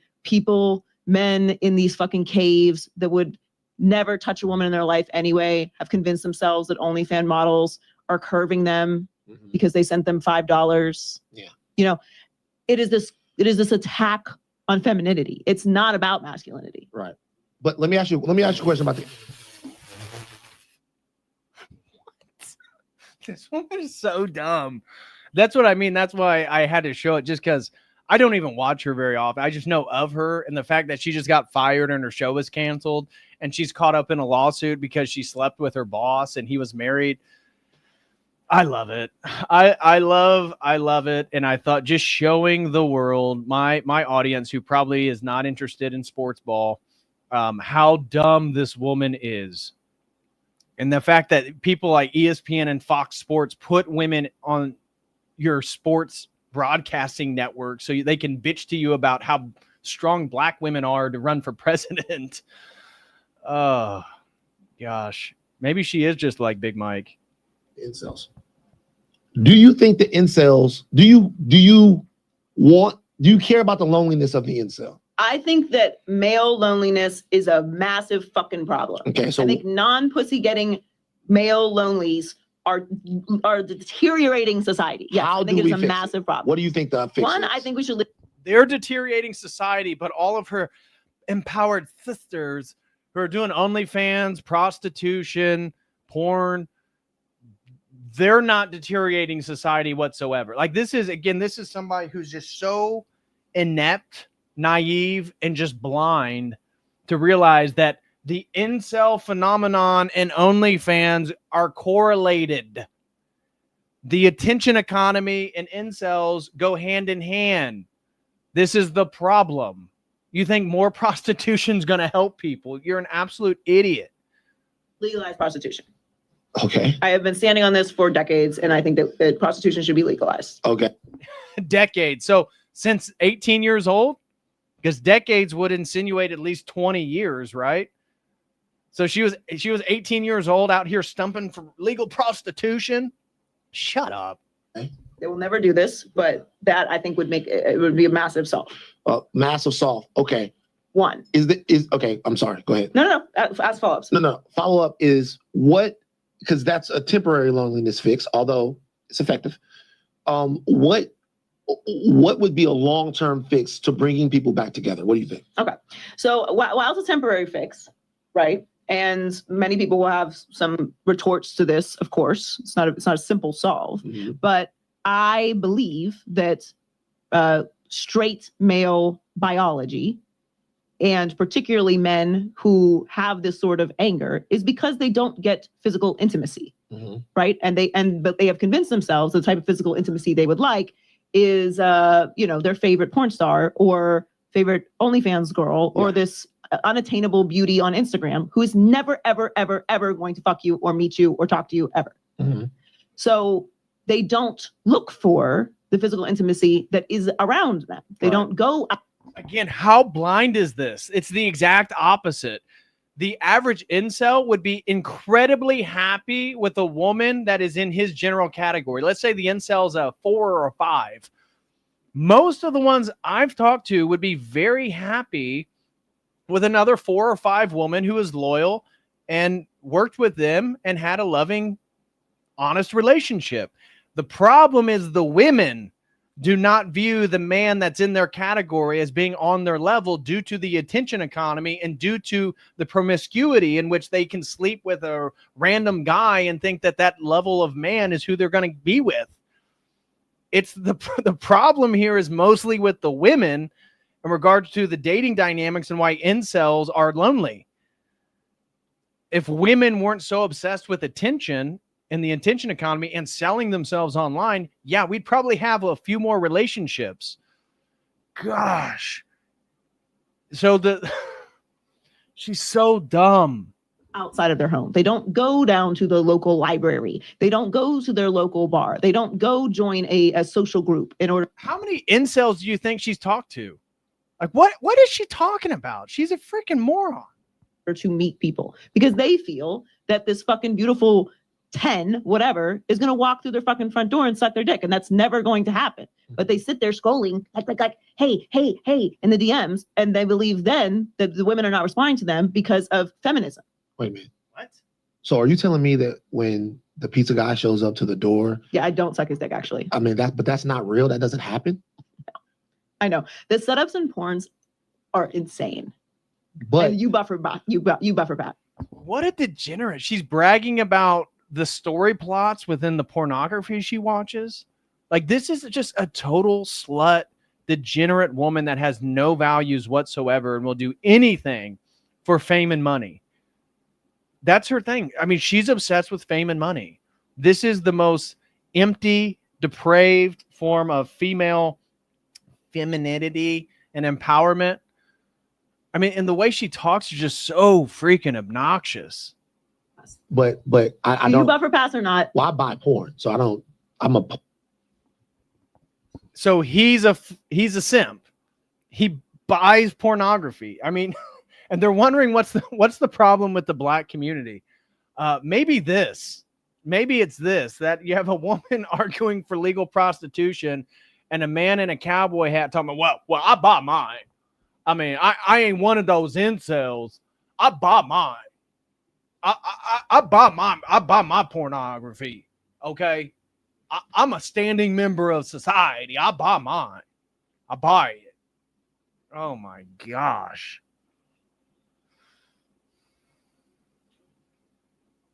Porn buyer. So I don't. So like it. I get. So you have to get your money. I get my shit in the top quality, like it's because I'm actually supporting. Yeah. Like I get my shit. You want it clear? I'm actually supporting. What? No, I buy mine. I got, I actually have playing cards of the different OnlyFans girls and the porn stuff because I buy mine. I support mines. I support mines and I support them doing their thing. And I make sure I get it in 4K because I'm a real homie. What? You're supporting prostitutes? Yeah, I don't want to fucking y'all niggas. I don't understand how y'all niggas want fucking spyware on y'all computers and all of that stuff like that. It's a lot. I watch the BTS. I watch the behind the scenes. I want to know. Watch the interviews. Yeah. Interviews are such a waste of time. I hate an interview porn.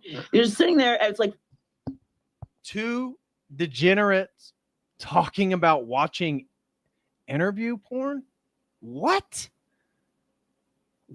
I am just so out of this world. I don't even know what people are into nowadays. I had no idea that people brag about watching behind the scenes.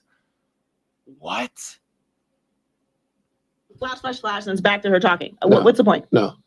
I want to know, hi, my name is Candace. I'm from Rialto. Well, anyway, we have derailed. The point is, I think intimacy is a big problem. I think men not having sex is a big problem. But this is my and the confidence that comes from not having physical intimacy, not having the ability to have sex, turns them into these raging psychopaths that then blame feminism and women running for presidents as the reason why society is deteriorating. And then they go out and vote as such in favor of trillionaires who wouldn't give a fuck if they had their last breath halfway through this podcast. Trillionaires. Wow. I'd love to see the trillionaires that everybody's voting for. God. Okay, we're done with that. We're done with that. Let's move on to a new topic here. What we got here? Oh, this is actually a wholesome video, guys. And this actually worked. So this is a Protestant video. Again, this is just a Protestant guy that does these ability to memorize things. And it's not all about Christianity as such. But I saw this video and I thought, oh, this is actually pretty cool. So this is a wholesome video. We're done with all the degenerate stuff. And this is a guy saying, I will pay you $50 if I can teach you to memorize the 10 Commandments in just a matter of minutes. And he does. And I'm going to show it to you. So check this out. Hey, man, I see your shirt. If I can teach you how to memorize the 10 Commandments really fast, I will give you $50. All right. The first, see the finger right here. You shall have no other gods. There's one God. What's commandment 1? No other gods above me. Right. Commandment 2 says, don't bow down to any other god. So what's 2? Don't bow down to any other gods. Commandment 3, this is not to take the name of the Lord in vain. So you take the Lord of the name with your mouth. So you're putting this over your mouth. Don't take the name of the Lord in vain. So what's 3? Don't take the name of the Lord in vain. Number 1. No other gods above me. Number 2. Don't bow down to any other gods. Don't worship any other idols. Number 3. Don't take the Lord's name in vain. That's right. Number 4. So this kind of looks like a hand, 4. So 4 is protect the Sabbath. Yep. Right? So what's 4? Protect the Sabbath. 5, we're going to make it a salute. Yes, sir. Honor your father and mother. So what's 5? Honor your father and mother. What's 4? Protect the Sabbath. The 6th commandment, thou shalt not kill. Thou shalt not kill. The 7th is don't commit adultery. Yep. There are 2 people in a marriage, not 5. Yep. There are 2, not 5. So what's 7? Don't commit adultery. Let's review real quick. 1. No other gods above me. 2. Don't bow down to any false idols. Number 3. Don't take the Lord's name in vain. Number 4. Protect the Sabbath. Number 5. Honor your father and mother. Number 6. Don't kill. Number 7. And then don't commit adultery. 8. We're going to do it like this, right? Yep. Because in some countries, they cut off your fingers if you steal. So we got our thumbs cut off. All right. So don't steal. What are we doing here? We're not stealing. So what's commandment 8? Do not steal. Number 9. 4 is not 5. 4 is not 5. Don't lie. 4 is not 5. What's 9? Don't lie. Don't lie. And number 10, we got our fingers here. We're wanting what other people have. Yep. This is don't covet. Got it. All right. So we're going to go through all 10 and then you get $50. Okay. Okay. Number 1. No other gods above me. 2. Don't bow down to false idols. Number 3. Don't take the Lord's name in vain. 4. Honor the Sabbath. 5. Honor your father and mother. 6. Don't kill. That's it. 7 is do not commit adultery. 8 is do not steal. 9 is don't lie. And 10 is do not covet. Booyah, baby. All right. Look at that. You get $50. What's your name? Noah. Noah. Oh, Thank what you, a sir. great Bible name. Yeah. So now you know, Brain Athlete on Instagram and YouTube, and you'll see Okay. this video in a few weeks. I like that. That's Okay, cool. man. All right. Great to meet you. Thank you. Nice to meet Thank you too, man. Thank you. So anyways, a little wholesome video. It's actually a pretty good mnemonic trick to remember the 10 Commandments.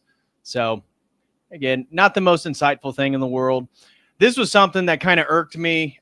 This was yesterday. It was kind of going viral on X. A 12-year-old girl was sent home on Cultural Diversity Day at her school in England. Why? Because she wore the Union Jack.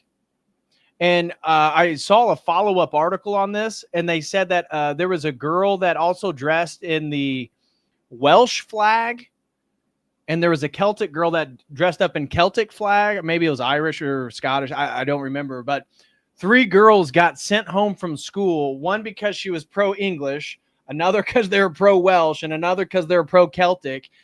And this particular girl made a comment about there was girls in hijabs and like Islamic wear, and that was the point of the Cultural Diversity Day. So, pretty disgusting. I mean, England is a failed country, and the UK it's just failed. It's failed. I really have no optimism for the UK. I have optimism for Ireland, probably not the rest. Okay.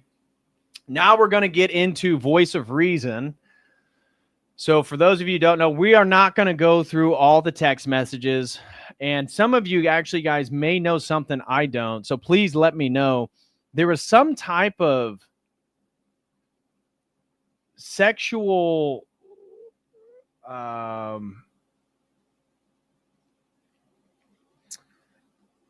okay, so this is Voice of Reason. There was something about like something saints. Do you guys know what I'm talking about? It was like something saints, and the Voice of Reason was doing like some type of sexually promiscuous stuff with these women. You guys know what I'm talking about? I didn't look too deeply, and just like I didn't look deeply into the Conor McGregor's penis going viral on X. I didn't look into that either. Not interested. But Voice of Reason, these are some of his text messages. So just so you can see, so supposedly this is a 14-year-old girl, and he was 21 at the time.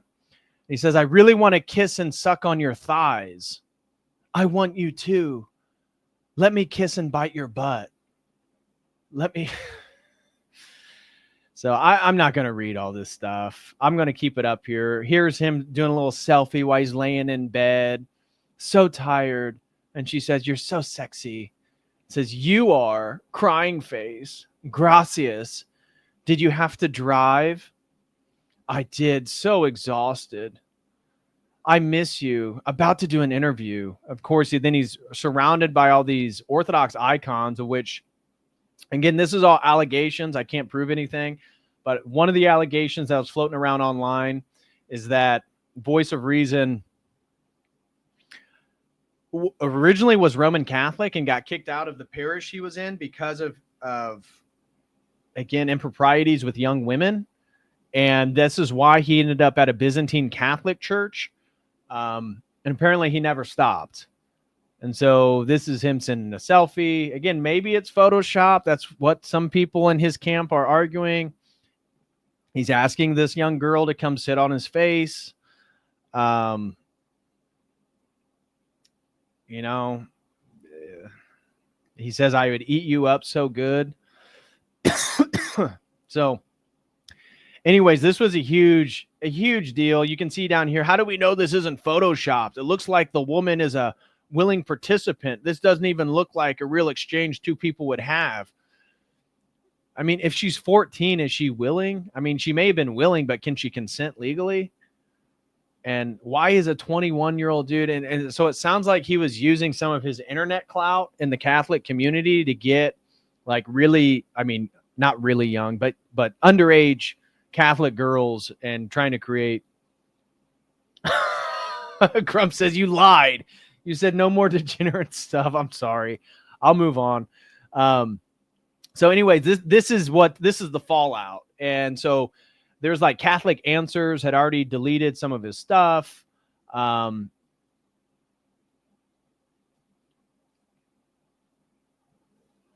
So like Ubi Petrus, either way, we should allow things to come to light. This is somebody posting on Ubi Petrus's. He says, does that strike you as an accountable, or does it strike you as a narcissist who thinks they're going to get rid of this and be back soon if they just say the right things? And so Voice of Reason, this was his public statement as what was this today? Yeah, this was today. He said, I must address the accusations that have been circulating online for the past 24 hours. First and foremost, the accusation that I was having an inappropriate relationship with a 14-year-old girl is a complete fabrication. I'm treating an accusation of this magnitude with the seriousness that it deserves. I've made my church aware that what is being said about me online, and we have contacted the authorities. I am voluntarily cooperating in the investigation that will allow the truth to come to light and that will dispel this awful and vicious rumor. I am also prepared to undergo legal action against those who have defamed me. I must also sincerely apologize to everyone who has been hurt, shocked, or scandalized by these rumors. It is of great importance that I also acknowledge all of my mistakes, failures, and sins. I'm a wretched sinner who is in desperate need of God's mercy, as well as in the need of the forgiveness of those whom I have offended and sinned against. I must also thank everyone who has reached out to me privately with their support and their prayers, as well as everyone who I've seen defend me publicly. I ask for everyone's prayers in this very turbulent time. May God's mercy, love, and truth always prevail, and may he guard all of your hearts always and forever. So he's claiming that this is a fictitious rumor.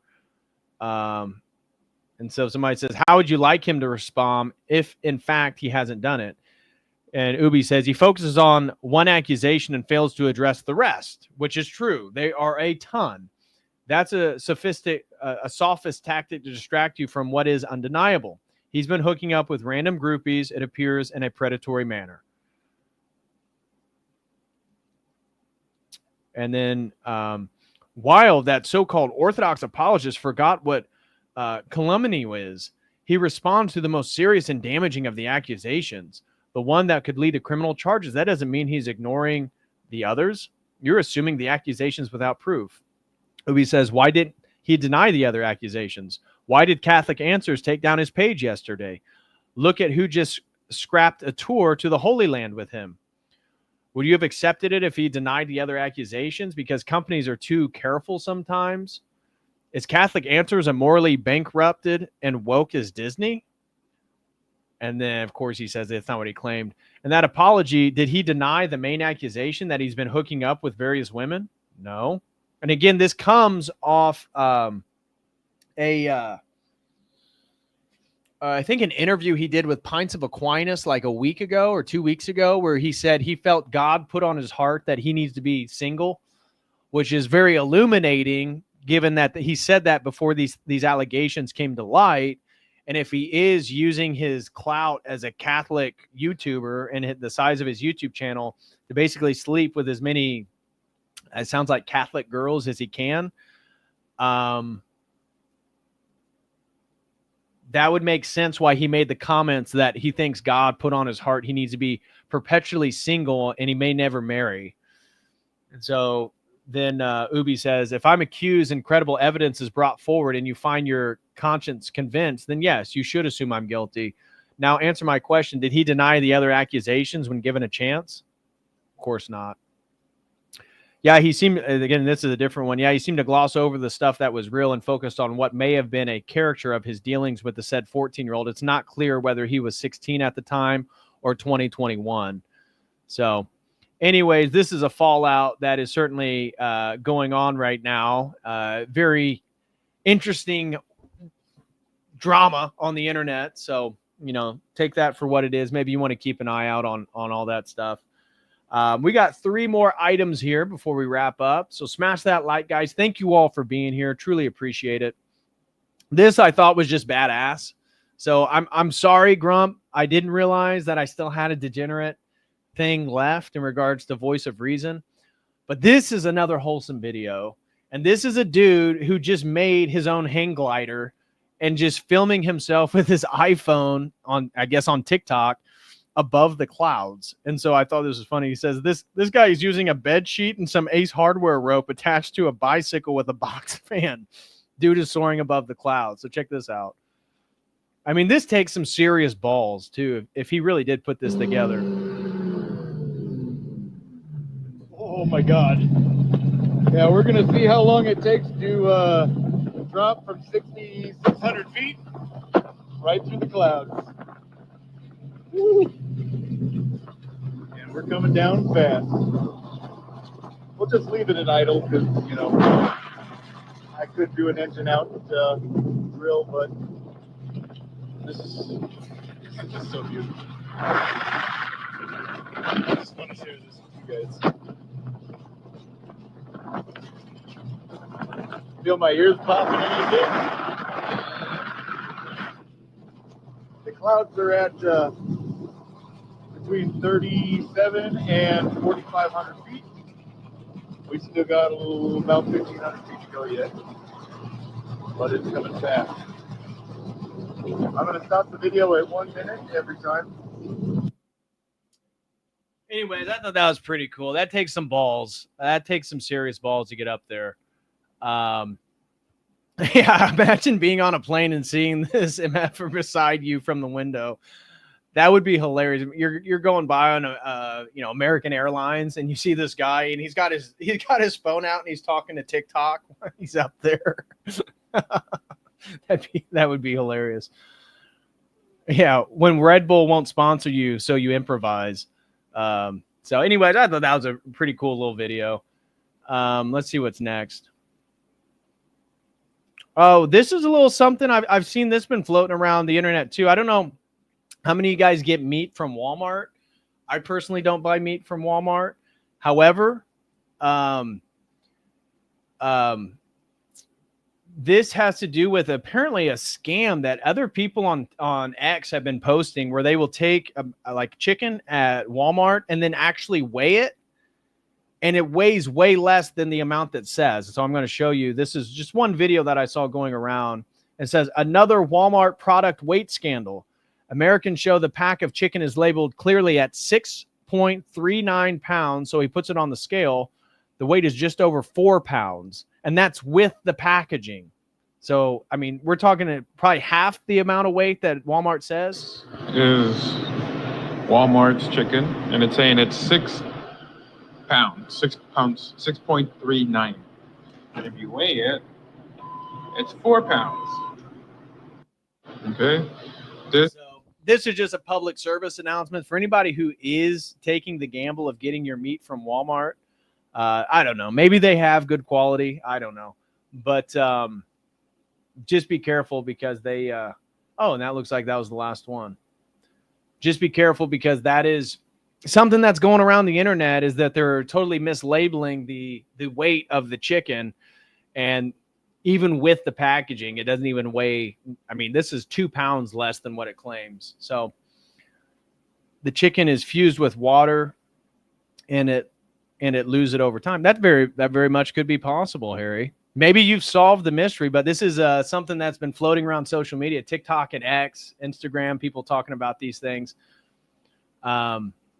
So I don't know. It is what it is, I guess. Let's see. Taylor thinks everyone. Okay, that was Candace Owens. Brady Harvey throws in 5, says her noose is way darker than she claims to be.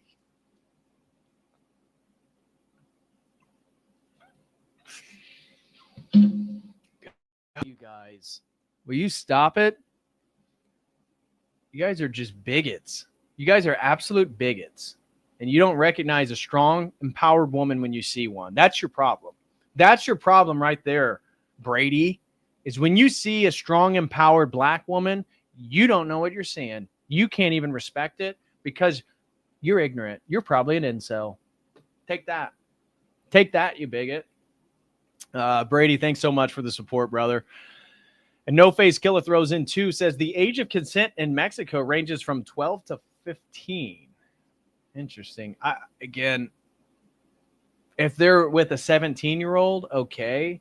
I just don't see. I get all the historical stuff. I get, the age women were getting married and ancient period. But I don't know. Me personally, I've never been attractive to like young women or the way young women look. So I don't know. If you're a teenager, I think, okay, that's fine. But if you're over 20, like really dating somebody between 12 and 15 years old, I don't know. I don't know. I don't know. Anyways, thank you, No Face Killer. Do appreciate it, brother. Guys, smash that like. Thank you all for the support tonight. Let me just double check. Make sure I don't miss anyone.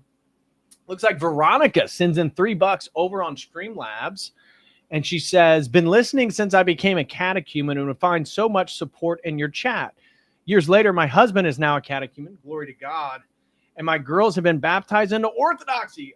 Glory to God. That is wonderful. She says, all glory to Christ. God bless you and your wife. Thank you so much, Veronica. God bless you and your family. And I remember you commenting about your husband and wanting to bring him into the faith. And so it's amazing to hear that that's now a reality. So anyways, guys, I will be back Thursday and Friday with some streams. And so, yeah, I have a handful of topics I got to get through. So I haven't even finished my research. So we'll figure out which one it is. But I will see you guys Thursday and Friday. Thank you all so much for the support. God bless you all. Stay strong. And I'll see you in the next one. As always, until then, God bless.